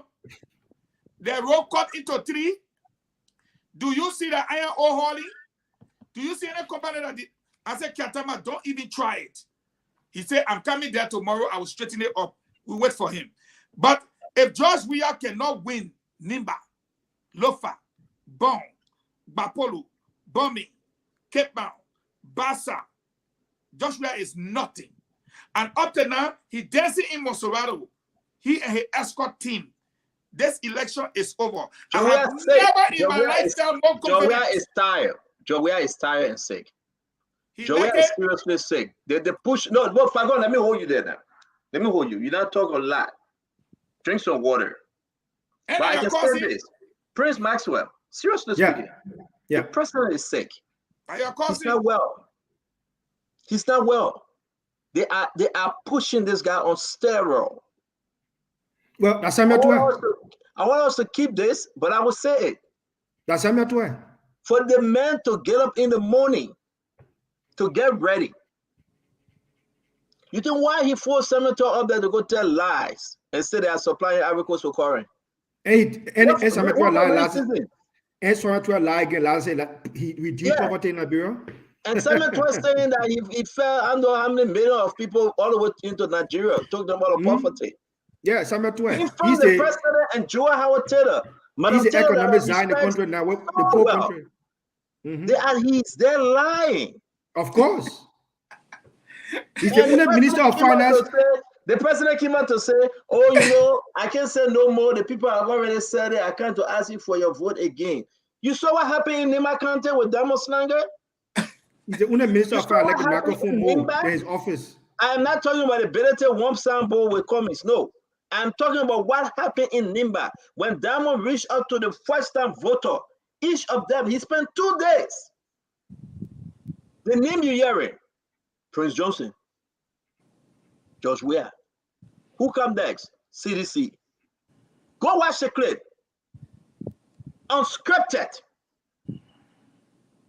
Diamond appeared. The same thing happened in Bon County. Correct yourself. You said Prince Johnson, George Weah, correct yourself. Mama, I will correct myself. They said I will play the clip. Don't let it all the time. I will play that tomorrow. Who you voted for senator? Prince Johnson. You won overwhelmingly. Who you voted for president? Joseph Yima Boaka. Overwhelmingly. George Weah comes second to Joseph Yima Boaka. Tewon Gonglo. But there is no, anyway, I don't want to call the other person name. But again, I will say to you, what are you laughing for, Gibson? Yeah, because that Richardson gave me bad look on this show. She gave me very bad look, Fago. I won't call somebody name, but I can't. But you scared to say what I put So you always throwing jabs. You always throwing jabs at all. Better say he will make sure that Nimba County people land is given to not the Mandingo people in Liberia. I want to keep that for tomorrow. There's this gentleman. Yeah, but you gotta go, man. You talk for everything. You say one talk. Gibson is important. Gibson is important. Better than my friend, but I was shocked when this other guy that Diamond Slanger interview, right? The guy said, Belete want to take our land and give it to the Mandingo people. I said, Lord. He said, Belete want to take our land if you become representative to give it to the Mandingo people. But that's the kind of opinion, though. The same thing you're fighting for. That one person's opinion. Exactly. Dr. Richardson, that's why, you see, I won't say this thing today. Because I know. But we get Mandingo people in Liberia. Why he can't get a land to Mandingo people in Liberia? So you believe that you definitely need your personal opinion. But Fago, what's about the fact that is very deep?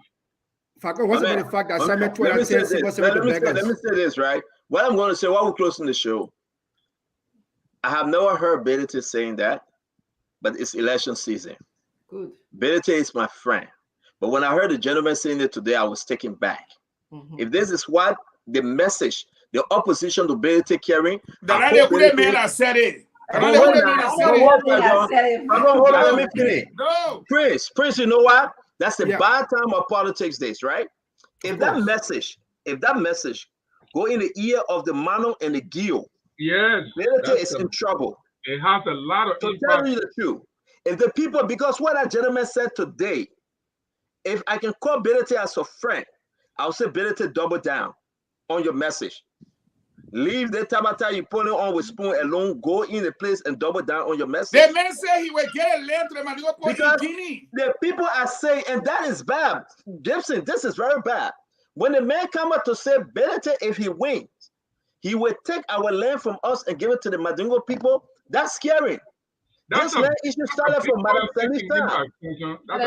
That's one person's opinion. That doesn't. Not one person. Dr. Richard said. Tomorrow, tell me how many people. Dr. Richard said. I want you to go and research on the land dispute for my Ellington. My Ellington wanted to go settle and he had the money. This is deeper. I was scared. I was shocked. I hope Benete is listening to us. He got Benete was chairman of the dispute committee before. Benete was chairman of the reconciliation committee appointed by Madam Salif. I know and that. He didn't go anywhere. He didn't succeed. He ate the he ate the poor money. Then he said, just I don't know whether he just has Samuel to 877 money. Yeah. He turned the man turned 777 into beggars. But I gotta go get my. Listen, you got 3 more minutes. We got 3 more minutes. I want to ask you this question real quick. Is it true that Eugene Lee Nangwe requested for some money, and Senator told him, said, no, the first one I've given you, you never gave account of it, and Joe Manuel was so mad? Is it true? I have a full text message from the CDC camp that Eugene Lee Nangwe put a budget in for some money, and Senator told him, said, no. He would never get on a money, Eugene Nangwe. Never get tired. He would never get tired on the money. He would never get tired on the money, Eugene Nangwe. They are all the same. Eugene Nangwe, all of them the same. Samuel 12 made 7 beggars under his harmonization policy. All 7 beggars immediately after that. Wow. But guys, a beautiful show. A beautiful show. I want to say thank you very much, Dr. Richardson, for not interrupting me too much, but it's okay. I know I will advise Mr. Benete to go look into that serious issue. When I heard the chairman of CPP resign in Nimba County, the chairman resigned because of the same thing. He asked to come on Spoon. I said, wow, this is big. He want to come on Spoon and expose some things. He said the people of Nimba County do not trust Benete. I am afraid that this district number 7 in Nimba County is slipping away from Benete. And Benete is not moving on with the information on Mr. Cummings. He just him first. My man, that my friend, you have a gunda, yeah. Yeah. French, yeah. Send Damo in the main district, please. I beg you, send Damo. But Damo in the main district. Tomorrow, send him back there again. Tomorrow, I'll be talking about Dr. Muniba health policy on this show tomorrow. Please come on and listen to that. Dr. Muniba health policy. Dr. Muniba health policy. Health policy. I'll be speaking about it tomorrow on the show. I'll be speaking about Dr. Muniba's health policy on the show. Let me ask you, let me ask you a quick question though. Is he married? How many people you know divorced? No, I'm asking you, my brother. I'm asking you too. I'm asking you too. How many people you know divorce in your life? You know I like them, brother. I like you too. Is Dr. Muniba married? How many people you know divorce? No, okay. Is he divorced, bro? How many people you know cheating? Is he cheating? They're married, divorced. They're married. Oh, you talking about cheating? You come and ask somebody about a private life. Gentlemen, you're good now, man. Tomorrow, speaking about Dr. Muniba healthcare policy. Let's go. Please make sure tomorrow you come back. Please go to Mo Ali. Tomorrow you come back here.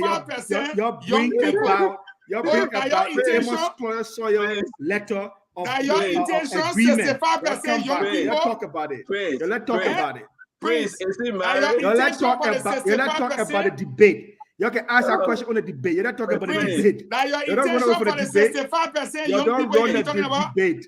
You're not running for the debate. We respect family values. We love family values. I respect you, but I respect Dr. Muniba. Can you answer my question? Let's talk about the debate. Is he married? Is he married? Let's talk about the debate. How many people you know divorce? I ask you a question. But you didn't answer my question. Is he married though? No. How many people you know divorced? So is he divorced? No, it depending on the 65%. Come on. The fact here is that Eugene Fagon and Mo Ali run away from debate. They don't want to honor the Claudius Foundation letter. What I want got That's to what do we talk about. Why you get asking about that? But what I have to do with whether he married? Because in a debate we'll talk about it. What you gonna say now? No. Y'all not agree on a debate. Then you keep telling you say, so why we can't talk about Fagon, we talking about a debate. We talking about a debate. Is he cheating on somebody Jew? Is he cheating? Oh, come on, man. The man's an upright man. That man's an upright man. I got a picture. Bring a picture, Missy. Bring a picture. The only reason why I can't put a picture there is because one guy was standing behind. One guy was Eugene, we know you got information, plenty, but I don't want you got information. The picture, I wear woman who? Wait, you brought a conversation I told you directly. No, I answered the question. And still looking for the picture. That's somebody I want to school with. That's somebody I want to school with. That's somebody I want to school with. But I told you where we were. You brought a question. I told you where we were, who she was, and what we were discussing. There were 3 things I told you. What that. is that? What was Moniba doing there, holding her hand? Somebody taking pictures and say only hand. Was I not there? Was I not there? Was I not on the photo? Was I not on the photo? We're not talking about you, man. Was I not on the photo? No. Was I not on the photo? Okay. I don't say you were there as a cover up. Okay, okay. Listen. Pardon, let's talk about the debate. Who was visiting who? You and Mo Ali. You and Mo Ali. Don't speculate that. You and Mo Ali, please honor the Claudia Sawyer Foundation so that we can make sure that we go to the debate. Y'all can do it all kind of DPW way. My man, put a picture on. Don't see the future. My picture, my man. If my Facebook, my picture. It's my photo. Like my photo. Nancy, we put a future first day on there. Let me ask you something. Where you find the photo? On my page, so right? Put a picture up. You start digging where there is nothing to dig for. Y'all don't even get nothing. You're scraping the barrel. Of the population 63% of the youth of the population support Dr. Moniba and it's undisputed. So, and Dr. Moniba not married. What you looking for? That's not a problem. I have a problem. Okay. You got woman? You got woman for the minute married? Bring the woman. Stand up. Bring the woman. But bring the woman. Fagon. You won't bring the married up here. You don't want to bring the cut that part of the tip. You're a woman for money. The information I received on that the woman about about. Give me the woman. No. Information, share it with me, yeah. Okay, I want to send you the text. The information I received on that the woman about. Y'all stop playing, man. Y'all stop playing. There is nothing. That man become president of Liberia. Joey, when I can't close to That's not true. That's not even true. That's not even look at close. the somebody said me. Say man, the man nickname is one man eat more. Look, come on. You know, like brain people always got jokes. Listen. Dr. Moniba is a down-to-earth individual. He can be humanized. It's okay. It's okay. It's okay. Oh, now you don't want talking there? Now you have more talking? More talking? Come on now. My only point is you guys should make sure that you answer that letter. I'm waiting for you and Mo Ali to come back on the show and say, the Amos Sawyer Foundation back. So we can debate the thing that we have a good night. Okay, thank you guys. Tomorrow. Good night very much. We appreciate your time on the show. Thank you, sir. Every day. You see, Nelson, now what they can do to me, oh.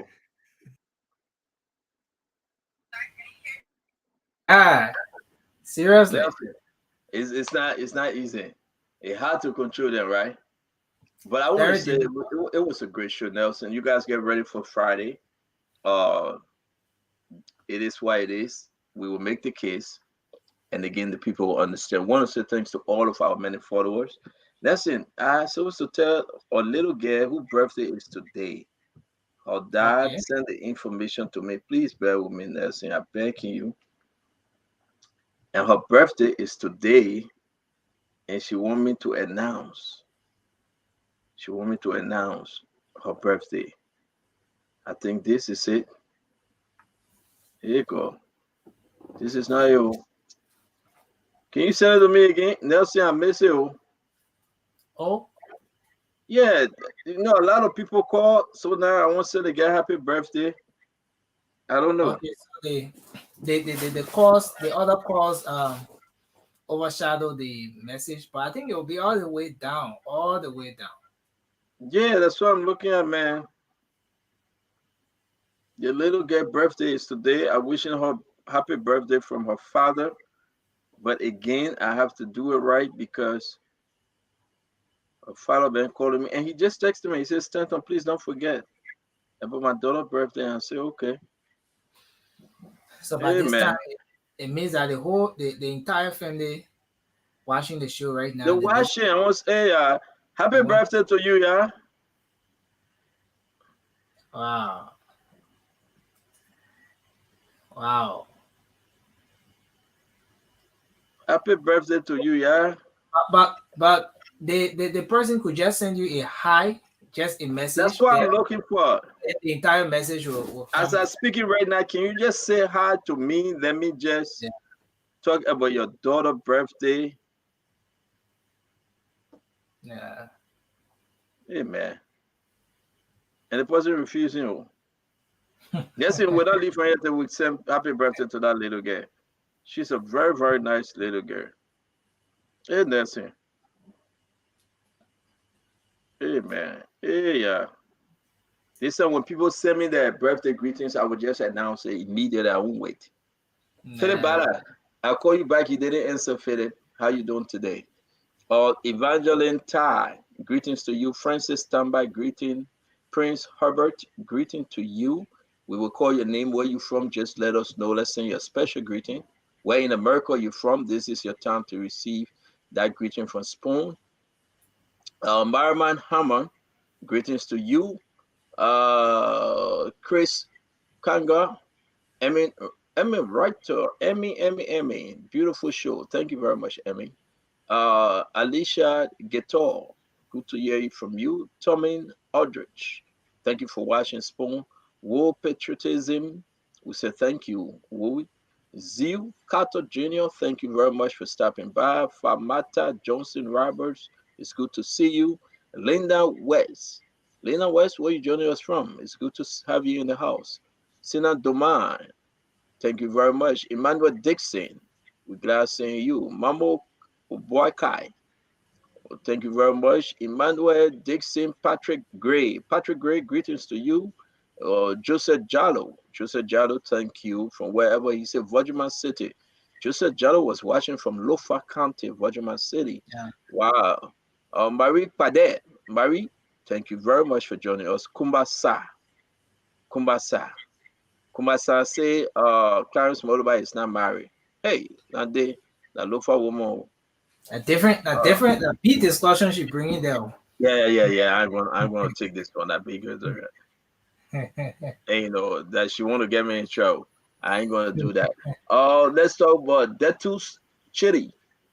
Detus, thank you. John Nightingale, Dennis Kaket, Doris Poir, Go King, Zizwana Kwali, Ricky Flan, Jonathan Service Gavin, Augustine Fansay, Black Star, somebody name is Black Star, Abu Jabate, Tommy Diapo Zler, Jala Akowala, Miranda Okai, Dixon Thomas, Yak Neki, Ellen McGee, Chris Kanga, Solomon Asumana, Ricky, Dennis Siana, Linda, Sekou Donso, Louis Oman Verdier, Maurice Colley, Amandu Gals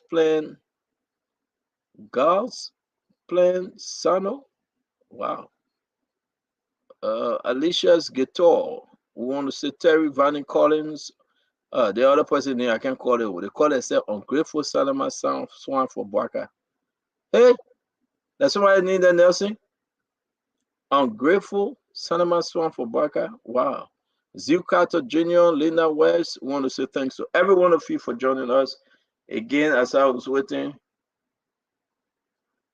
I really want to say happy birthday to this little girl, but I can't. I want to say thank you, everyone, for joining us. This is the way it is. May God bless you.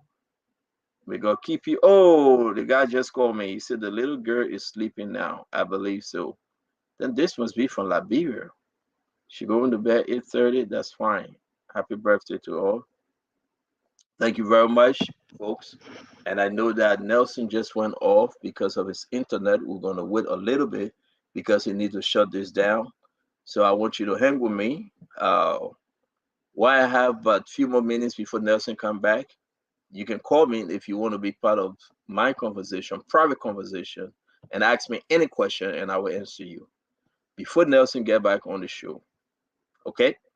If you have the time, you guys that left hanging out with me, we are waiting for Nelson together.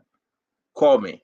So when you call me right now, my phone number is 609-649-4206. I will answer you and we will take the time to answer all of your questions. Hello? Yes, sir. Hey, how you doing, man? I'm doing good. Yeah, I mean the discussion was very good Thank you. today, but then I think the opposition have to Honorable Yaga Kolba really bring a good topic today because these are the things we need to be talking about. Because this station is been there for everybody. Thank you. You know, be in and out, we all been following you guys. Thank you very much. This is time the opposition need to come together and really speak to power. Thank you very much, my friend. Let me take this person. Good evening. Your name and where you calling from? Dorothy calling from Arizona. Dorothy, how's Arizona? Arizona is hot, but it's okay. Thank God it's hot. So talk to us, Dorothy. Yeah, thanks so much. It was a beautiful show. And seeing Yeke on the show was very nice. I mean, that's the problem I Gibson couldn't understand. Yeke is an intelligent man, civilized man. Well, I understand where he comes from, you know. Thank you very much. Yeah. Thank you, Sister Dorothy. Open, Tell your family members to go and reserve, and no, they'll I give you can't the because most of information. them will join support. Yeah, especially one of them. I mean, most of them will I don't answer them. So. Thank you very much, Mama. Let me take this one. Yeah. Good evening. Hello, how you doing, Mr. Witherspoon? How are you today? All is well, ma'am. How you doing? Good, good. Thank you for the show. Thank you for your hard work. Thank you to the Spoon family. You guys are doing wonderful. Thank you for the platform. I just have a quick question. Will it be a presidential debate? I would love to hear Joseph Boaga debate, Gonglo debate, Cummings debate, Moniwa debate. So can we try to arrange a presidential debate? And I hope Joey will not run away this time. Yeah, definitely. And I think Prince Maxwell is working on it, and they will inform you guys. Thank you very much, Joe. Is that your business called Afrozita Media? Yes, please call me. You don't want me to announce it? No. Okay, I want to send a shout out to your business. That's cool. All right. Okay, thanks. Let's recognize this person, Ambassador Rufus Devon Cannon. Good morning to you, my dear friend. How are you? Ambassador is checking on us. Let me bring in the pape. Good evening, sir. How you doing, sir? I'm doing good, sir. Quick question. How long you been in this country and how long you been out of Liberia? I was in Liberia last year, January, sir. Okay, how long you been in this country? You in and out. You went to Liberia. Last year I know. How long you been in this country? I can't remember though. Okay. You see, what Fagon is saying. You asked me a question, how long I've been in America? How you ask me that question, man? Yeah, I'm just asking that question to say something. Just listen to me, man. Yeah, I'll listen to you, but I can't answer that other question, though. All right. What Fagon is saying, you crew man. They put pepper in your nose. When they burn you, they put pepper, real pepper, cayenne pepper. That's not true. Were you there when they burned me? How they put pepper in the baby nose? That just how crew people look like. We know all the ethnic group, what they do, what they can't do in Liberia. Okay, Papa, the phone line is beating you. Yeah. You know when somebody put pepper in your eye, you gotta put pepper in the person's eye too. You know, like you have this civilization, the goodness, the pure heart, the good tolerance that were being taught by other people, the education imparted into you in this country, you can't catch it hard down with it. Crew man say, you put pepper in my eye, I will put pepper in your eye. Thank you. I stop right there. You're not real the man I recruit man ain't talking about crew people. But leave me come on your late night show. I know. I will come there. All right. I will come there tonight. Okay, Papa. Jackson. Oh, good evening. Oh, Nelson, you're back. Let's take 5 more calls real quick. Go ahead. Yes, sir. One thing that's missing in this election is the $1 billion president we have. Because every year he's giving $150 million for his little projects, and it's been about almost 6 years already. Says it's about 900 million, which is close to $1 billion. Can you guys talk about it? What did he do with all that money? Every year, how much they gave him? They gave him $150 million in the budget. You are right. You're right. For his little project. So 6 years, it's 900 million. It's almost $1 billion. I mean, that's a good question, though. I hope you can call us tomorrow. We're ready to try to dig deeper and discuss it. Thank you very much. Okay, I'll call sir. Yes, sir. Thank you. All right. So Emmy say I'm gonna call her. If I don't call Emmy, I will be in trouble. Hello. Hey, how are you? I'm doing good, sir. How you doing? All right. Yeah. This is Tommy Buffalo calling from Pennsylvania. Yes, sir. Stenton, I just want to, say thank you for all the analysts. I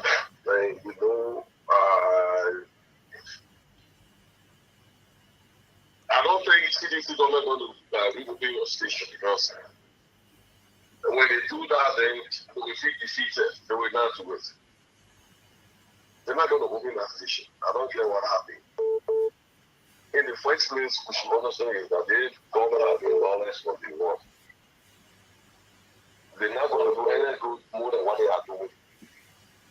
So as Pagon suggested that you should go media blackout, you shouldn't do that. Even though majority of the Nigerian are getting the message across, but the few that are getting the message, I think we are also doing us messaging too. It's stepping. Thank you. People, you, your panelists, you should also talk to the CEO, they just thinking that let us see what will happen. Yes, that's our decision. Thank you very much, my friend. Thank you. So let's bring this person on. Good. Is that evening? Yeah, it's good evening our time. Good evening. Hello, CEO. Yes, ma'am. Your name? Where are you calling from? This is Amy Ryder calling from all the way Philadelphia. Amy Ryder, thank you for joining us. Yes, I just want to tell you that I have the strength and know that God got you. Yes, thank you. It's like George Weah is hope. You can hear me? Yes, ma'am. You're live. Yes, it's like George Weah is in a battle with the Liberian people, and what he's trying to do is tie our hands. He's trying to tie our hands, and then he want to go one-on-one with us. That's not a fair fight. A fair fight, we'll open our school radio station, and we will speak. Like you said, you are the best president in Liberia. The best president in Liberia. You don't hold hostage our radio station. But that is to tell you that he is weak. Only a weak leader will come for the people like that. You don't want the people to get the message, but the message will be heard. School TV is the best in Liberia, and you can't take it, George Weah. That's why you are fighting this man, tying his hands behind him. But you cannot stop the message. The message will go on. And Mr. Witherspoon, that's my first time speaking to you. I just want to tell you, God got you. The enemies will try, but God got you. Okay? The God that brought you here today, the God that put you on this station to work for the Liberian people, is the God that will carry you through. And no man born of a woman, no man that ever did salt or put salt on their tongue will able to destroy you. Only God can destroy you. If anything happens to you, that's not is God's will. It's not theirs. And I hold my peace. Thank you very much, Emmy. Thank you very much, and thank you, folks. Thank you. I will take this one from Australia because they've been calling. Go ahead, talk to us. Good evening and good morning from my end. My name is Mark Harris, calling from Melbourne, Australia. Yes, sir. How are you, sir? And thank you very much for the show. Thank you. Talk to us. Yes. That's my first time calling. It has to do outside of Boston. We are a small waste management company just established in Liberia, and we're trying to do a fundraising program for buying logistics, like pickups for truck, or anybody can donate to us. So that's what I'm calling your station. If you guys can give us a hand to do the fundraising program, if you can, please. Okay, so let's talk off air. Okay, you got my number. You can send me a text. All right. All right. No worries. Thank you very much. All right. Thank you. So next, Nelson, you tired? I know you're working the late night shift. Your guys are coming. You can bring them on now if you want, but I gotta go. Take a 20 minutes break and come back. I want to say thank you. Good job, by the way, from Damas Slanger, though. He did extremely well.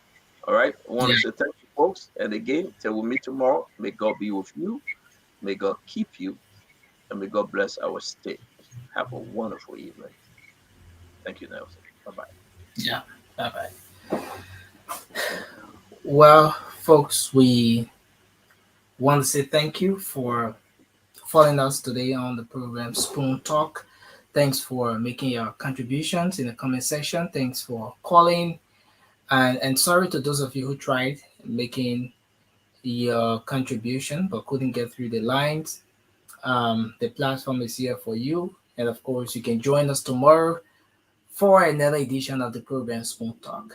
At this time, we are going to wrap up on Spoon Talk, and we'll get ready in about 18 minutes from now. Let's make it 17 minutes from now. We'll be back with the late night show on Spoon, the late night politics. Of course, it's going to be a fascinating conversation with the rest of the guys joining us.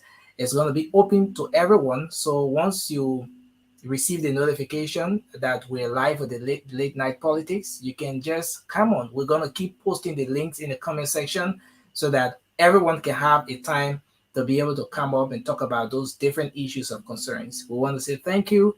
My name is Nelson Colette, and I'll be back shortly. Keep following Spoon, keep watching Spoon TV, and of course, the best is yet to come. All right. So we would like to go like this and be back very shortly with the late night show.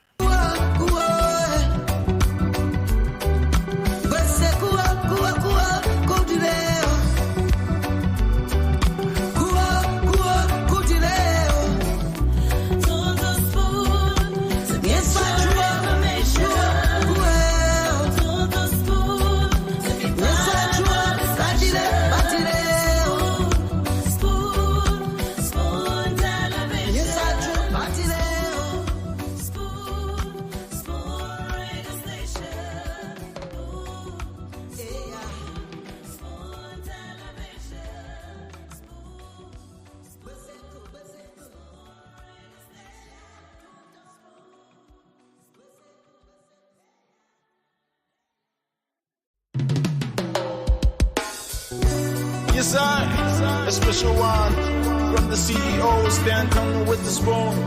And your boy, Friday the Southern Band. Charging.